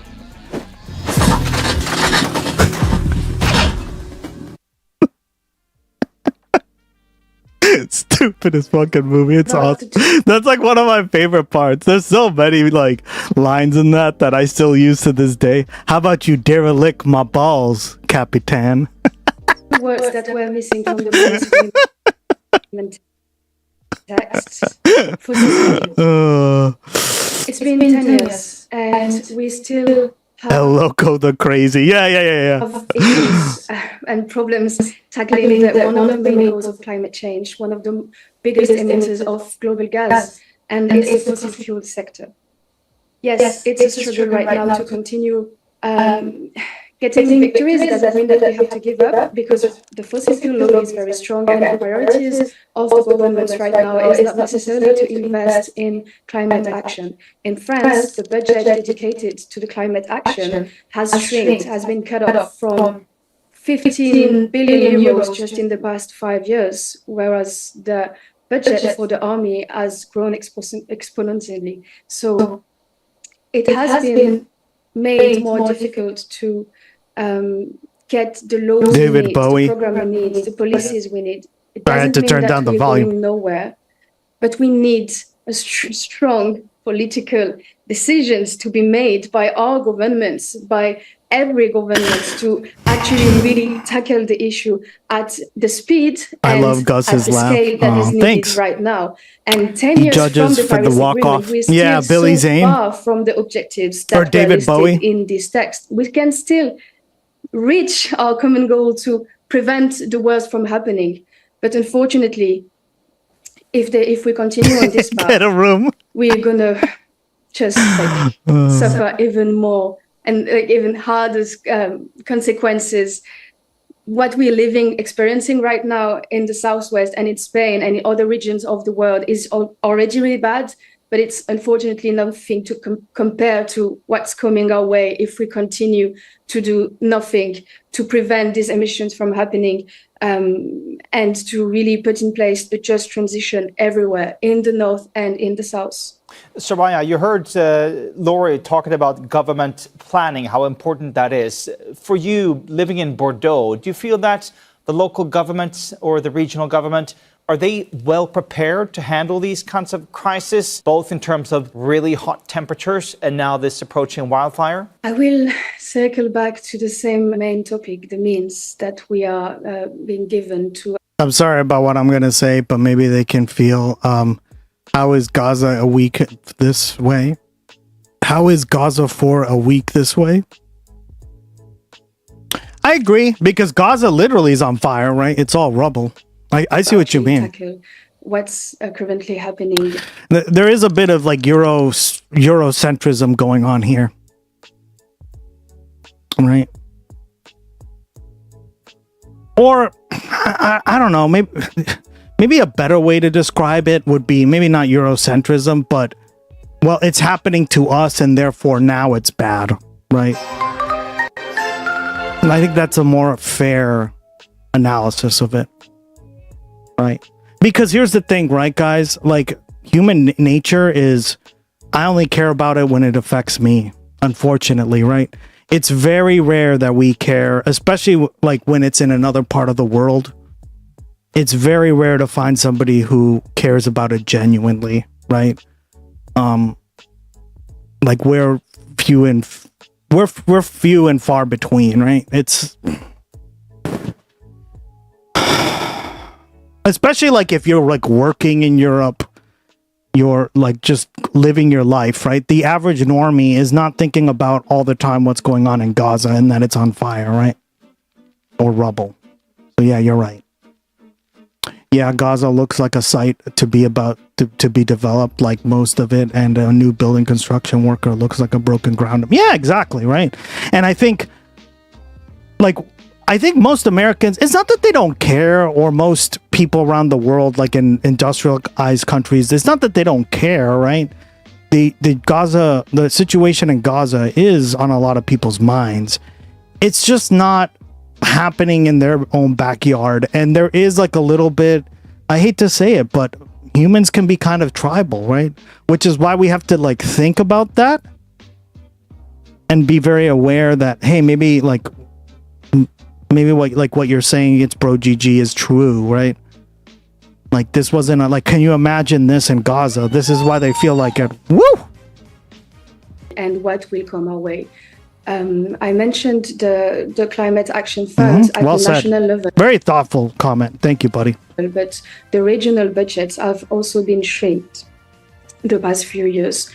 Our mayors or every institutions at the regional level right now are struggling to just like fund what's needed to be done to implement the rules in terms of maintaining the forest, to diversify the forest. This requires money. We also need people to go and monitor if this maintaining is done properly.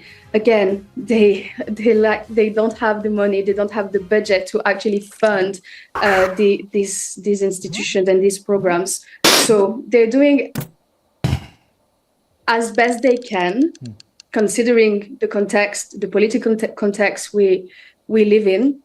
But they need more. They need more support from the national level.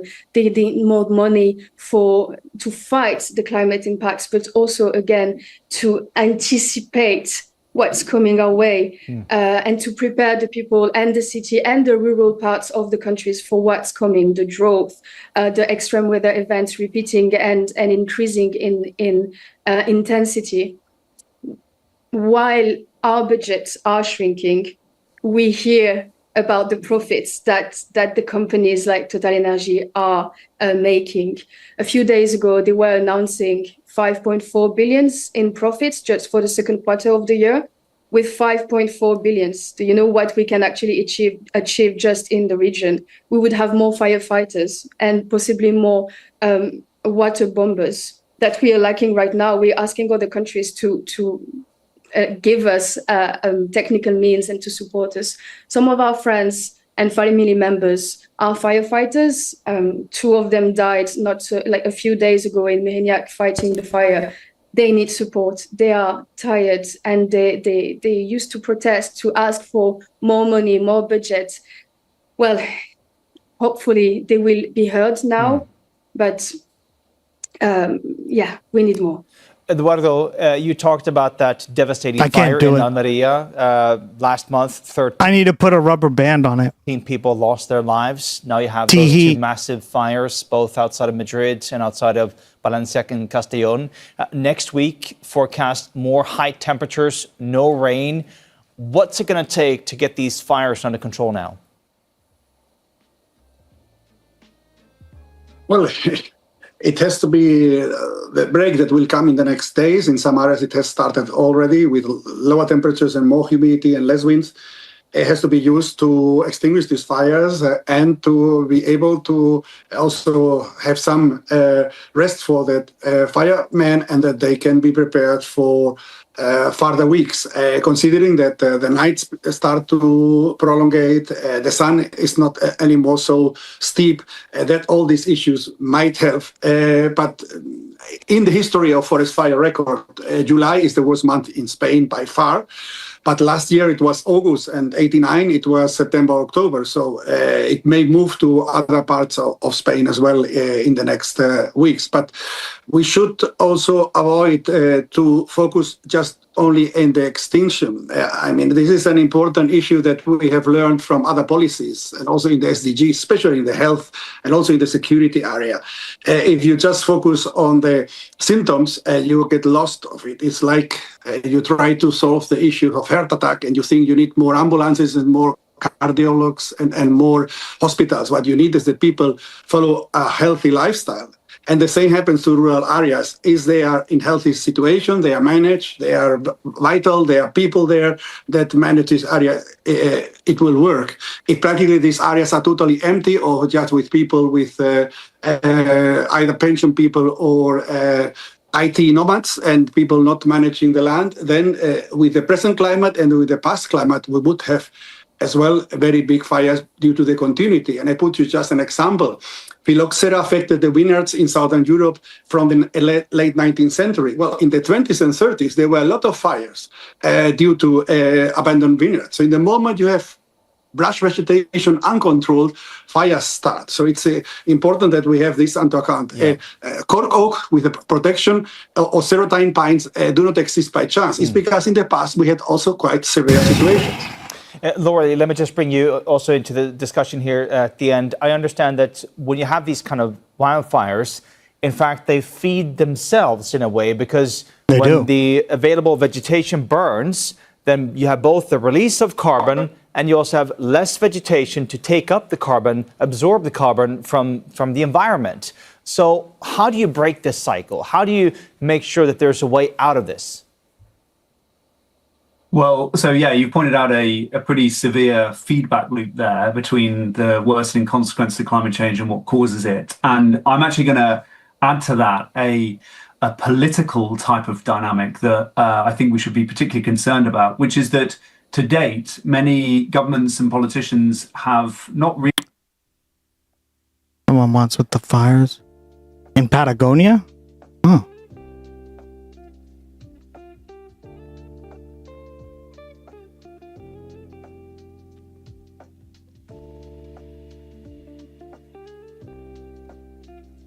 Interesting. I didn't know that. It's Bro GG.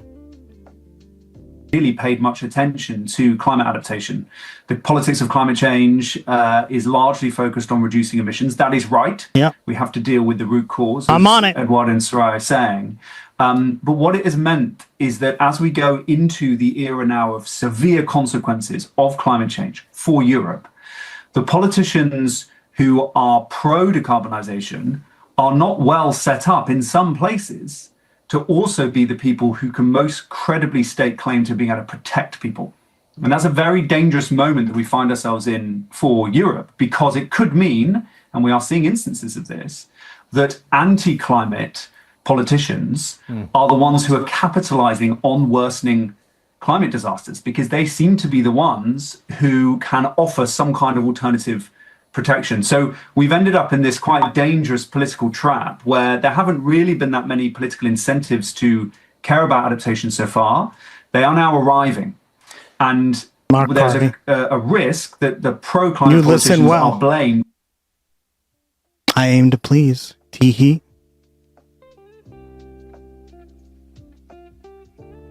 if you know what I mean. For being in charge as the disasters happened, and it could push people to vote for the anti-climate politicians. That is the feedback loop, really. Yes. I'm going to have to interrupt you there because we're out of time, unfortunately. But I want to say thank you so much for your time. Laurie Leyburn joining us live from Exeter in England. Also, Eduardo Rojas, live for us in Valencia in Spain. And also thank you, Soraya Feti, who's in Bordeaux in France. Do stay safe. We hope that you don't have to evacuate again, of course. Thank you all three. And thank you so much for watching Inside Story. You can, of course, watch this. All right. And then...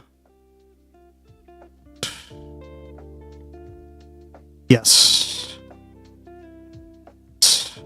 This is Democracy Now!, democracynow.org. I'm Amy Goodman with Juan Gonzalez. Last week, Virginia Republican Congressmember Morgan Griffith introduced the End Birthright Citizenship for the Territories Act, which would limit automatic citizenship in Puerto Rico and other U.S. territories to only children born to U.S. citizens. So do you know why, Amy? Love it.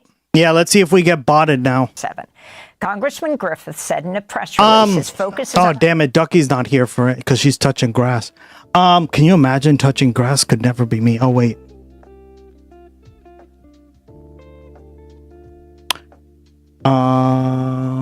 What was I going to say? Sorry, guys. I joke around so much.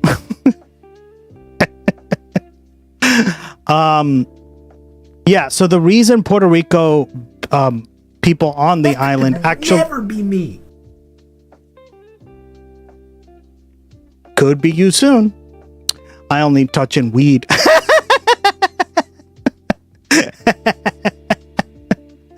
So the reason this actually occurs, right, is because in World War I, Woodrow Wilson needed more people to fight in the draft, right?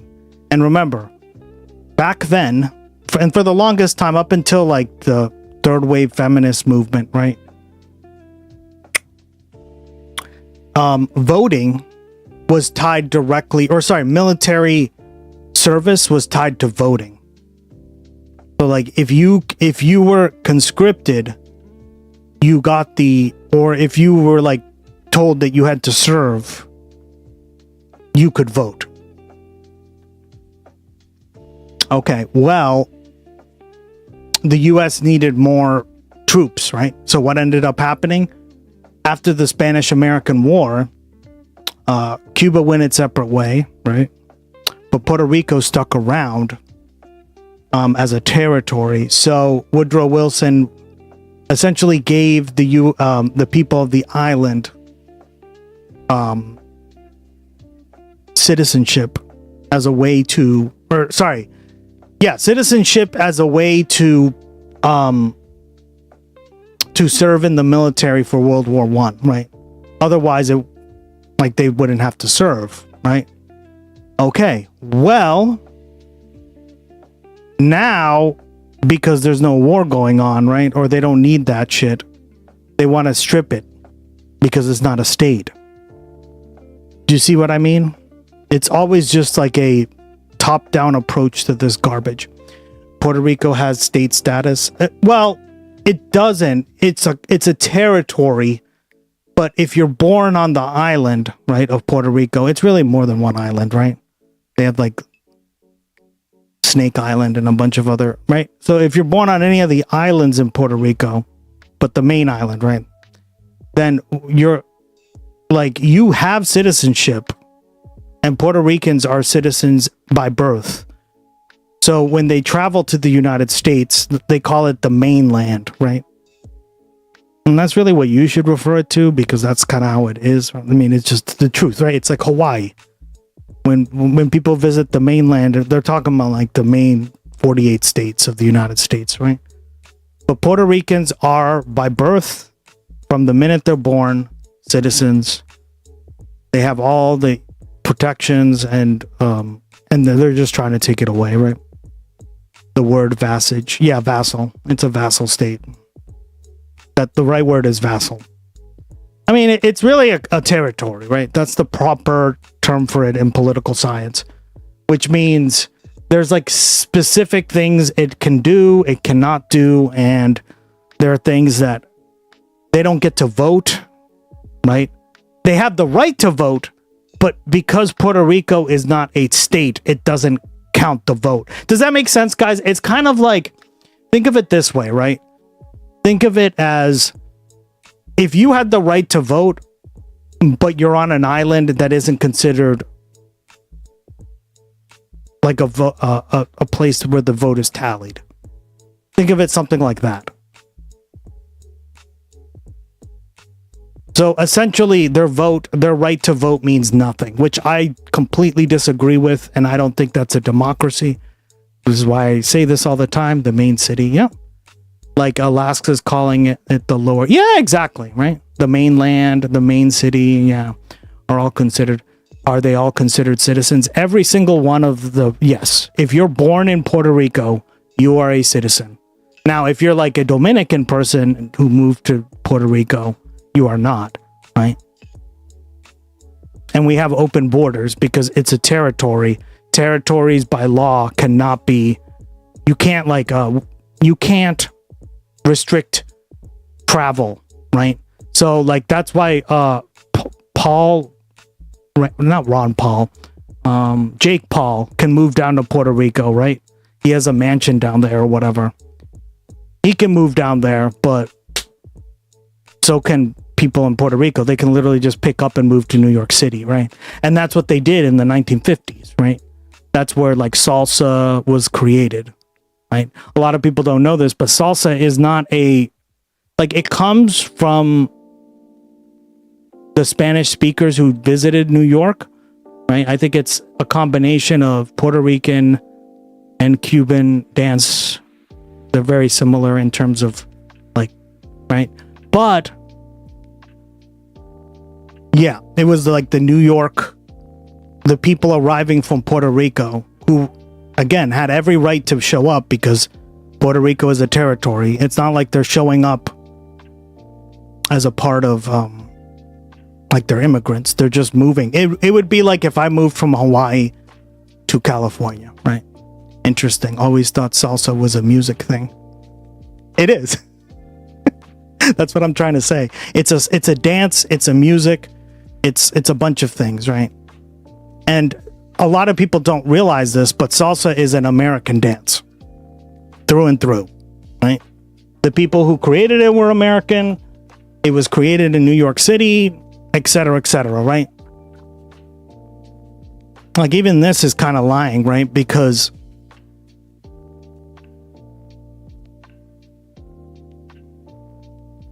if you read, right?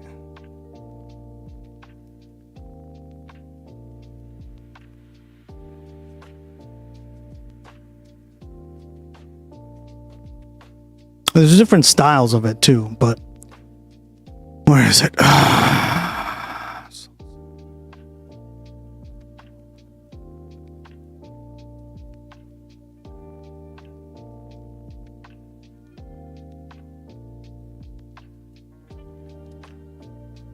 Yeah.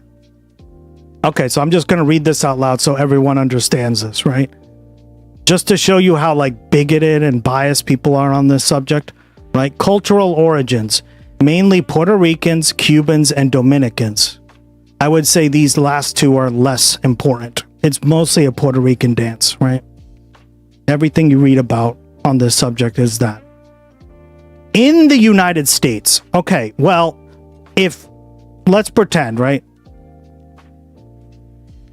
Let's just take the Dominican community out of it for now, because in comparison to recent, they're more recent community that have arrived, right?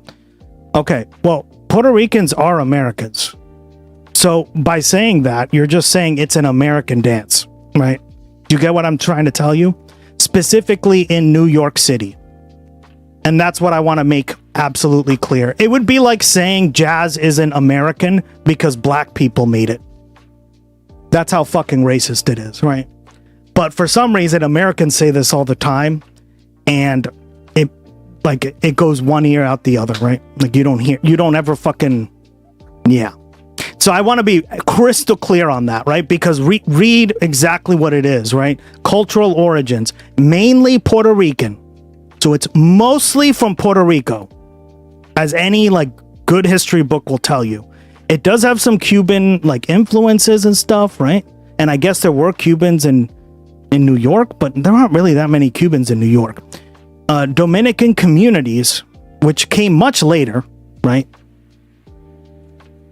In the United States. So when I say mainly Puerto Rican, right? It means it's still like a subsection of the United States. So it's really just saying it's an American dance or music that had some influences from Cuba and the Dominican Republic in New York City, right?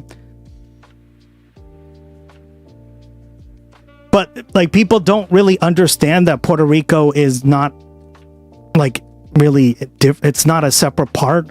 It's a part of the United States. So I just want to make this perfectly clear because this is cultural bias here, right? This is Americans being really stupid, and I hear other Hispanics talk about this issue a lot. And I'm like, motherfucker, have you read history on this shit? It's not true at all, right?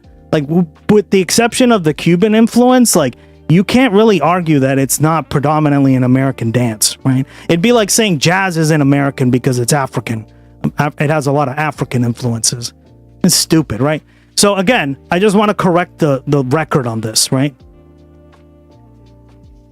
And the wiki actually mentions this pretty well, right? It blends African cultural synchronism in music and dance blends of European influences. Of course it does, right? Because those are the big influences of the Caribbean.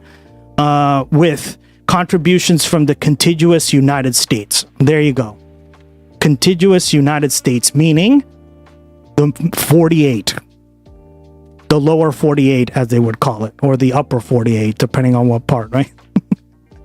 The 48 states. Right? And now there's different subsections of salsa and stuff, right? I'm not going to get too much into it, but the basic thing of it is it's an American dance because Puerto Ricans are American.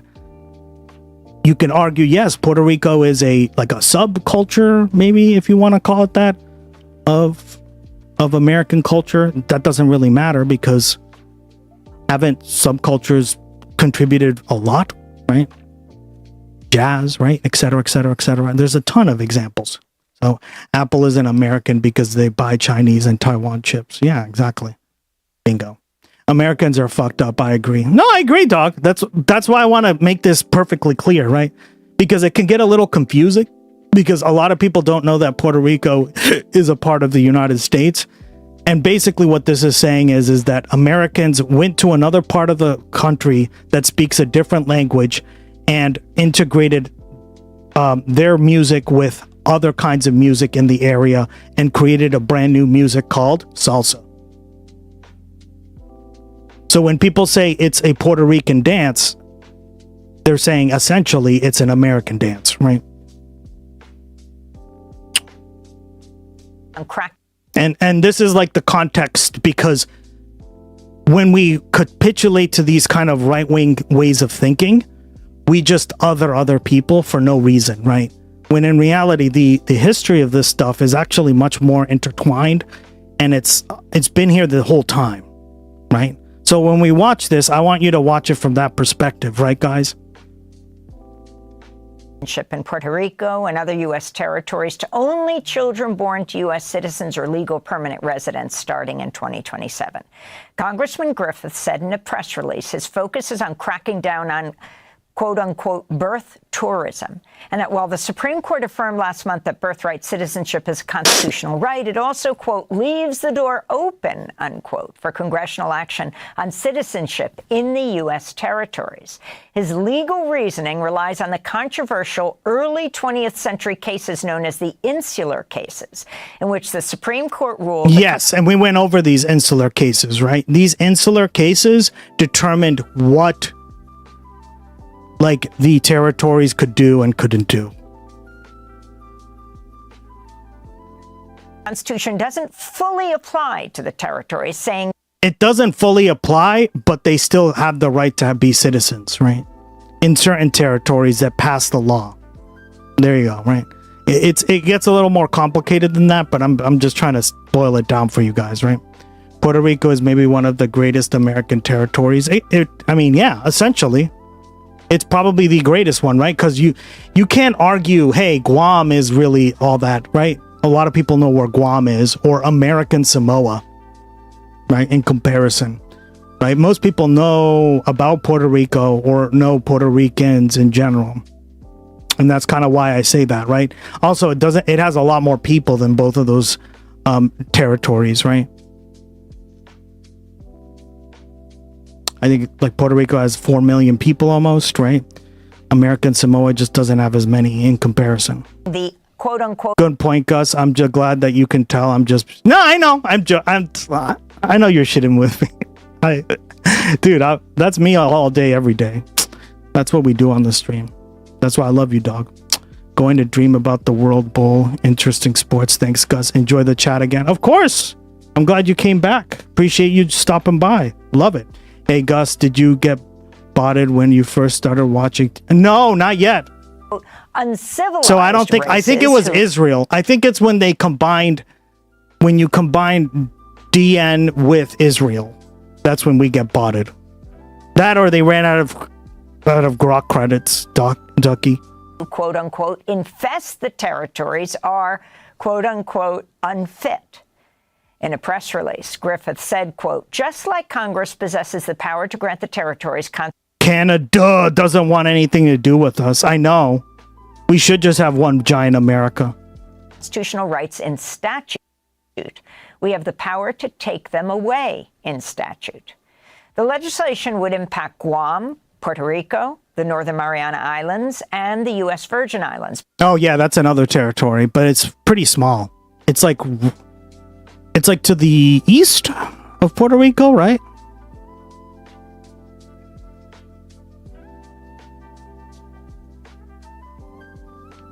That's another one. That's where Jeffrey Epstein hung out. See how fucking nuts this is?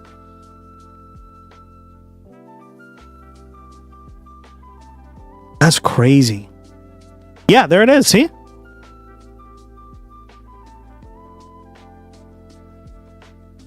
So this is Puerto Rico, right? It's pretty big in comparison. This is also a part of Puerto Rico, these islands. And then there's this.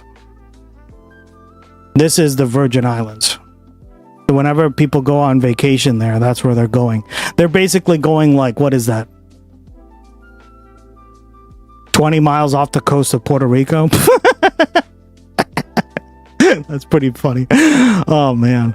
I didn't realize it was that close. Crazy, right?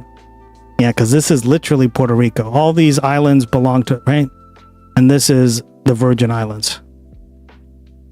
It's a colony of the Danish, right? And then they sold it to us. God, we're so imperialist, guys. People born in American Samoa are already not classified as citizens. Yep. Vice President J.D. Vance has said they don't on get Fox shit. News he's in favor of the idea. This latest attempt to restrict rights in the U.S. territories coincides with the 10th anniversary of PROMESA, the law that established a fiscal control board in Puerto Rico to oversee finances on the island and restructure its debt. But its power and impact extends far beyond that. The law was passed in June 2016. For more, we turn now to two guests. Efrain Rivera Ramos joins us from San Juan. He's a law professor, former dean at the University of Puerto Rico Law School, and author of The Legal Construction of Identity, The Judicial and Social Legacy of American Colonialism in Puerto Rico. And we're joined by Juan Carlos Davila. He's here with us in our New York studio, filmmaker, activist, and journalist from Puerto Rico. His latest film for PBS is titled Farmers of the Sea, the third in a trilogy of films on the Puerto Rican working class. We're going to talk about that documentary in a minute. But first, Professor Efrain Quantum Rivera colonialism, Ramos, yep. if you can talk about this effort to strip citizenship or birthright citizenship for some in Puerto Rico. Explain what's going on here. Well, thank you very much. What I would like to say is that this is obviously an attempt to start tampering with the citizenship situation of the people of the territories. Mm-hmm. The title of the bill that has been presented is to end birthright citizenship in the territories. Now, that's a very broad concept, and it could lead to other developments in the future that could affect the citizenship status of everybody in Puerto Rico, or everybody born in Puerto Rico or in the other territories. So I would like to raise a flag about that possibility. The bill itself, if read generously, says that if the bill is passed as of January 1st, 2027, children born of non-U.S. citizens and non-U.S. residents living in Puerto Rico would not. Okay, so yeah, wow, that's fucked. Right? Because that's basically saying that would be unconstitutional. Because it's still a part of U.S. soil. Right, guys? Like, think of it this way. Puerto Rico's a part of U.S. soil, meaning if you're born there, regardless, you would still get U.S. citizenship, especially to two Puerto Rican parents, right? Duh. But he's saying, like, no. Because it's a territory, it, like, you wouldn't be born there. Like, you wouldn't. Like, if both your parents were not exactly American citizens, meaning they could be Puerto Rican or not, but were not American citizens, you wouldn't get citizenship, right? That would be like if you were born in Alabama or like Boston or like Massachusetts, right, in this case, and you didn't, like, both your parents were not American. No, like, you would still get American citizenship, right? That's how, like, most of the U.S., like, your grandmother, your great-grandmother, whoever, probably got their citizenship, right? Mm-hmm. Be considered U.S. citizens anymore as it is now. And the reason they're saying that this is like the distinction, because it's a territory, right? Not that Puerto Ricans would get that exempt, right, or get that removed, but like if two Dominican parents came and then had a child, they wouldn't be considered an American citizen in that case, which is like an odd exception. Because if it's a part of the United States, then you must get citizenship, right? Like, I don't know. I just think they're trying to have their cake and eat it too. This is really stupid. Now, anybody born in Puerto Depends how many Dominican cousins they have. 20, 30 jokes. Citizenship status of parents. And the reason I use Dominican Republic as an example is because it's literally the next island over, so it's very easy for them to get a flight or something, right? It's easier for that to occur. Is considered a U.S. citizen, and that has been so since a combination of statutes passed by Congress starting 1917 and ending in 1941. The congressperson, Griffiths, said in a statement that this would impact only the children of those who are living in Puerto Rico without being permanent residents or U.S. citizens. Now, if you read the bill, that is not what it says in the first part of the bill. That, if you read just the first part of the bill, it says that people born in Puerto Rico from 1941 to 2027 would be considered U.S. citizens, but not after that. It is not until the very last provision of the bill that it tries to clarify that this applies only to children born of non-US citizens and non-US residents.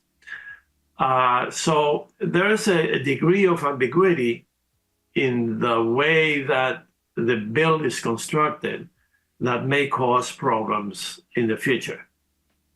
But even if it is interpreted the way that the congressman has said, yep, it does create problems for a substantial sector of people living in Puerto Rico. Mm-hmm. We do have a substantial immigrant population. Most of it comes from the Dominican Republic. Puerto Rican and Dominicans have a symbiotic relationship. Pretty good friendship also. And yeah, that's kind of what I've understood from reading on the subject.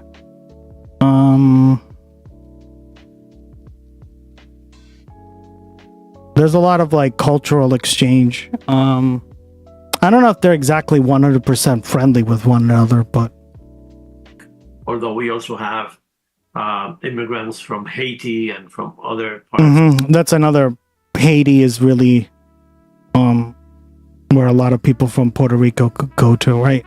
So like Haiti, DR, of Latin America and the Caribbean. If the bill is passed, the effect would be to create a very special underclass of people living in Puerto Rico who will lose many of its rights, many of the rights that they may enjoy right now. This would be like creating a minority within a minority, in the sense that after the US Supreme Court case, Barbara versus Trump, children born of non-residents and non-US citizens born in the United States, people born in the United States under those circumstances, are still considered citizens. If the bill is passed, an exception will be made for those born under the same conditions in Puerto Rico and the territories.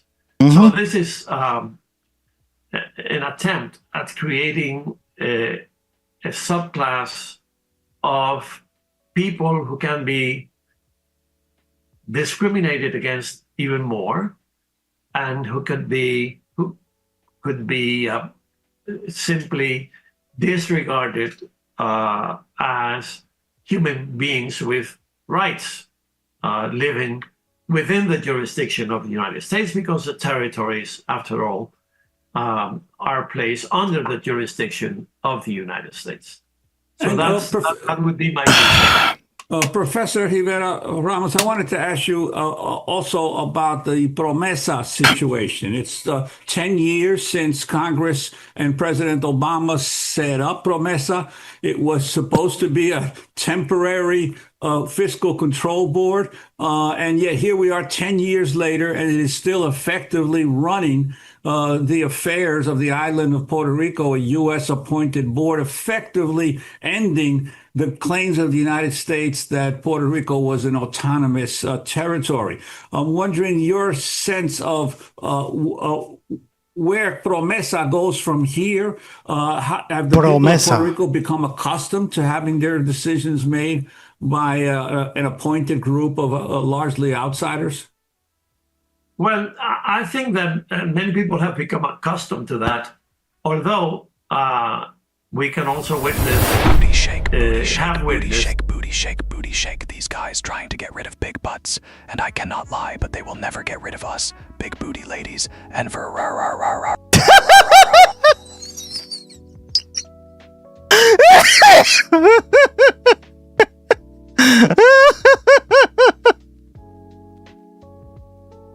That kind of surprised me. I was like, what the fuck?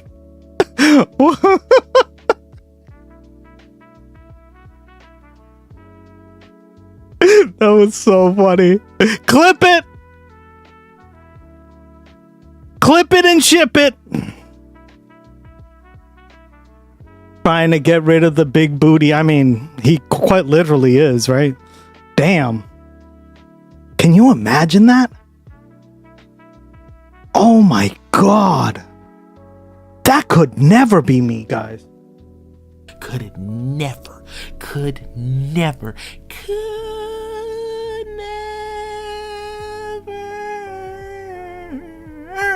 be me. I love you, Living Lily. That shit was, it really surprised me. I was so tuned in on the video, like hearing about, and then like all of a sudden I'm like, what's with all the emotes spamming in the chat? And then that like pops up.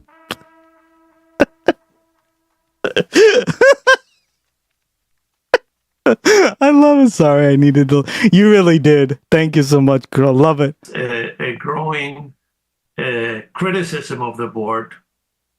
It is viewed by many people in Puerto Rico, with reason, as a colonial entity that was imposed by the U.S. Congress upon Puerto Rico and Puerto Ricans.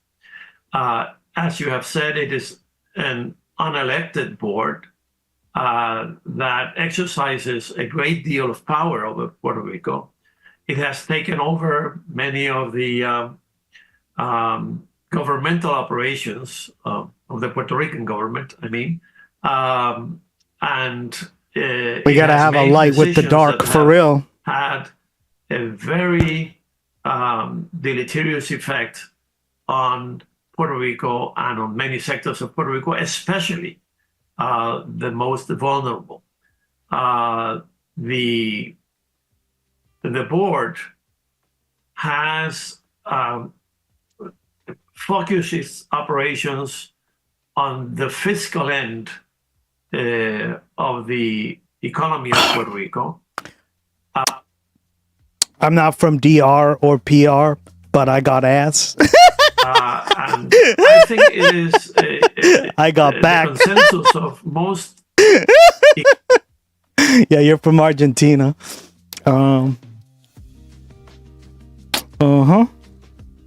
Damn, guys. Economies in Puerto Rico, that has been a huge mistake. Puerto Rico is in need of an economic development plan, of strengthening the provision of essential services to the population, of having a sound economic policy in place, of getting rid of many distortions of the economy, such as corruption, waste, incompetence, etc. And the board has done almost nothing regarding those very crucial aspects. Of the we also have the next video up here. So I think that some people might say that the board has had some positive effect in terms of the restructuring of the debt, but even that hasn't been as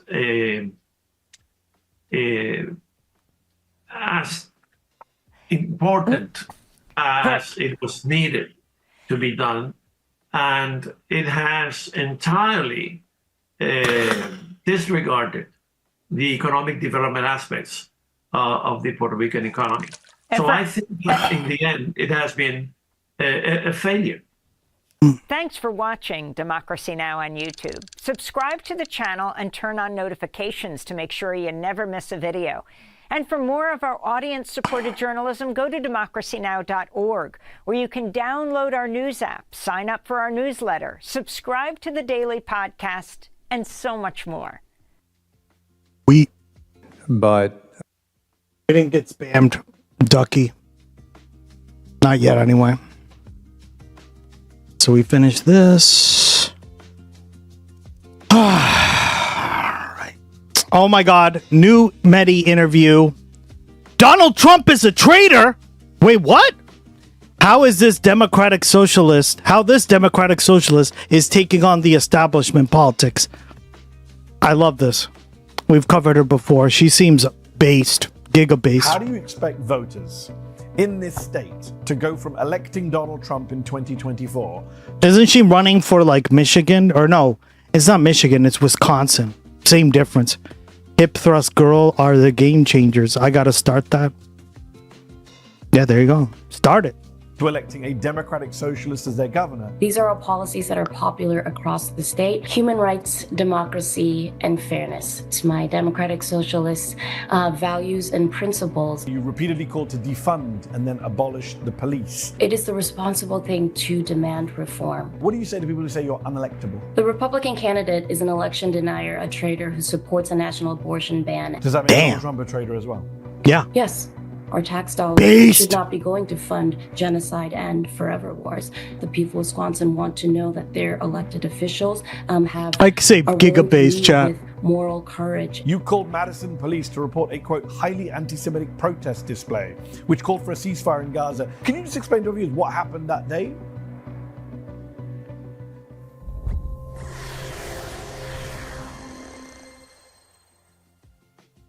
Democratic socialists in the United States are picking up a new wave of momentum after scoring historic victories in this summer's primaries for US House seats in Colorado, Pennsylvania, and New York. But is that momentum enough to carry another Democratic socialist, not just through another House primary, but through a gubernatorial primary in a swing state?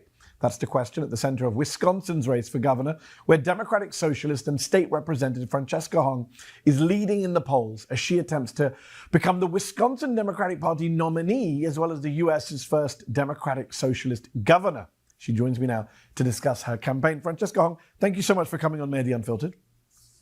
Thank you. Happy to be here. You are running to be Wisconsin's governor, which, if you win, would also make you the first Democratic Socialist governor I'm sorry, in the Crystal. United States. But things change. I have a new girlfriend.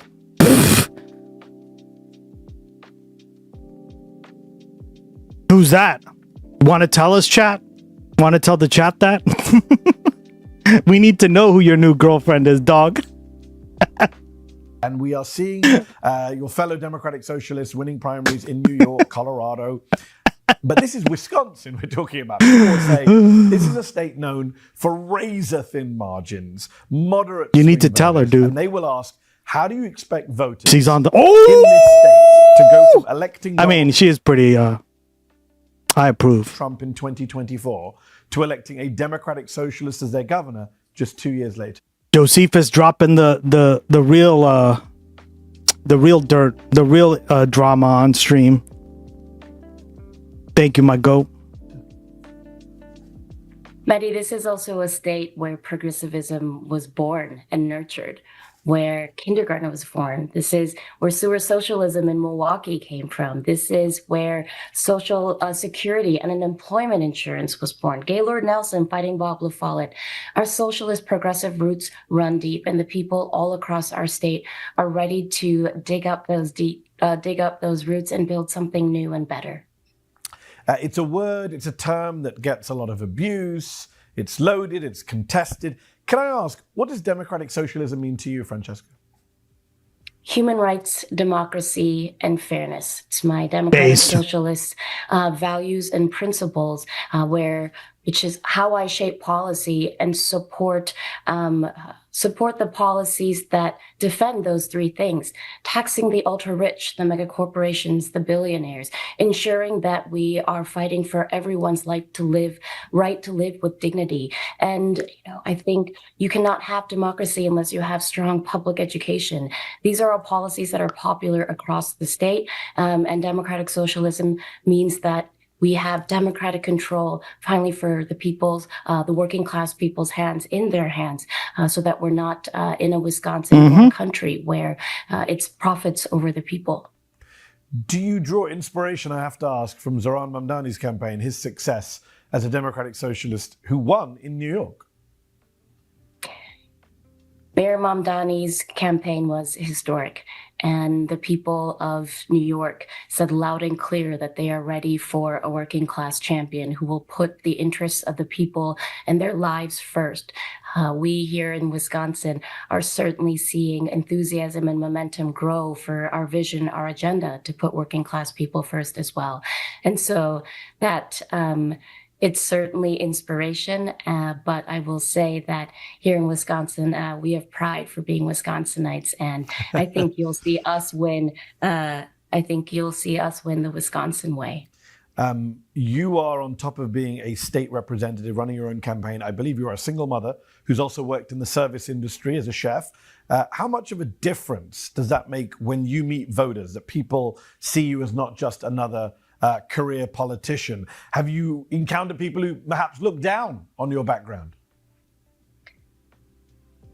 I have immense pride, and I feel like this is when I truly feel like this is what we are supposed to be doing as a campaign, is when I talk to folks across the state and they tell me that they're telling their Republican friends, families, people in their communities about our campaign because they feel like I'm one of them. I think being a service industry worker, a single mom, showing up as a renter, someone who right now is struggling to pay for my kids' summer camp. You know, these are things that not only make me relatable, but that... She has kids. She's taken, Josephus. Why you lie to us like that? Well, she could be divorced, right? I guess.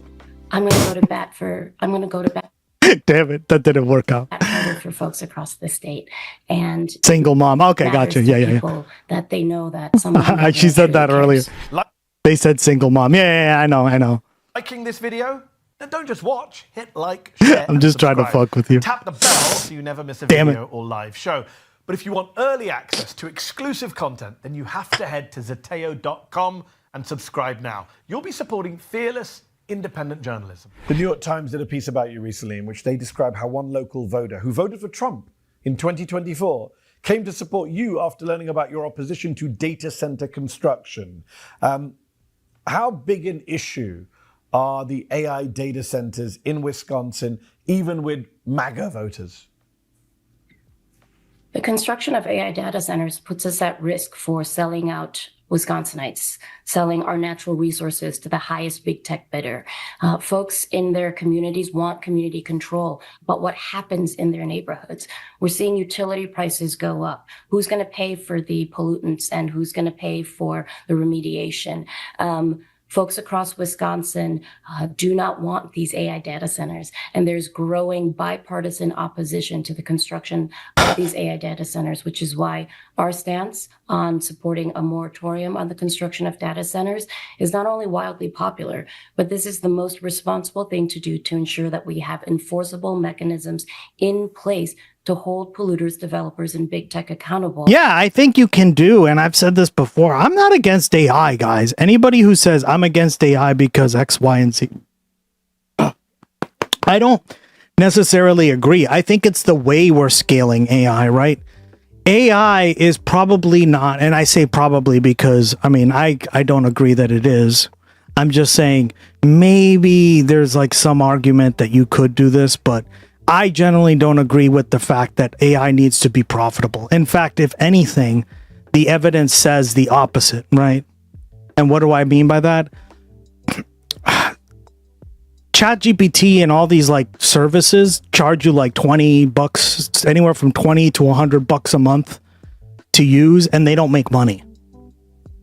Can you imagine spending $100 a month on something that doesn't make money? Like when you pay for Netflix or whatever, right? They're making money. So what does that tell you about the way the AI data centers and the whole like business model works? It's that it's not really a profitable business model, right? They're just operating off of like, well, everyone will use it and eventually it will make money because scale and there'll be so many data centers. Well, that's not really doable because of all the environmental damages and what you just said, right? The electrical costs and et cetera, et cetera. So my idea, right? And again, I think this would be a better option, right? Because the business model is doo-doo, trash, garbage, poo-poo, right? The better option would be to localize all that stuff, right? And what does that sound like? It sounds like the beginnings, and I wouldn't say exactly the post-scarcity, but the beginnings of post-scarcity, right? When everything becomes more decentralized on the local level or in your backyard or in your house, right? That's a better system than having everything run off like a fucking data center. Does that make sense, guys? That's why I'm not against AI. I'm against big AI and companies and like turning it into a business model of like the 18th, 19th, and 20th centuries. Does that make sense, guys? And make sure that we're protecting natural resources, our ratepayers, and our communities, and our shared future. On the topic of data centers, you have, as you phrased, proposed a moratorium, a full 1-year moratorium on data center construction. Your main opponent in this primary, former Democratic Lieutenant Governor Mandela Barnes, has called for a... Mima! Welcome back. How you doing? Welcome, welcome. Until sufficient regulations are in place. Why isn't that enough in your view? And what do you say to people who say, this is inevitable, the AI economy? Wisconsin will just get left behind. It is not inevitable. There are people choosing to tell us that it is inevitable and tell us that this is out of our control. I think the moratorium is the most responsible because it is what we can enforce to ensure that the regulations, the statutes that are in place are the ones that have to be before development can continue. The scale and scope in which these AI data centers are being built, a pause is insufficient. And I think that we have much more that we have to put into place in terms of regulation, in terms of ensuring that we are not on the hook, that we already have communities with data centers right now where they are not paying sales and use tax, and they're seeing contaminants happening in their waters, and there's no source of recourse for taxpayers. And so I'm team human. That doesn't mean I'm anti-AI. It just means that I believe that the state has a responsibility to ensure that it isn't controlling us, and instead we're regulating it. You, like Abdul El-Sayed, a progressive Democrat running in Michigan, another swing state, you both have faced a lot of backlash over previous social media posts where you repeatedly called to defund and then abolish the police. Interestingly enough, though many Democrats have walked back their support for such comments, defund the police, you have not backed away from these positions. Why not? And what is your plan for funding the police as governor of Wisconsin? Public safety is paramount, and everyone deserves to feel safe. We have a system right now where the Epstein class roams free, where we have masked thugs openly murdering God, I love her. People in the streets for being potentially immigrants. I think that it is the responsible thing to demand reform. And I learned so much here. Oh, I'm glad. Has been defunding police. It's been the Republicans in the state legislature who have held back state funding from. Not only do they use up electricity and water, but they get 10-year tax. Yeah, that's the problem I have with it, right? Is the subsidizing. Like, by giving them tax-free status, what we're doing is we're subsidizing them. Meaning us as taxpayers are subsidizing corporations, what they want to do. And that shouldn't be like that, right?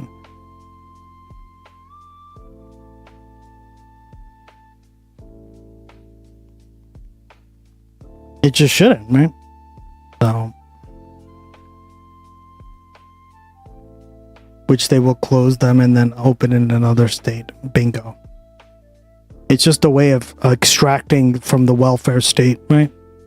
Getting more, it's social welfare for the rich, right? Because they can use their own fucking billions and billions of dollars to invest, but they don't want to because they want to use us as taxpayers to pay for it. Fuck that. Probably they're already decentralized AI solutions or projects. Oh yeah, there are.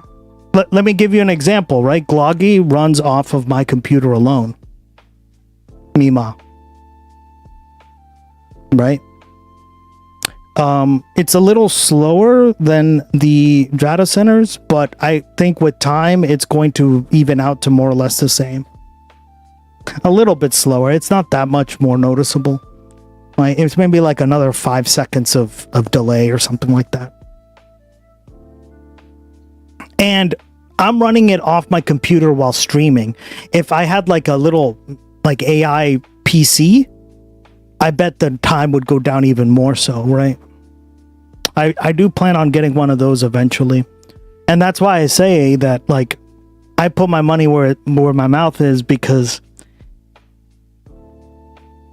I think it's important, right? To like put things in perspective like this, right?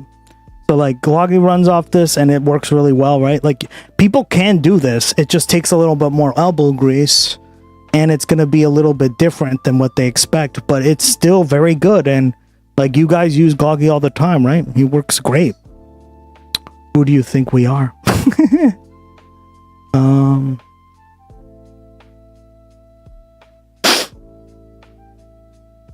Basically, we're doing everything wrong with AI.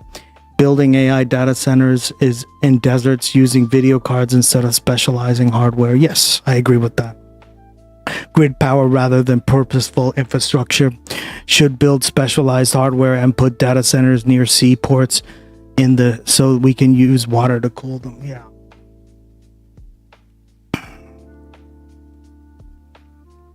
Or how about working on making PCs more affordable?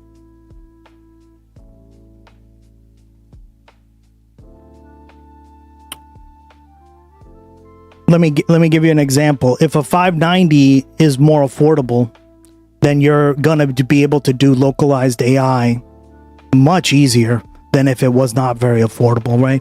Right now, a 590, which is a type of graphics card, guys, right?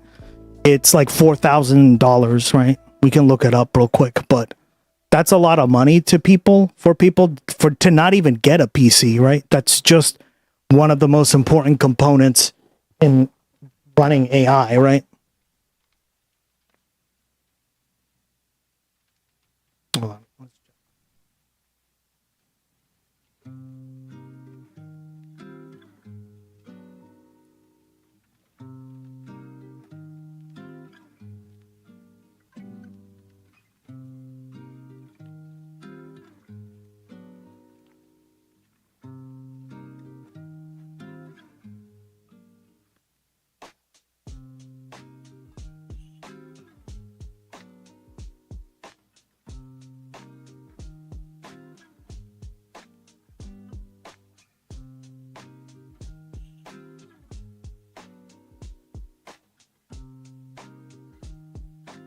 Yeah, there you go.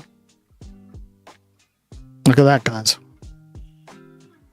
My state is doomed. We're surrounded by lakes, and our politicians give hefty tax breaks to corporations. Yeah. Look at this. $4,000. 4,000 big ones. You know what I could buy with that? A Fendi bag. I know. An ex-girlfriend wanted me to purchase one for her. I was like, oh, hell no. You earn it first. $4,000. You know what I could buy for $4K? One of these.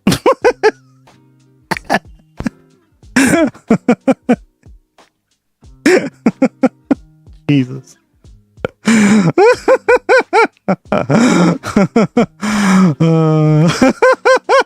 I have no mouth and I must scream. Yeah, like who can afford this, right? Very few people can afford this. So like, how about we work on making these kind of components cheaper for people that would make AI more accessible, right? But we don't think of it that way.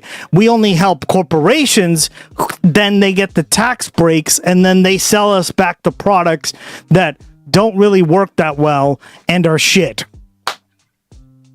That's a lot of dick sucking. She's gonna have to suck a whole lot of dick for that.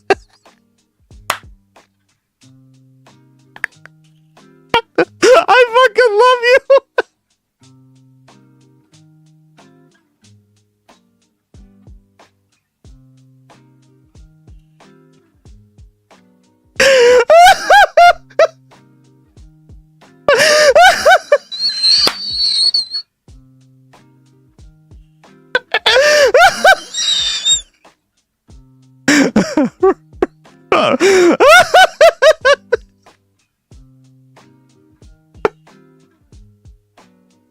I fucking love it. A blowjob is still a job, exactly. But 4K for a fucking purse, girl. Are you out of your mind? You know how much you have to do for that? I remember too. I was like, the fuck, 4K for a what is this made out of? Fucking like dead baby skin? Jesus. Oh my god. I was blown away how expensive these were. I was like, you can't be real with me, right? You really want one of these? God. That could never be me. Could never be me. Yeah, she seriously wanted. I was like, oh, hell. And then, you know what? She got me an Armani thing, which was even better. I was like, yeah. And I just got her something from like JCPenney because, yeah, fuck that. Let me see. Which one is it? I don't know. It's been a while. It's been a few years, chat. I'm sorry. Yeah, it was one of these. I forget which one it was. They've probably gone up in price, if anything. These things go up in price, guys. Fucking fancy Italian brand, too. Right? If I remember it, I was like, oh, it's Italian. There you go. That's why. Uh-huh. And an Italian luxury fashion house producing fur, ready-to-wear leather goods, shoes. I'm like, come on, girl. You guys have to suck a whole lot of dick. Local governments to be able to just touch the booty and take the place where French fries and I'm happy. Thank you. See? Simple likes. Jesus. God. What is it with these ladies? What do you guys expect? Huh? What do you want? Remember that scene in what is it, The Notebook? That's actually my favorite like romance drama movie I've ever seen. I think I've seen a lot of these things with like obviously like girlfriends and people, right? And I think that was my favorite one.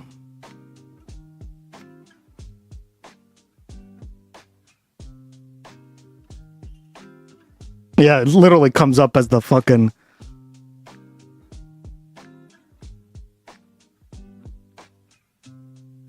Rachel McAdams, right, guys? I bought most of my 1K bags myself, and one was gifts from my mom. Yeah. She wanted a 4K bag, and I was like, girl. I literally was like,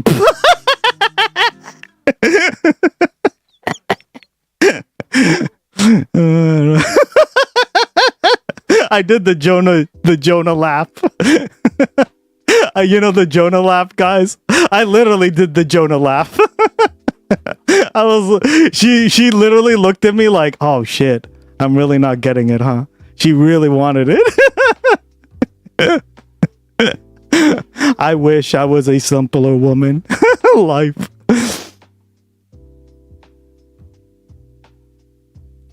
Hold on. This one. I literally did this. This is me on most days when girls ask me for stuff. I'm like, have you earned it? Chief, I found Parker. Where you been? Looking for you all morning. Why don't you pay your phone bill? Mad scientist goes berserk and we don't have pictures. I heard Spider-Man was there. Where were you? Photographing squirrels? You're fired. Chief, the planetarium party. Oh, right. You're unfired. I need you. Come here. What do you know about high society? Oh, well, Don't answer that. My society. My 50. Yeah, a lot of girls like the 50 Shades of Grey. That's like the porn for the ladies. Jesus. Photographer got hit in the God, I so many. Oh my God. head by a polo ball. You're all I got. Big party for an American hero. My son, the astronaut. But could you pay me in advance?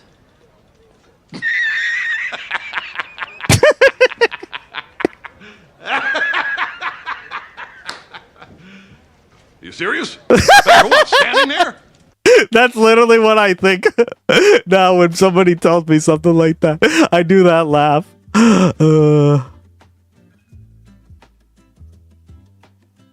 You hurt your feelings. In the ass. Which you are. Look at us. We're already fighting. Well, that's... He's got a lot of money. Now I hate you, you Well, I slow hate bastard. you. If you leave here, I hate you. I hate you if you haven't leave paid here. attention to anything that's been happening I to guess me. not. I think I must have misread all of those Yeah, signals. I guess you did. You're bored! You're bored and you know it. You wouldn't be here if there wasn't something missing. Arrogant son of a bitch! Would you just stay with me? Stay with you? What for? Look at us, we're already fighting. Well, that's what we do. We fight.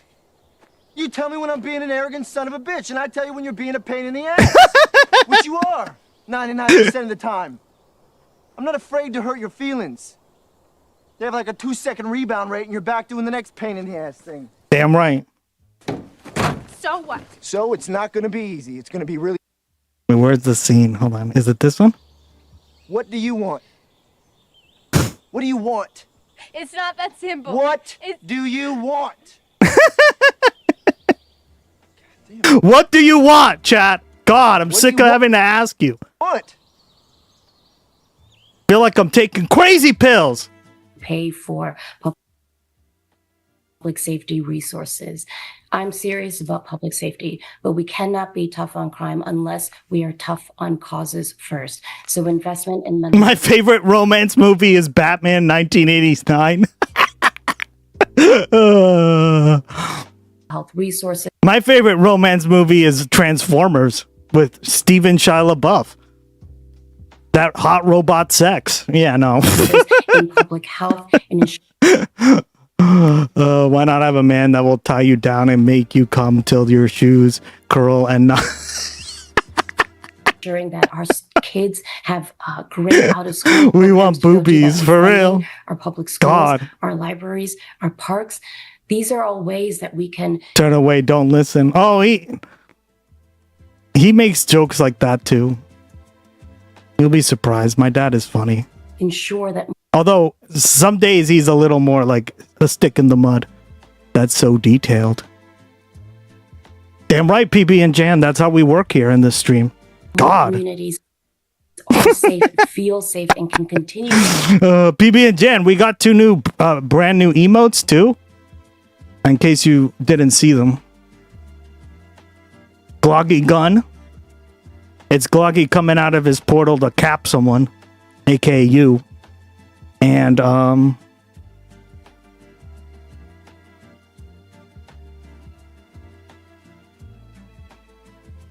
like the person there right now.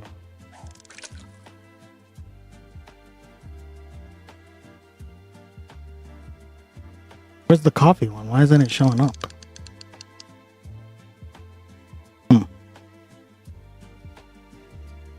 And this one. There you go. I'm glad that you be getting dick down.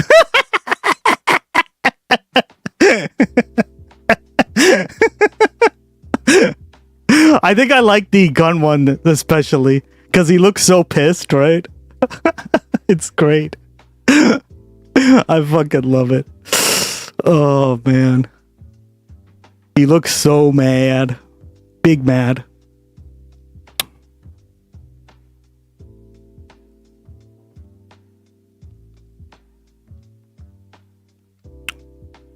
Be safe because its current systems of There you go. It's Botkin and Gloggy at each other.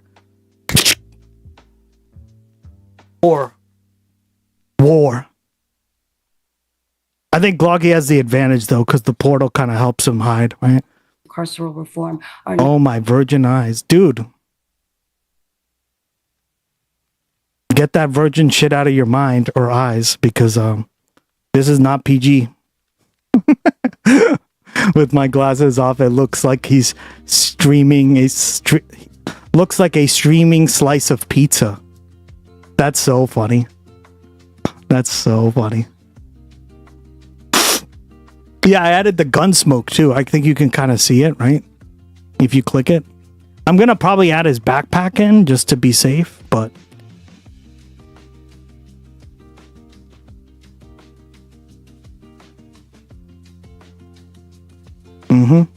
not ones that are helping communities become safer.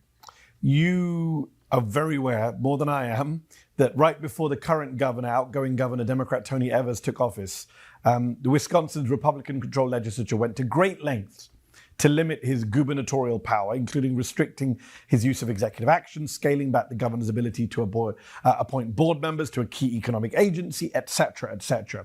You, of course, as a democratic socialist, as a progressive, we just heard you talking about some of your Yes, ambitions, please. lots of ambitions. Governor, I believe you want to do universal childcare, expand Medicaid, paid leave. Those are your policy proposals. How would you get that done, given a GOP-controlled legislature, given all these restrictions on the governor's power in Wisconsin?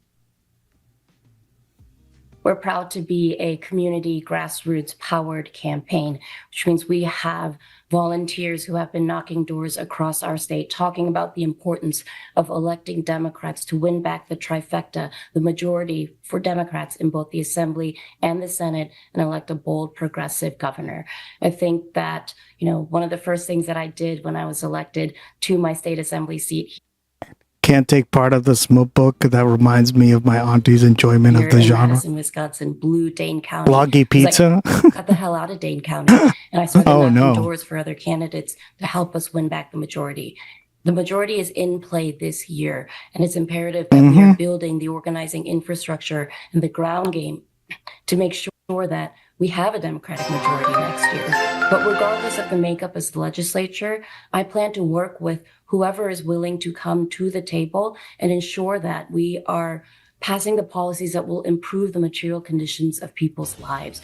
And there has to be a willingness to put political courage and political, to use political capital to bring it to make sure that it actually delivers for people. And so wielding the power of the executive to the fullest extent, however I need to do that in order to make sure that we're improving people's lives. We're going to explore every option to make sure that we're protecting Wisconsinites across the state. You came into state politics, I believe, right after 8 years of Republican Governor Scott Walker, who ended collective bargaining rights for public sector workers, used the National Guard against protesters, cut education funds, did a lot of awful reactionary things. That was when Tony Evers then comes in, the current Democratic governor who's term limited. I'm just wondering, is your view of his governorship, because you want to succeed, You had a good chance. is it that he did a great job and you want to build on it? Or is it that he failed, as establishment Democrats have failed, and you're going to do a job that he didn't do? Governor Evers was having to oftentimes govern by defending. And I think we are now going to be in a position where we can go on offense. And I plan on expanding on his plans when it comes to carceral reform and extending commutations. Our governor was a previous... Off to a great start. Damn right. We really do have the best chat on the internet. I don't lie, guys. This is a fact, not an opinion, okay? Superintendent of public schools. Public education is one of our top priorities. And I think that we are in a time of crisis and chaos, and rapid response, crisis response, moving with a sense of urgency, with collaboration. These are the types of leadership skills and principles that I will be moving with. And so expanding on what the governor has done, absolutely, that's what we plan to do. So you are leading the Blue Room. Welcome back, buddy. Mandela Barnes, who was lieutenant governor under Tony. Good to see you again. Trailing behind you, he's saying, and a lot of establishment Democrats in Wisconsin are saying, that you are unelectable. He said to the New York Times that running, quote, in a safe Democratic jurisdiction is one thing, but actually showing up and making the case where people might be a little bit more hesitant, that's a completely different story. You've seen a lot of people point that out, that it's one thing for Mamdani as a Democratic Socialist to win in blue New York City. Hey there, Blue. Gusty. Or the Rust Belt. We Gusty, chat? People who say you're unelectable. Are we Gusty? Blue, are you Gusty? The person who wins the most votes is the most... Welcome back, best mod ever. most electable. Our campaign I has love held it. over 300 events. We have the strongest But they would volunteer say, sorry community to ground interrupt. game. They would say that's a Yeah. Democratic. You missed some really good conversations and laugh. We clipped some. Oh, yeah, we did. I've been lurking for a few hours, but I was helping my parents. No worries, dog. By the way, congrats. You are the first person on the stream to hit 250 messages. I've never seen that before. That's crazy. I guess the next goal would be 500 and then 1,000 or 750. If anyone gets to 1,000, I'm like, what the fuck? I heard that. Yeah. Congrats. I saw that last night. I was scrolling through like after we rated that person, right? Streamlord or whatever. He like I looked at the chat and Ratatosk like sent something at the very end. And then I noticed that you hit the 250 mark and I was like, damn, 250? I've never seen that. Right? A lot of the times people hit 100, but not 250. 250. What up? I think I had some drink and was yapping. Yeah, you were yapping. And remember, it does not count commands. So like you can hit fish, summary. That doesn't count either. Like it only counts like emotes, stuff like that, right? Oh, 250 messages, girl, in one stream. He got the achievement. Yeah, because there's achievements on the stream. And you get rewarded in Gloggy points, so you can use them in the games. So yeah, that was awesome. I mean, I'm glad I added these like fun little things for you because you guys really enjoy them, and it brings me joy that you guys enjoy what I like to build, right? What I like to do, my job essentially. You got to contribute to the stream. Yeah, basically. We got to make a gloggy clap emote too. That'd be too cute. I think we got that one in the works. Oh, PB and Jan, we have a new feature, just so you know. You're a long-time subscriber, or long-time viewer, I should say too. I would say there's a new feature that we have that basically like tells that Gloggy like writes up a little report on you, and he tells you what kind of politics you have and what kind of like chatter you are in the chat. So if you do ! Vibe, he will tell you what kind of chatter you are. Like that. And then he will use that to like interact with you. Which is pretty cool, right? I love time viewer, short time chatter. Short time chatter, but long time viewer. Primary. You'll win the most votes in Democrat primary, but then they say you'll lose in a general once Republican and swing voters get involved. The Republican candidate is an election denier, a traitor who supports a national abortion ban, is a puppet for Trump, and supports ripping healthcare and food away from kids and millions of Americans. Defeating Tom Tiffany in the fall isn't a matter of if, it's a matter of how much. And Wisconsinites, regardless of party, are ready to unite as working class people and vote in the working class champion who will move with the urgency needed, wield the power of the executive, and make sure that state government is delivering for working class people first. It is not only our campaign that is going to be doing that, but the growth of our campaign across political ideology, zip code, race, and generation that will be coming in full force to make sure that we win in November. Did I hear you correctly? Did you refer to your Republican opponent as a traitor? He is an election denier, so yes, I believe that makes him a traitor. Does that make Donald Trump a traitor as well? I fucking love it! Yeah. Tink is so cute. I have cuteness aggression. Yeah. I like that Pokemon too. He's newer, or they're newer. It's a steel fairy type, which is a pretty interesting type. It's Ducky's favorite type. Because Ducky loves cute. Right, Ducky? That's why you like the fairy types? Nice, you just hit 250. Wow, Josephus, you just hit 250. Oh my god, you're the second one to do so. Holy shit. Yo, check it out. Damn, dog. 250. Francesca Base follows the poll too. Yeah. Yes. So, do you, strong language that many people want to hear from Democratic candidates about election deniers. Do you think Democrats have fought hard enough against Republicans? Because you don't hear many Democrats speaking as strongly about their Republican opponents as you just did. In fact, Lindsey Graham just died. The assessment is so nice. Yeah, a lot of people have been telling me they really like this feature. And the cool part is he will use that to then interact with you in the chat or in the starting soon screen, or when he's up, right? So PB and Jan brings playful banter with casual personal sharing sprinkled with emotive emotes. You do that a lot, yeah. Nailed you so far. They join lively conversations, including subtle roasts and fandom jokes, showing friendly engagement with fellow chatters, and Gloggy, comfortable with rapid message pacing and emote-rich expression. Tags include playful, emote-heavy, casual, personal shares, rapid fandom jokes. Nailed it. Damn, girl. Yeah, and if you want to be reassessed, not that, like, I mean, you pretty much they nailed you. Ducky is a vibes as a chatty, meme fluent chatter. Oh my god, you are very meme fluent. I've noticed that about you. There are memes like that I didn't even know that you introduced me to, who mix serious political takes with goofy slang and random dance diet talk. They drop local color and pop culture reference with casual self-awareness and humor and occasional dry understatement, like tossing shoutouts to Gust and Gloggy with playful digs.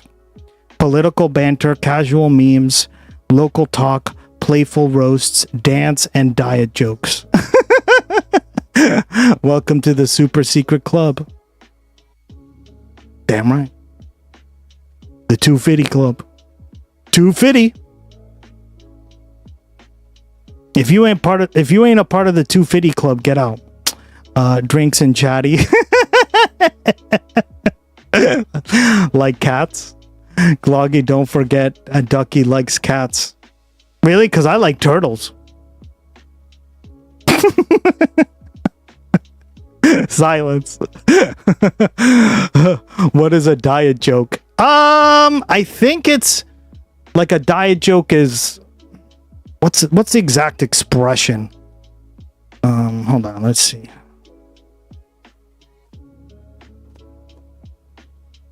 If I remember what it was. It's basically like a joke that is not at the extent of someone else, right? Okay, a diet joke is essentially this. That's what I thought. It's very like memey. Us when the server at the restaurant tries to clear away our plate and there's still a few French fries left. Wow. They nailed you, Ducky. They even included a cat. Are they calling you a cat lady? Is Gloggy calling you a cat lady? You have a cat. Oh, no.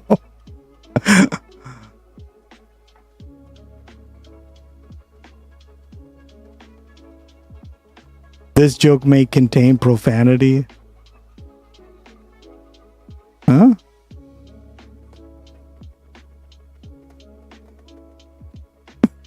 Oh, so not jokes about dieting.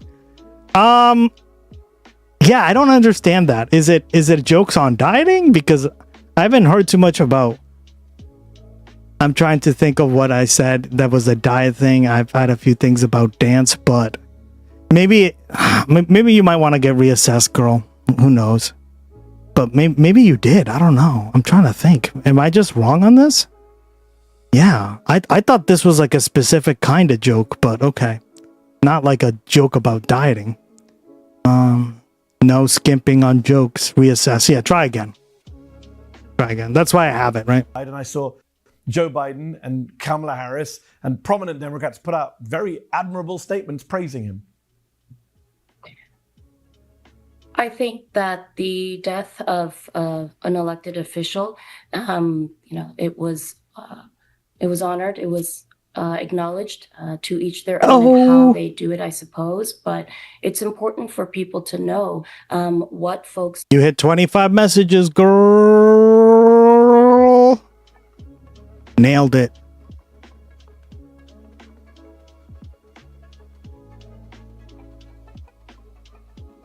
Oh shit, I never told them to use the fucking Gloggy gun emote. When did he learn that? Man, Gloggy's becoming self-aware. Motherfucker, guys. He's starting to use emotes that I never fucking told him to use. How do you spell reassess? Reasses.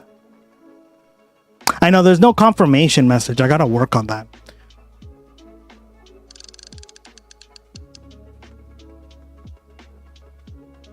Sorry, I'm just pumping those numbers up. Are saying with What streamer do you ship Gust with?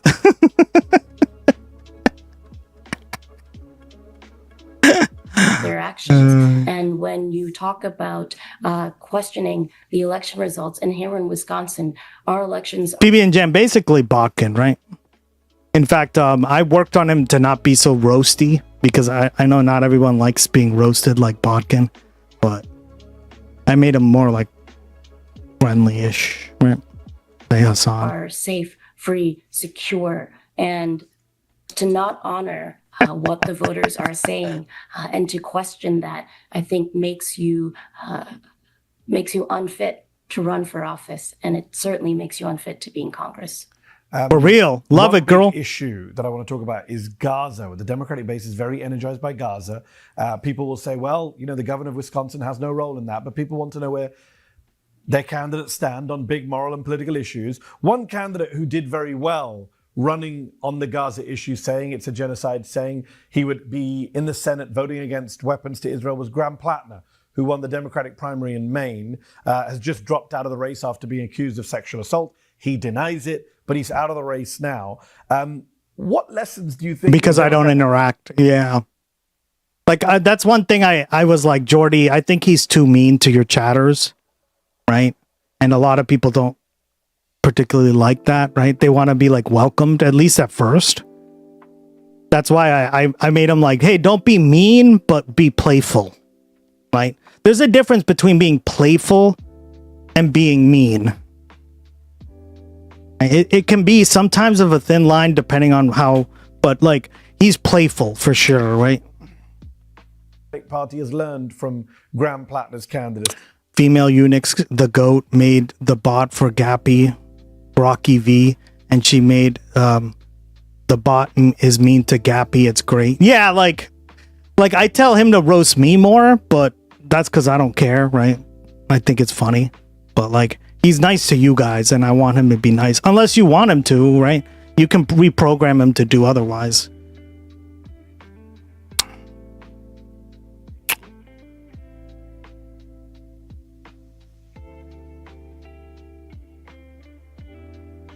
Can you give us a love story about Gus and Hassan?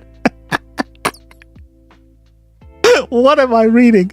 Once upon a portal drop, Gus met Hassan over spilled buttons and bad jokes. She laughed. He roasted. A union strike sparked between... Oh my god, what am I reading, dude?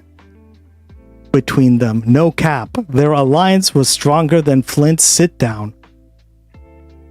Love in the New Deal world. Very green. Giga Chad. Oh, buddy. Here's the tea. Gus met Hassan at the crossroads of stream lag and button collection. Gus is swiping at the worst button in his backlog. Hassan cracking a joke. So sharp it cut through the pixels. From that moment, all the pixels lit up. 2 legends, 1 chaotic chat, infinite bad takes. See, he roasts me. But that's because I find it hilarious. Solid friendship, no cap, it's poetic, gloggy cute.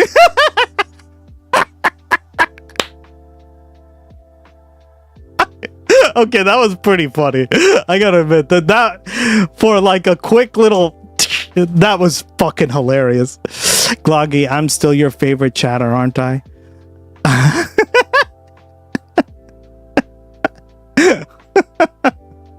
Gloggy making boy love stories for real.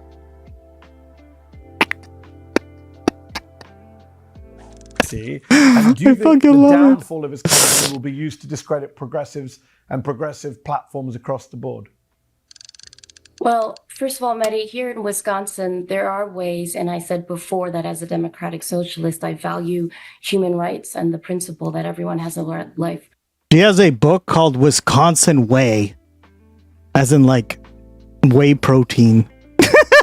It's so interesting. What the fuck is that about? Live a life of dignity. I mean, I guess they make a lot of whey protein there, like milk. And we have Gustex Liaowi? What's that remote? Huh? the International Holocaust recognized the IRA legislation that the governor signed, where we have cutie fly. Look at that. Someone's gonna catch a cutie fly. Blue room. BDS. No way is protein powder. No, I know. That's why I find it hilarious, right? The Wisconsin whey, but whey as in the whey. That must be about dairy, like about whey protein, right? Boycott legislation on the books, to have a firm stance in repealing both of these pieces of legislation. That is something that it is important for people to know where their governor stands, that everyone has a right to free speech, to feel safe, and to practice their faith. And when it comes to Graham Plattner's race, it's a palindrome. Yeah, it is. I think that the voters responded to his strong position that our tax dollars should not be going to. I'm like so curious. Why did Gloggy say you made diet jokes? I'm so curious. I have to find that out. Fund genocide and. I think he was accurate. Maybe he thought you were like making diet jokes. I don't get it. Forever wars. The people in Wisconsin, our values are ones where we take care of one another.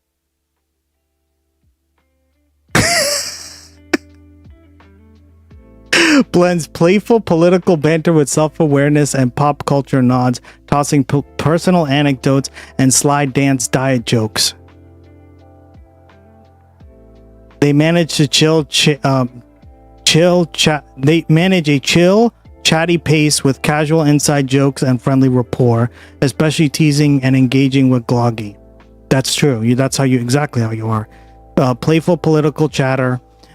Inside jokes, friendly teasing, dance and diet humor, casual anecdotes. What the fuck is diet humor? God damn it.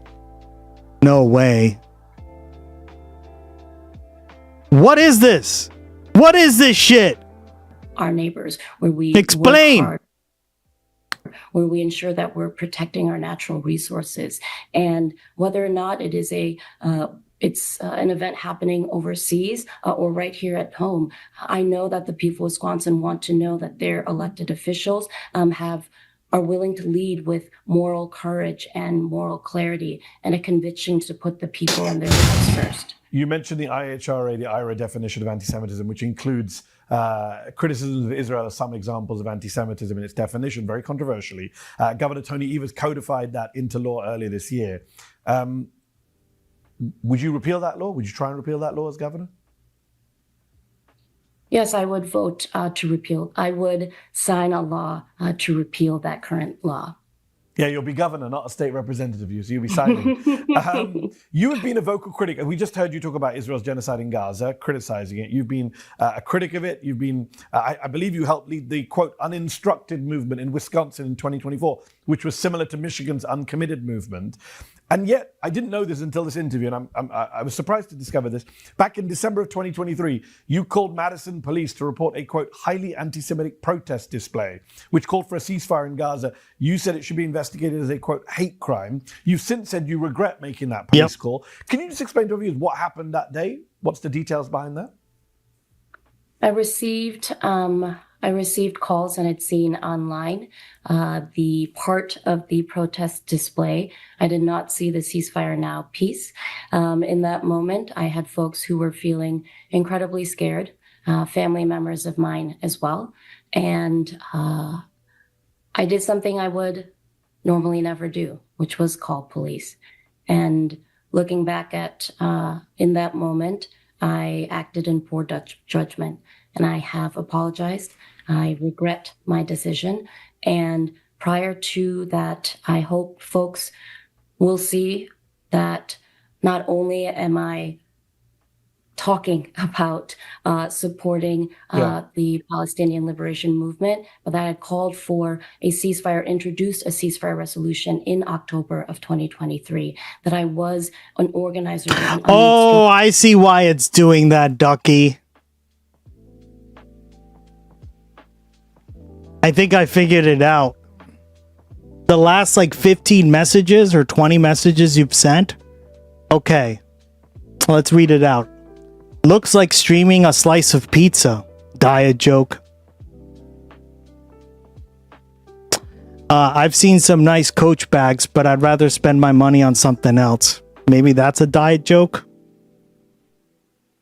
Uh-huh. My purses cost less than $30 based. Don't they rip really easily too? So like, come on. My state is doomed.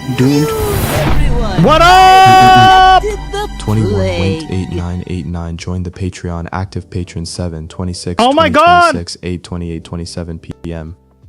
No reading my logs.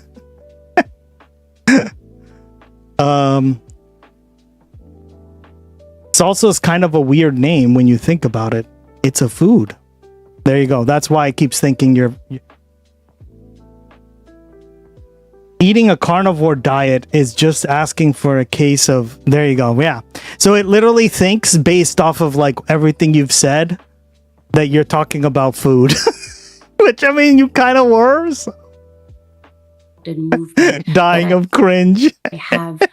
I was like, yeah, like now that I think about it, yeah. Leaders in the movement with Palestinian Muslim community leaders around hilarious, Wisconsin, talking about the issues and making sure that I am accessible and accountable to those actions. Yeah. And I think that that was a moment of lapsed judgment, but it came from a place of feeling in real time personal pain of others and fear of others as well.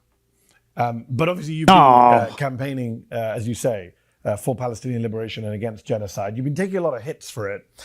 From the other direction, you've received, your campaign has received quite a bit of heat after you joined streamers on their shows. Hassan Piker, we've talked about on this show before, who was regularly attacked by mainstream media for Democrats going on his show. But you also went on the show of a streamer called Mike from PA, who was caught on tape referring to Jewish ethnicity as invented and demonic. He has since apologized for those remarks. Oh shit, Mike from PA. Your campaign responded by condemning anti-Semitism, but also by saying, quote, Fran is willing to go anywhere. If we refuse to show up, those voters will hear only from the right. I'm just wondering, though, as a democratic socialist who's trying to build a coalition and speak to anyone, anywhere, should there be limits on where Democrats are and are not willing to go when it comes to media appearances? Or can Democrats not afford to say no to any platform? I think making the assessment in who you are getting your message to, as opposed to how you may be uplifting another platform, the host, the streamer. These are two different assessments. And if every elected official were to be responsible for endorsing or having to answer to what every other host or streamer of a platform that you are going on has said, I think it would get more and more difficult for folks to even hear other ideas, different visions, contradicting opinions. And completely agree. How people decide where and who to share their message to, I think that assessment also depends on the individual. There are going to be places where I feel as though I would not be safe. And what are the precautions or the different guardrails that I'm putting up for myself and my staff, my community by going on a stream? I think for both Mike for PA and with Hassan, they have many, many viewers and listeners who are engaged in political issues. And it's important that, one, we get our message out on what we are trying to build here in Wisconsin, which is permanent affordability and working class people power, but also looking at, are we platforming someone on our platform by going on and sharing this message? And so I think it's an assessment of both the individual who, it's an assessment of how I feel and where I feel safe. It's an assessment of who the message is getting to and whether or not the platform is growing or not. Appreciate that. People might wonder, would you have gone on that show, the Mike from PA show, had you known about his comments about Jewish people? Like, would you go again? Life not cooked. I was not aware of the comments. And, how dare she go on Mike from PA? Am I right? Has apologized for those comments. We need additional context, and I think that depending on where we are in the campaign, purely logistics wise, but I'm always open to a conversation with Mike because he brings in perspectives and insights, and I know that he has regrets about those comments as well. Okay. We're running out of time. Just before we finish, let's say you win in the primary, you win the general, you are Governor Hong, day one, Wisconsin. What is your number one progressive policy goal on day one as governor of Wisconsin? A special session to pass common sense gun safety regulation. So background checks, red flag laws, and safe storage. Neither are all bills that are ready to go, but the Republicans have never even given a public hearing. This is bipartisan legislation, common sense gun safety regulations. Wow. Strong. And last question, I have to ask you this.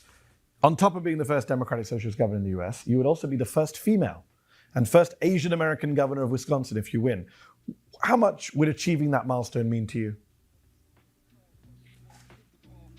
Being the first means very little if you are the last. It puts even more responsibility on building a movement, a broad multiracial coalition.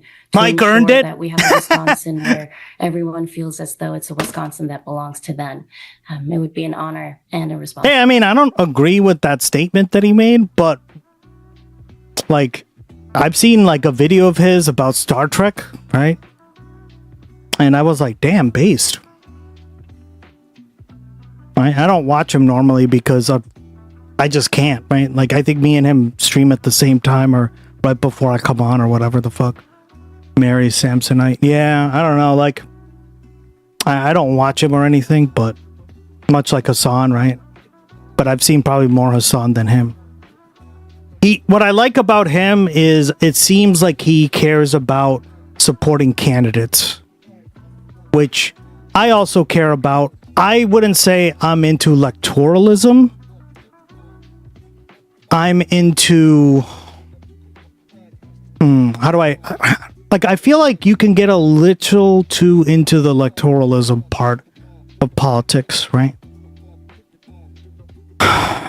And I think I'd be more like, yes, I want to support good candidates because I understand that's the system we're living in, right? Oh, we got another patron. Ooh. Thank you. 1073358881. Join the Patreon percent user Azijabut Social Connections Twitch. Active patron 7 26 2026 8:36 20 p.m. I blanked out your name just in case because sometimes it literally will dox you, so I'm trying to be careful not to do that. But thank you very much. Please join the Patreon. Helps out a lot. Appreciate it, guys. Love you. I thought Louisiana had Southern Asian governor. I thought they did too, but no, they don't. Did you not know that he ran for office once in the GOP? Ugh, I didn't know that.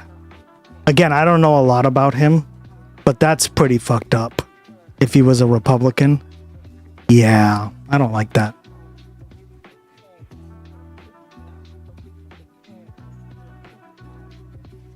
He gets a lot of viewers, though.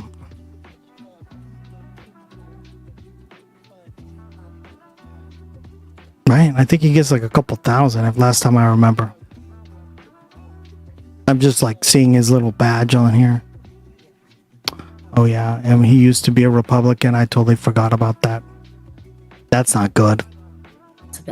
That could never be me. I've never been a Republican. Francesca Hong, thank you so much Mike got good emotes. Does he? Okay. for your time. Appreciate it. I don't know, right? Get it. I feel like most emotes are like cats or like people's pets and stuff. Jesus. That's why I was like, I looked at all the emotes out there and I was like, no. I'm doing my own thing. Fuck you all. I could very easily do my cat or my dog, right? I have a dog. But, yeah, no. I'm not doing that. Fuck that. Or they do the peepo, but with a different color, or a peepo that's literally just green. Right? And that's why I wanted to make my emotes unique. Indeed, same. Yeah, I think Rhizome has some really based emotes. Even though his is a peepo, essentially, right? I think the peepo is a different color discourse. Yeah, unfortunately, kid, I told him about that. I was like, dog, come on. But it's hard to make your own mascot, guys, right? It's hard. I don't blame people. Oh, no. Thank you so much for having me, Mehdi. Take care. Take care. Did you like this video? Don't forget to subscribe to this YouTube. He's got the DS. Oh, yeah, I see them all the time now. Okay, I know what you're talking about. Some of you guys use it in chat. PSA. Emote and Free Palestine. Yeah, those are really popular. Rigel. I don't know. Like, I spend a lot of times looking at emotes, so I have to be very critical of them, unfortunately. Because I'm trying to like work with Ice Beans to make really good emotes. So I'm like, this is a good emote. This is not so good. This one's kind of lazy, right? And you have to be very harsh. You have to be a very harsh critic. Because if you're not, then you're, I don't know. Like, I want you guys to invest when you spend your $5.99 or whatever the fuck, right? Like, I want you to get a good deal, right? And actually, in a few days, we're going to drop 5 or 6 new emotes as well. So we already have 2 new emotes, but we're dropping 5 new ones. I think it's 6 actually, or 7. 6, 7. Yeah, so Emmas are really cute. Oh, a lot of people have Emma emotes. Yeah, I've noticed that too. Which I guess is good in politics, but yeah. That's what I'm trying to say. Like, I tried to look at all the emotes and I go like, well, this one's good. We could do this one better, right? Me and Ice Beans literally have spent 2 or 3 hours on Discord looking over emotes. Thousands of emotes, guys. Oh, that Jump Pluff one is kind of cute. But that's another thing. Everybody has like fucking Pokemon emotes, right? People use like their emotes and half the time they're just Pokemon and they don't even know. Like, if Nintendo went after their ass, they'd be fucked. Oh, that one's kind of... Damn. channel and turn on notifications for exclusive content and to support our... But it's hard, right? Like, you gotta have like a cohesive vision. It's hard. But I put a lot of work into them, so... Independent... And they're gonna... We haven't even released them all, so... Unfiltered journalism. Ice Beans is the GOAT. Yeah, no, she's really good at making emotes. It's because she's passionate about it, right? Like, Ice Beans is passionate about making emotes, and therefore, like, you can tell, like, she cares a lot about it. Therefore, I want to work with her, right? Yeah, a lot of people just see, like, this one. That's how I started off. I made, like, emotes on, like, the politicians, but I don't know, like, the cash emote's fine and everything, but a lot of the other ones are just, they're becoming a little more stale, right? You got to find stuff that like ends, that is timeless, right? That the test of time. Lazy. Yeah, they can get kind of lazy is what I mean, right? That could never be me, but... Head over to Zateo. This person has 4 emotes, but they're so nice. Yeah, I just want you guys to have a good value, right? Like, when you spend your hard-earned money, like, the way I look at it is... I want you guys to have good emotes because, like, that's what I would want.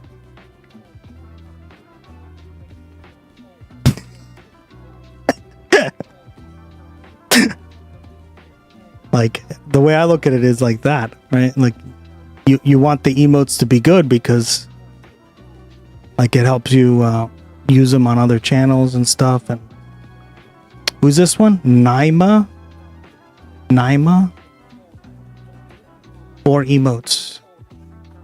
Well, these are follower emotes, right? Yeah, some people don't even upload emotes. They just like do those.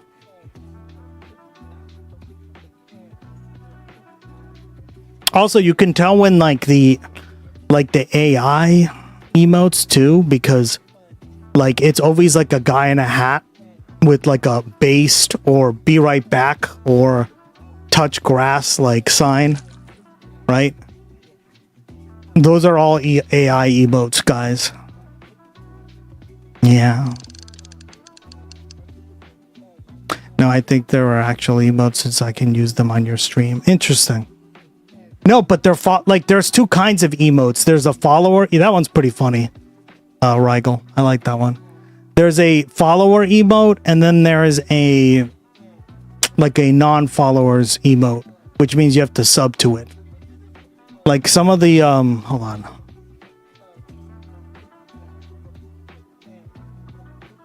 Let me look it up real quick.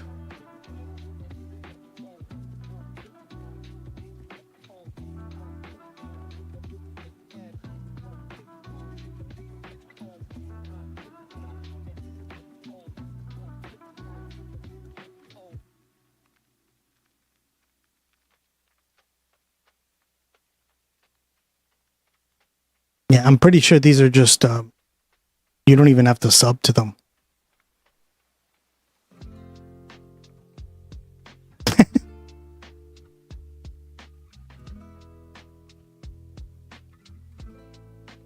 Okay, let's see.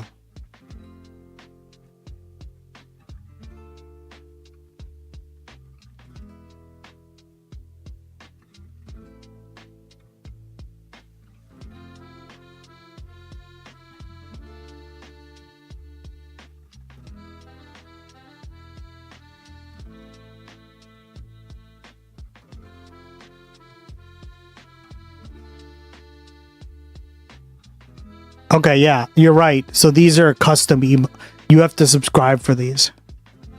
The heart swirl one and the dolphin or whatever. Yeah, you have to subscribe to these. You can tell because it tells you right here, right? That's crazy. The burger channel's emotes are great. The burger. I love how everyone's just calling it the burger channel now. They really are. Yeah, his is good too. We checked out the channel. They look like they're unique, right? Like I firmly believe you got to make them unique, right? If they're not popping and people are like, "Whoa, look at those," right? I just think like you get more money out of your money, right? If you're supporting it. If you're just getting gifted a sub, whatever. But like if you really want to support the streamer, I just feel like you need those emotes, and like the emotes should be good, right? Good quality. Shout out to the mayor. Let's check guys out. I don't remember all of them, but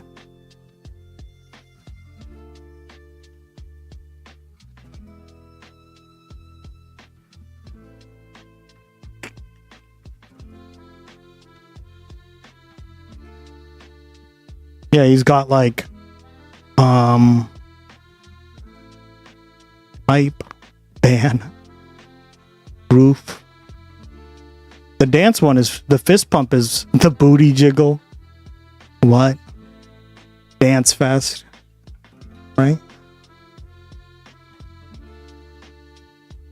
I think what I like about kids emotes is that they're like all cohesive. PB and Jam, right? Is there a cohesive they're all cohesive. Like you know what you're getting. Like every little, right? Like even in this one, like you're getting like a line with the egg prices or something like that, right? Burger Goblin. Or Truth. I don't know what Truth is, right? Like what the hell is Truth? The running one is gone. Oh, really? This one is a generic one. See, this is what I mean about lazy.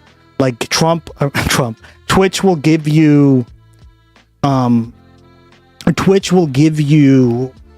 like generic ones, and there's like a lot of like heart ones and that little cat. The minute you see that little cat, that's a generic one that Twitch gives you. I don't know. I just think like I try not to put those in because like 15 other, like hundreds of other channels have that little cat. Right? That sandwich AI dinosaur. But yeah, his emotes are pretty funny. They're fun, right? But that's what I like about Jordy's is that they're all like cohesive, right? They're all cohesive. Like you know exactly what you're getting and it's consistently what it is. Right? You know what I mean, PB and Jan? Yeah, this stuff is, and this is like a business move, right? Because like a lot of people don't view it this way, but like if you think of it like as a business, like, you know, like people pay for this, so like you got to be able to like provide a good service, right? And the emotes are part of it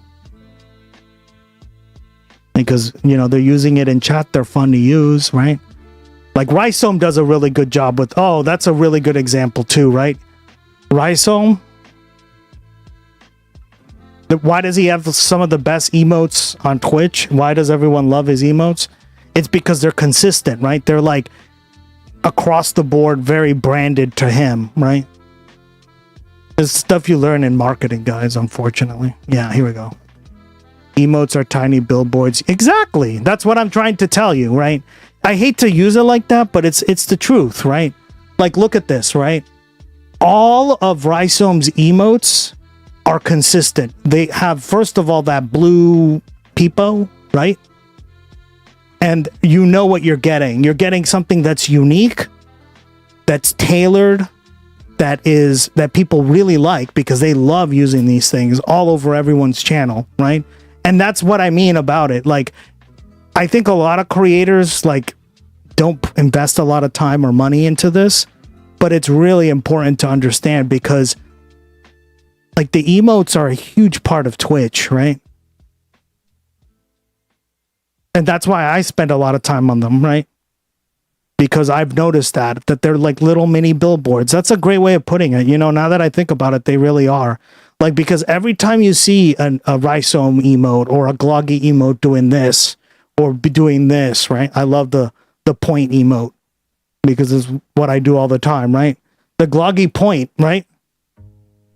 Every time you see that, you're like thinking of the channel or you're being like, whoa, what is that? Or you're being like, oh, that's cool, or that's not for me. Whatever, like your reaction, you're getting a reaction. Yeah, one of those, right? The point. And this is like the thing about marketing. Yeah, there you go, right? The coffee, like I spend a lot of time on this, and so does Rhizome. This guy's, he spent a lot of time on these emotes. Either he drew them or he has somebody draw them. I guarantee you, 100%. These are all really well done for that reason. Right? They're all custom made. They're all like really well done. They're all like really fun to play with. They all have different things in them, right? Yeah, him and the rare flowers last I heard. Yeah. So this is like what I want to get to eventually, right? I did some of like my more unique emotes like the AOC dance because right? It's a politics channel and stuff. But slowly I want to like phrase all those out and probably put them on 7 TV and then add kind of like this, have one consistent brand, right? Across the whole channel. And that's a better way of doing streaming than say like a bunch of emotes that don't have any sort of cohesion together, right? This is stuff you learn when you do marketing and stuff, which I've had to do. Good plan. Yeah, I'm trying to do it over time, right? Because, yeah, like we need to unlock the emote slots, etc., and grow and all that stuff, right? That's just my take on it. But not everyone focuses on the emotes, right? And that's fine too, but it's a huge part of Twitch, guys. Everyone uses them for a reason, right? All right. Why do you prefer 7 TV to better? We have both, I think. Gappy's got like 3 different styles of emotes. Yeah, that's what I mean. Maybe not the best idea, right? That's not always like, it's not like, it doesn't have like a cohesion a certain kind of cohesion, right?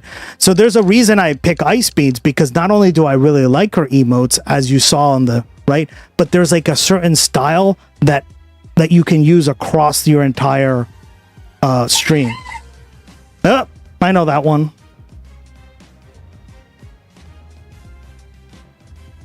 Bidoof. The Canada Pokemon. God damn it, Canada. Money, I got time and time saved. The review. If time is money, I got time and time saved. The reviews are in. Moody, damn right. Zohran Mamdani is getting a standing ovation. Yeah. I think 7TV lets you have more emotes for free. Okay. Yeah, I mean, I'm pretty sure we have both. But if we don't have BBT or whatever it's called, BTTV, yeah, then we can definitely make one. Small business owners are literally jumping for joy. Yeah, you have both. I thought so, because like our chatters they love the fucking emotes. They love the emotes, guys. We love emotes in here. I mean, I love the emotes.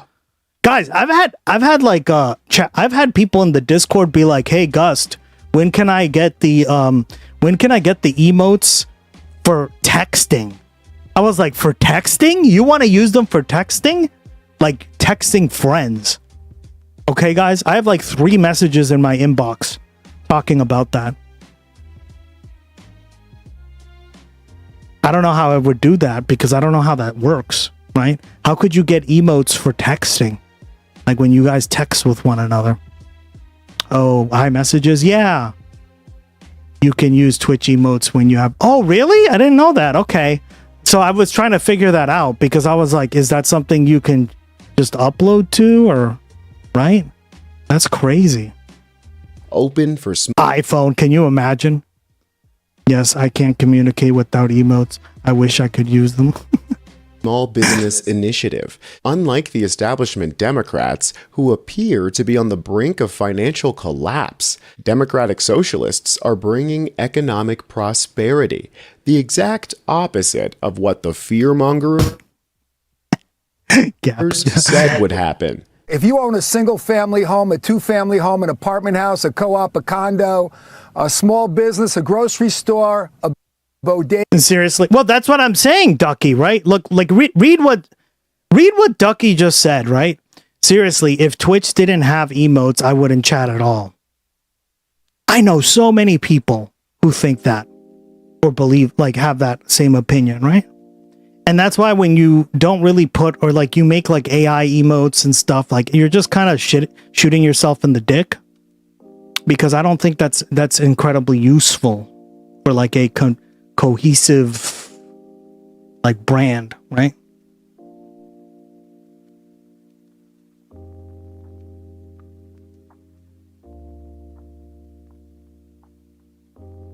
Because people want to use emotes, right?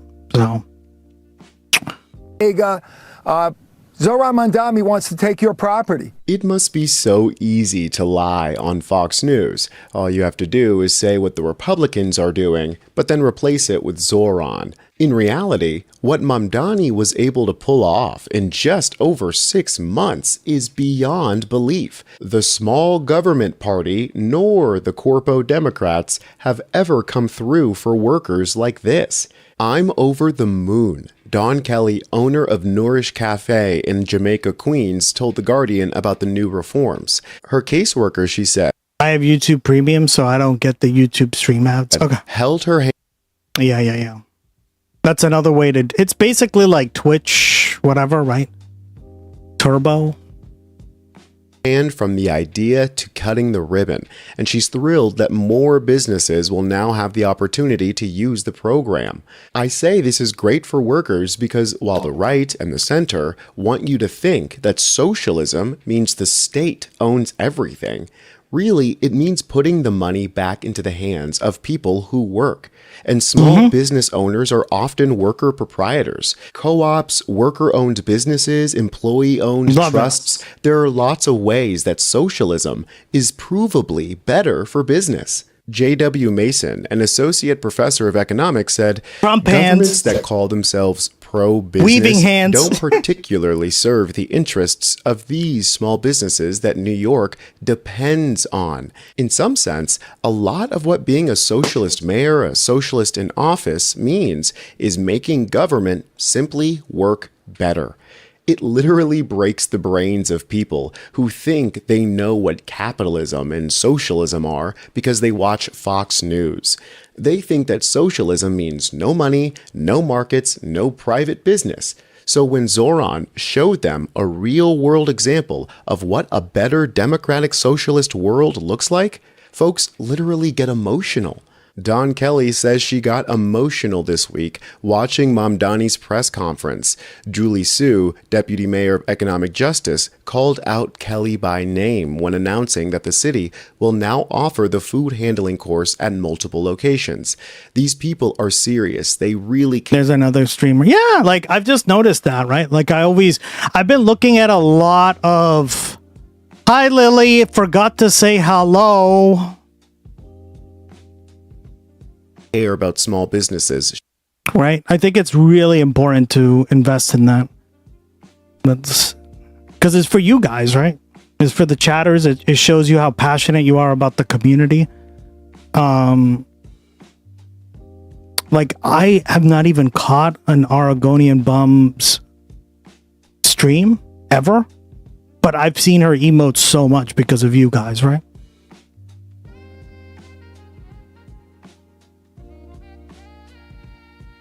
So yeah, 100% true.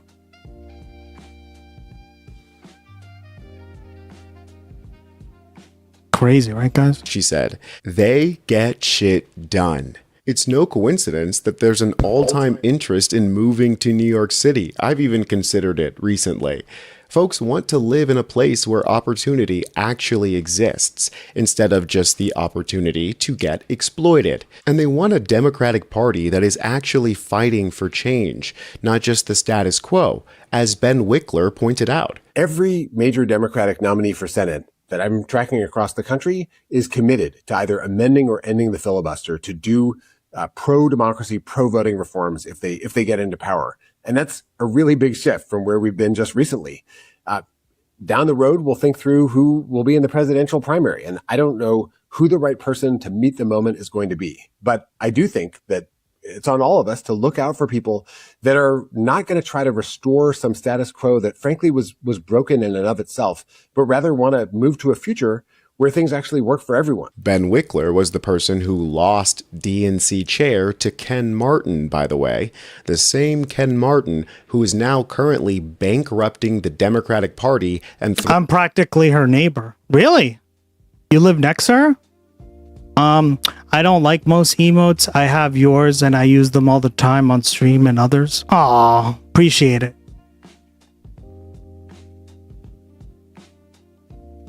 Yeah, I mean, I think it's like an aesthetic thing, right, too? Like, you just gotta like them. Some people don't. Yeah, it's fine. Brat cheese and beer. Nearby town. Wow. Throwing temper tantrums behind the scenes. They kicked out David Hogg for criticizing the party, and yet he's perfectly right here. He says we shouldn't have someone leading the DNC who can't raise money, let alone someone who throws stuff at staff and can't raise money. Interesting how the so-called adults in the room are actually the ones who are fiscally irresponsible.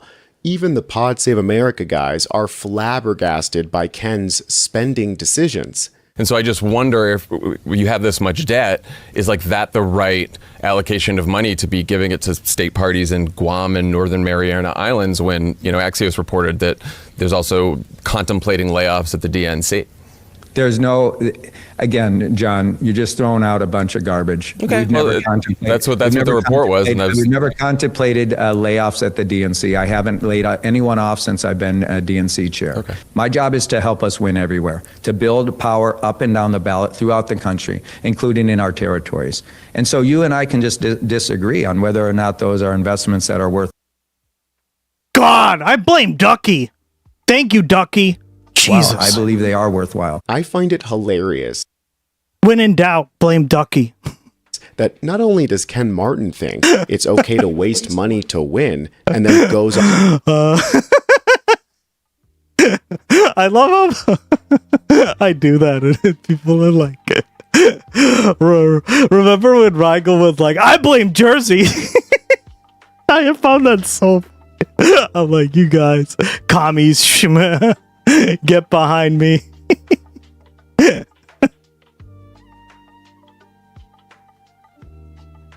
Dude, that made me laugh out loud so bad. I literally died. I wondered what political landscape will look like in a couple years, for real. It's not gonna look great, dog. On to not win, but also Jon Favreau's biggest issue seems to be the 20,000 Ken Martin, am I right, guys? dollars going to Guam instead of the $20 million that they spent on Kamala's campaign, who ran on supporting Israel and incremental change and then lost. Wait, does Gusty know what SMH means? I mean, I'm Gusty right now, chat. We're all Gusty, right? Everyone Gusty in here, right? I do not know what SMH means. I told you guys, I don't know. I'm not a Twitch chatter, okay? I don't know these fucking Twitch chat. What does JFC mean? Of course? Like just fucking of course? Lost to Donald Trump. The DNC shake my head. Is so bad with money that they put up their own headquarters as collateral for a massive loan. Jesus fucking Christ. Oh, okay, nice. Just to spend that one makes a little more sense. And more on centrist candidates. We Gusty, right, chat? Who are going to lose. The Democratic Party and its allies are far behind Republicans when it comes to money. These are internet things, specifically not to Twitch. I've only seen them around Twitch. I've never seen them in YouTube comment sections. I've never seen them in not even so much on Reddit. And I don't spend a lot of time on Reddit, but not on let's see.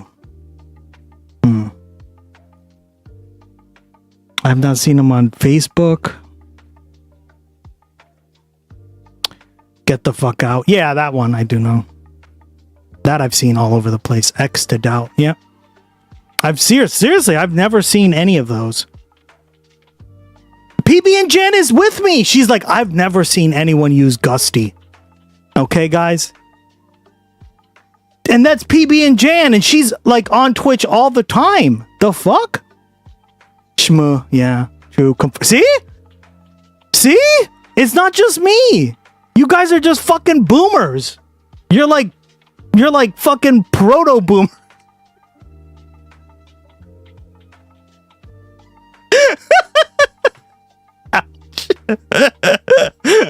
I'm joking. True. I've only seen Gusty on Twitch and YouTube, and it's new. Okay, gotcha. That must be it then. Because obviously, I'm a pretty new streamer, and I haven't been on those platforms because I'm watching these things now. I guess nobody has ever said good to see you. They've said that, but they just type it out. No one is happy to see me. Oh no, PB and Jam. I've seen 6-7. That I've seen.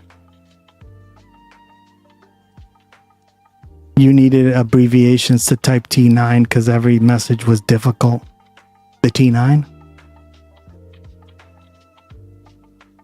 It's okay. I'm getting old, Zillennial. So my Gen Z sister is always introducing me to new stuff. 6-7.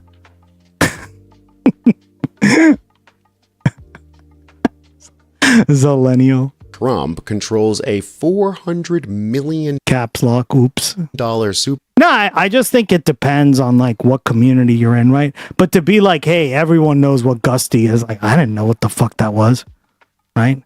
And PB and Jan is didn't know either, right? Yeah, so I think it just depends on where you hang out. But PAC and the Republic. I just thought it was like, hey, we Gucci, right? We Gusty. I'm like, wow, people love using that. Okay, whatever. Republican National Committee is sitting on nearly $130 million. But a joke came out of it, kind of like the Burger Channel. Mr. Martin. Old cell phones that had numbers, buttons, and needed to press a button a few times, get a letter. Okay, gotcha. Gen X loves to use caps. Oh, is that it? The Gen Xers love to use caps, all caps. That's why the ENC is $2 million in debt. The issue with the moderates at I know what BRB means. Be right now, right? Nailed it.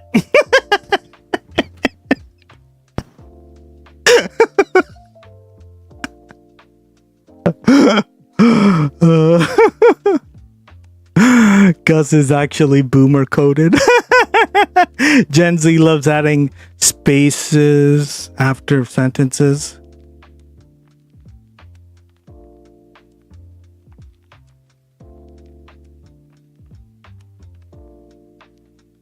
When using spaces after?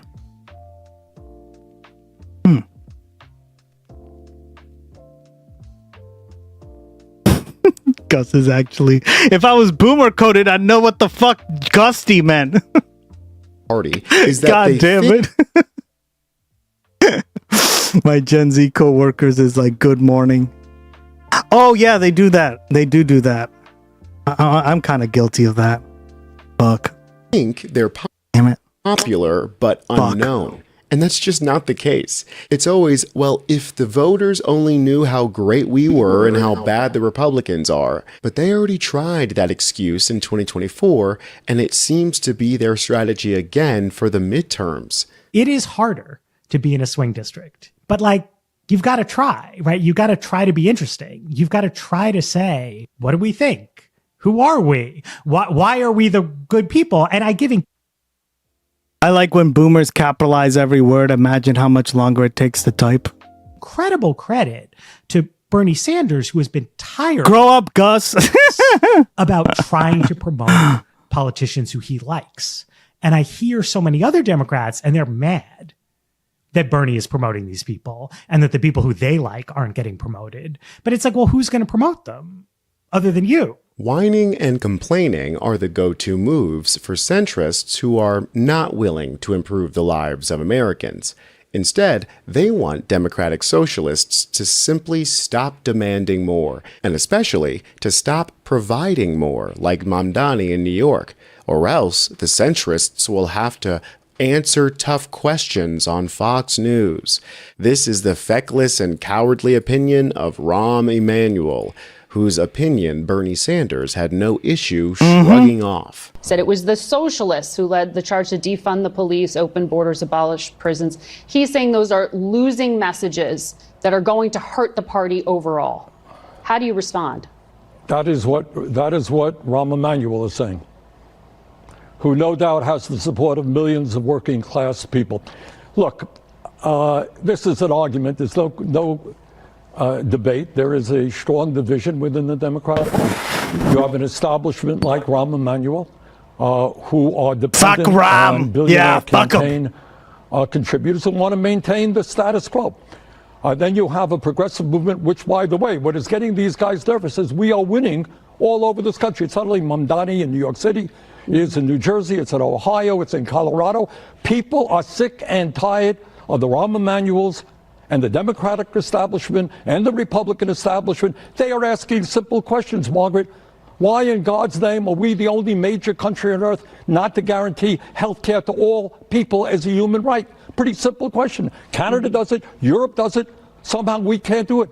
Why do we have an economy in which one man, Mr. Musk, owns more wealth than the bottom half of American society? Yeah. Why do the economists tell us that in the richest country in the history of the world, our kids will likely have a lower standard of living than Indeed. their parents? The American people are tired of a rigged economy, a corrupt campaign, finance system. They want real change. They don't want Rahm Emanuel and the establishment maintaining the status quo. Voters we just watched aren't this as one. stupid This was as the DNC thinks.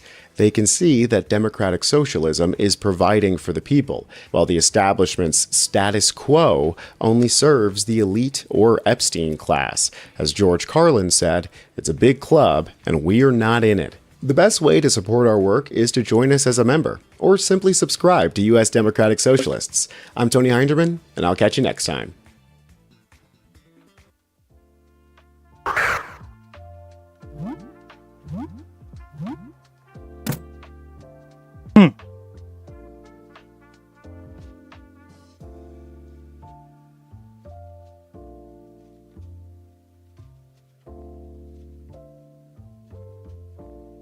Oh, I did forget to show this. These are some of the fires that are in Bordeaux and Spain. This is crazy. As wildfires advance ever This is like a 1-minute clip. But closer to the historic French. Got him! You got city of him! Bordeaux, police have been going house to house ordering evacuations. The city's mayor, I love you guys. You guys are so much fun to chat with and everything. We're just such a great community in here. Nav said on Sunday that the blazes were a mere 9 miles from the city. Can you imagine that? Could never be me. Main entry points.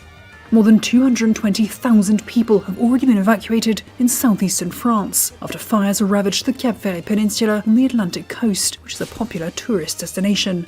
Firefighters are now trying to prevent the flames from reaching Bordeaux, the regional capital in the heart of France's winelands, and home to 270,000 people. It's also currently housing those who've been evacuated from around the region, including 86-year-old Jean-Claude Lyon.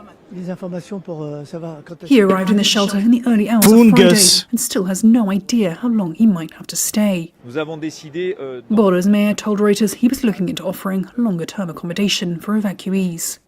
Across the border in Spain, authorities say 75,000 people have been evacuated from their homes and more than 30,000 ordered to shelter in place. Prime Minister Pedro Sanchez said complicated hours lay ahead. He's been visiting... I hope I'm not chatting too much. I get worried. Why would you worry about that, girl? The fuck? You let loose here. Drop those $1 gloggy... Remember they said that? I died when you said that.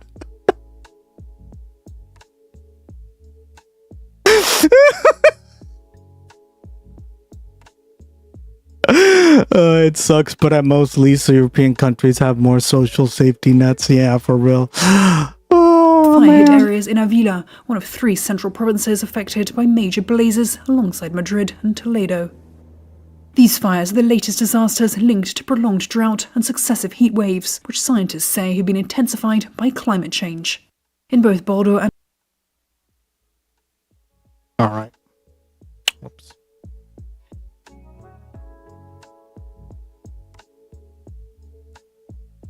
Some new Steve Kornacki data.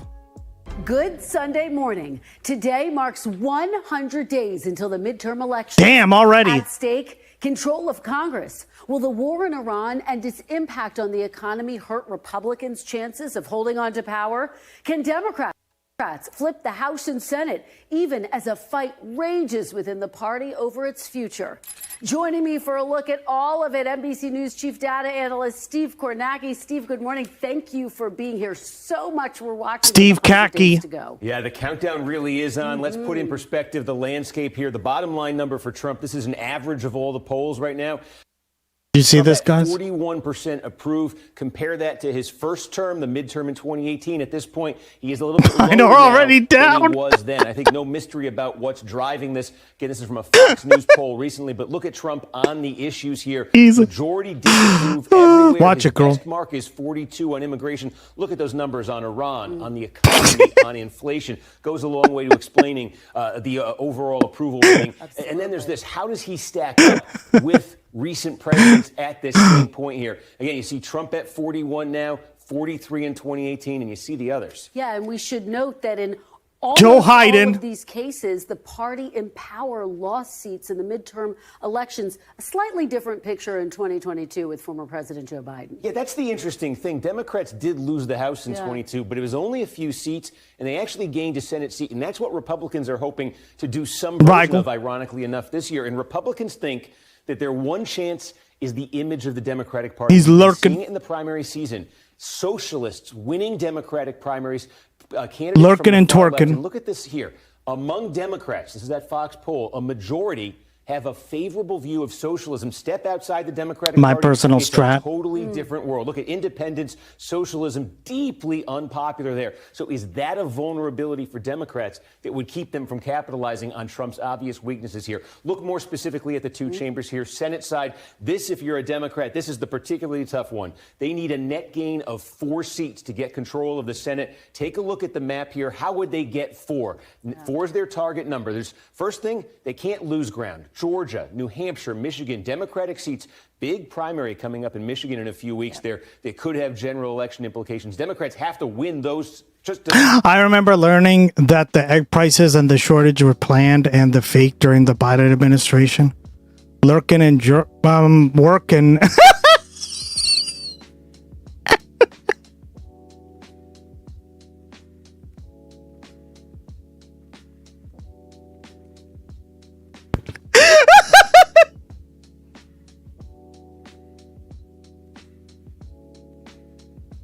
Okay, that was really good, dog. You nailed that one.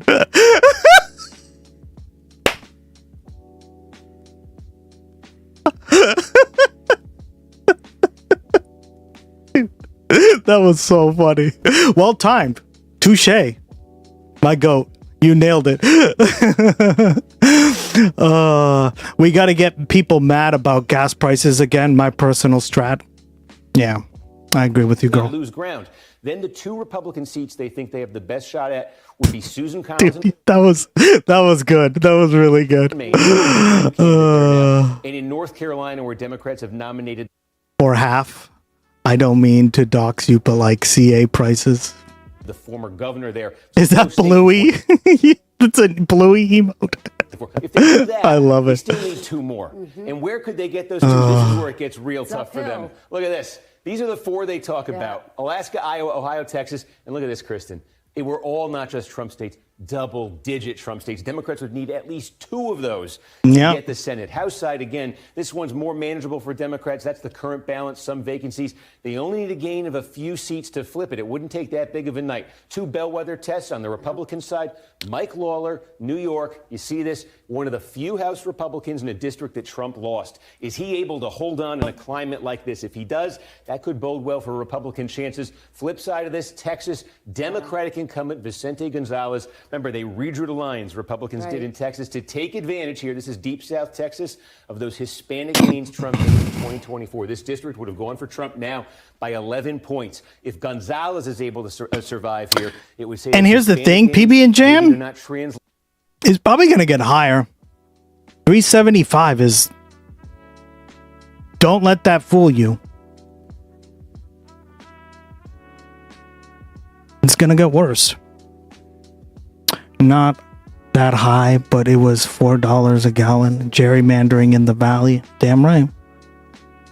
Past 24 for Republicans. Maybe they're not In PA, it's 4. Kristen Kirsten B, welcome back, girl. X factor, the war Love with it. Iran, and you can see it here. A new poll from Politico. Basically, Gonna be 2/3, $5. 36 plus 29, 65% saying the war shouldn't continue or only if costs to Americans don't increase. But here's what really stands out, Kristen. The MAGA Republican base. It's now 56% who share that opinion here. Go back a couple months, that number was only 29 and 12. That number was only 41, from 41 to 56 in the president's base. The real goat. See, this is why I listen to Steve Kornacki. When the goat speaks, Harry Enton, get the fuck out of here. Let the goat speak.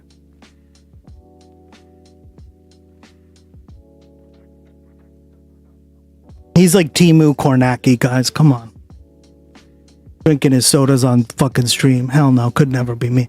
Map Daddy, damn right. Times we've seen erosion. But this is all really important information, right? Because we're 100 days away. Why is 100 days important? That's almost 3 months away, right? Every month is about 30 days. And that's 3 months. We're 3 months away, guys. Like, it's only gonna solidify, right? Things are not going to get significantly better in 100 days. I can't imagine it, right? So this is important information to know because this is what people are going to be voting on, right? And this is what these people come out and They're like, my gas prices are too high. And you know what? They're right. Oh, you hit 100 messages. Congrats. 250. You're not a part of the 250 club, though. MAGA and some of the voters are selfish as hell. That's my problem, right? Is a lot of people are just way too selfish, right? I agree with you.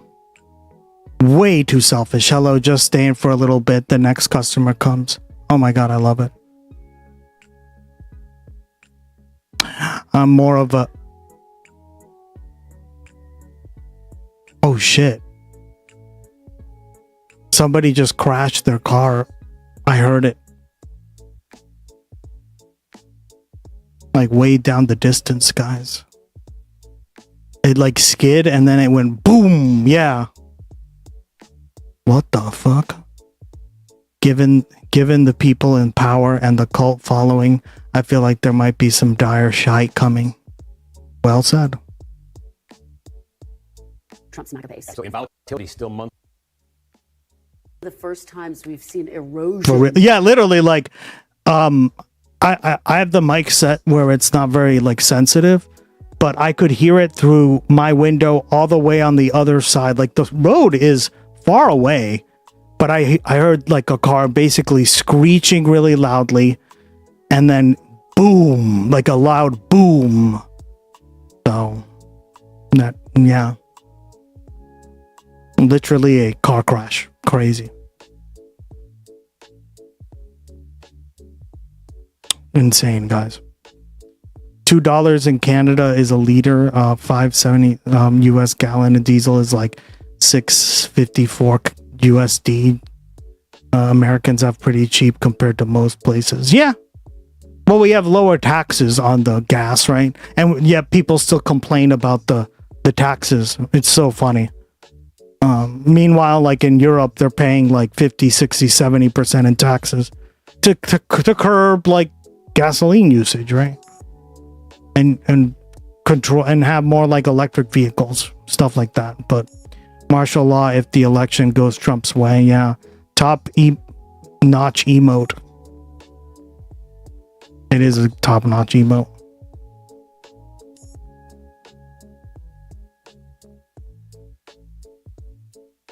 I love it. I use it when I don't feel like typing.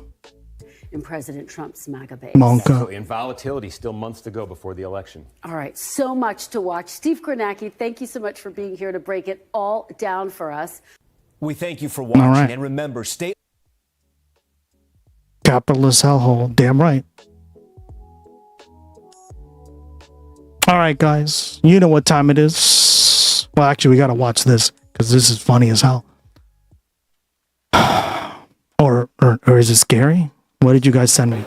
This pro-ICE rally is happening here at the State House in Augusta. And as you can see behind me, people are holding American flags. There are signs that say we support ICE, while others are using a megaphone and talking to people that are going by. You guys were all about Grant Blatner. Didn't care about the Nazi tattoo, nothing. About a dozen people came out for the rally tonight in Augusta. Organizers say they put this on to support the men and women in law enforcement. I came out here today to support ICE. We definitely need ICE. We need their services. Pro ICE, maybe just get a freezer?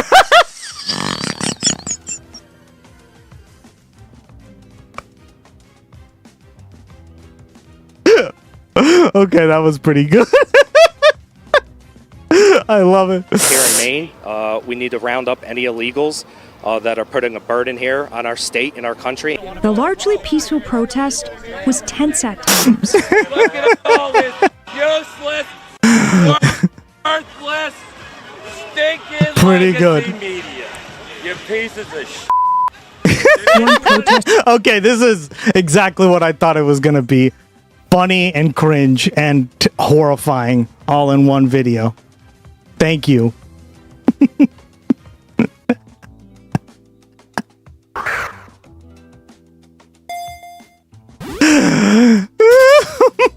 They ran away. No. Ducky found a drag. Damn it, Ducky. You can never catch the Dragonite. God damn it, girl. The peaceful protest was tense at times. Look at all this useless, worthless, stinking legacy media. You pieces of shit. You pieces of One shit. protester who was armed with a handgun and a knife confronted attendees with an aggressive off-topic tirade. I'm a journalist. Would you like to answer questions? Hey, f*** off, mister. That's enough. No, it's not enough. You are not my boss, head. The rally comes after Johann Sebastian Jesus. Duran Guerrero, a 25-year-old Colombian man, was killed by ICE Monday. There have been vigils, signs, and protests to honor him. They've had such a violent backlash recently because of the deaths and everything. But in Augusta tonight, some Mainers held different signs, ones supporting ICE. I think that we should treat them just like any other law enforcement. Oh my god. Cletus, your dad is too drunk. Time to go home. Yeah. He would be called Cletus. Every time I hear that name, I think of Cletus Cassidy. AK, if you understand that reference. Because you're Nazi thugs? Exactly. Guys, can you imagine this coming out of your mouth? That could never be me. No, we gotta respect ICE. Because they're the ones in trouble. Supporting ICE. I think that we should treat them just like any Have other another law beer, enforcement. dude. They might have to go through extra training. They might have to reevaluate stuff. But That's we what I say to definitely this. shouldn't be abolishing them. The investigation into what happened on Monday morning in Biddeford remains ongoing. This pro-ICE rally is happening here at the State House All in right. Augusta. And with that, guys, I'm out of here. I'm gonna go eat dinner. I'm starving like mobbing.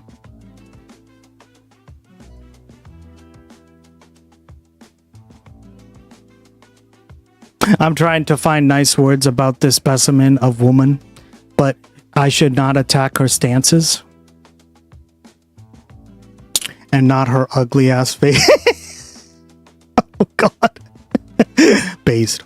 How much were you paid to be here, young lady? Thanks, Gus and Chatter. See you tomorrow. Of course, I'll see you tomorrow, guys. Same time, same place. Here on the GusX broadcast. It's that time of the night where I say good night, good day, wherever you are. People get mad now when I don't do that. So thank you so much for joining me on the GusX broadcast. I will be back. Stay tuned for the credits. And I'm going to go devour something quick to eat because I'm hungry. Yeah, guys. Make sure you use your summaries. Stay tuned for the credits and we'll raid out. Pick somebody to raid out to because... Oh, you know who we should raid out to? Is Sad Girl good?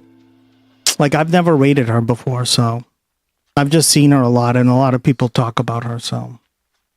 Is she a good stream to raid into? Whatever you guys want, I don't care. Sad Girl is nice. Okay. Alright. We'll do that then. She's great. Okay, perfect. We'll raid out to her then.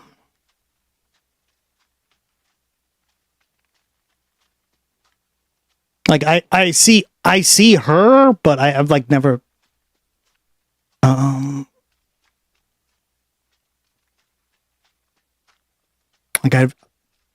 I know she's very popular, but I've never caught a stream of hers or anything.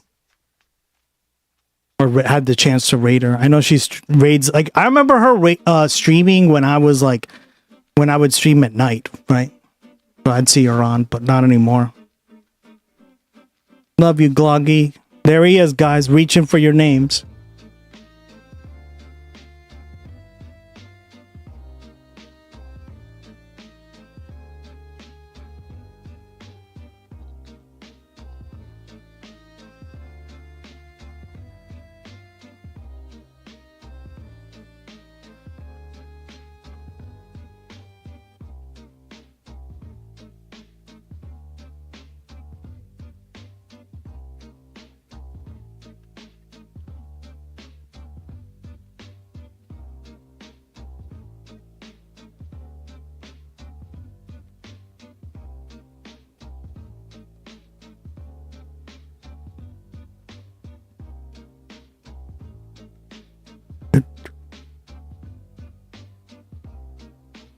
Look at all these. Perfect. I'm glad they're finally working. Although I don't know why it's saying watch time isn't you. Love you all. Yeah, Blue Room, love it. Love the support in here, guys. Love you guys. Yep, it's working. I don't know why it's not working for you, PB and Jam.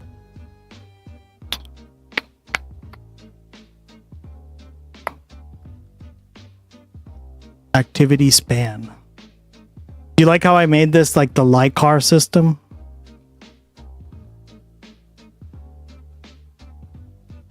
There's Cheeto. There's the goat. Love you all. Have a good night. Thank you, Living Lily, of course. Always a pleasure, girl.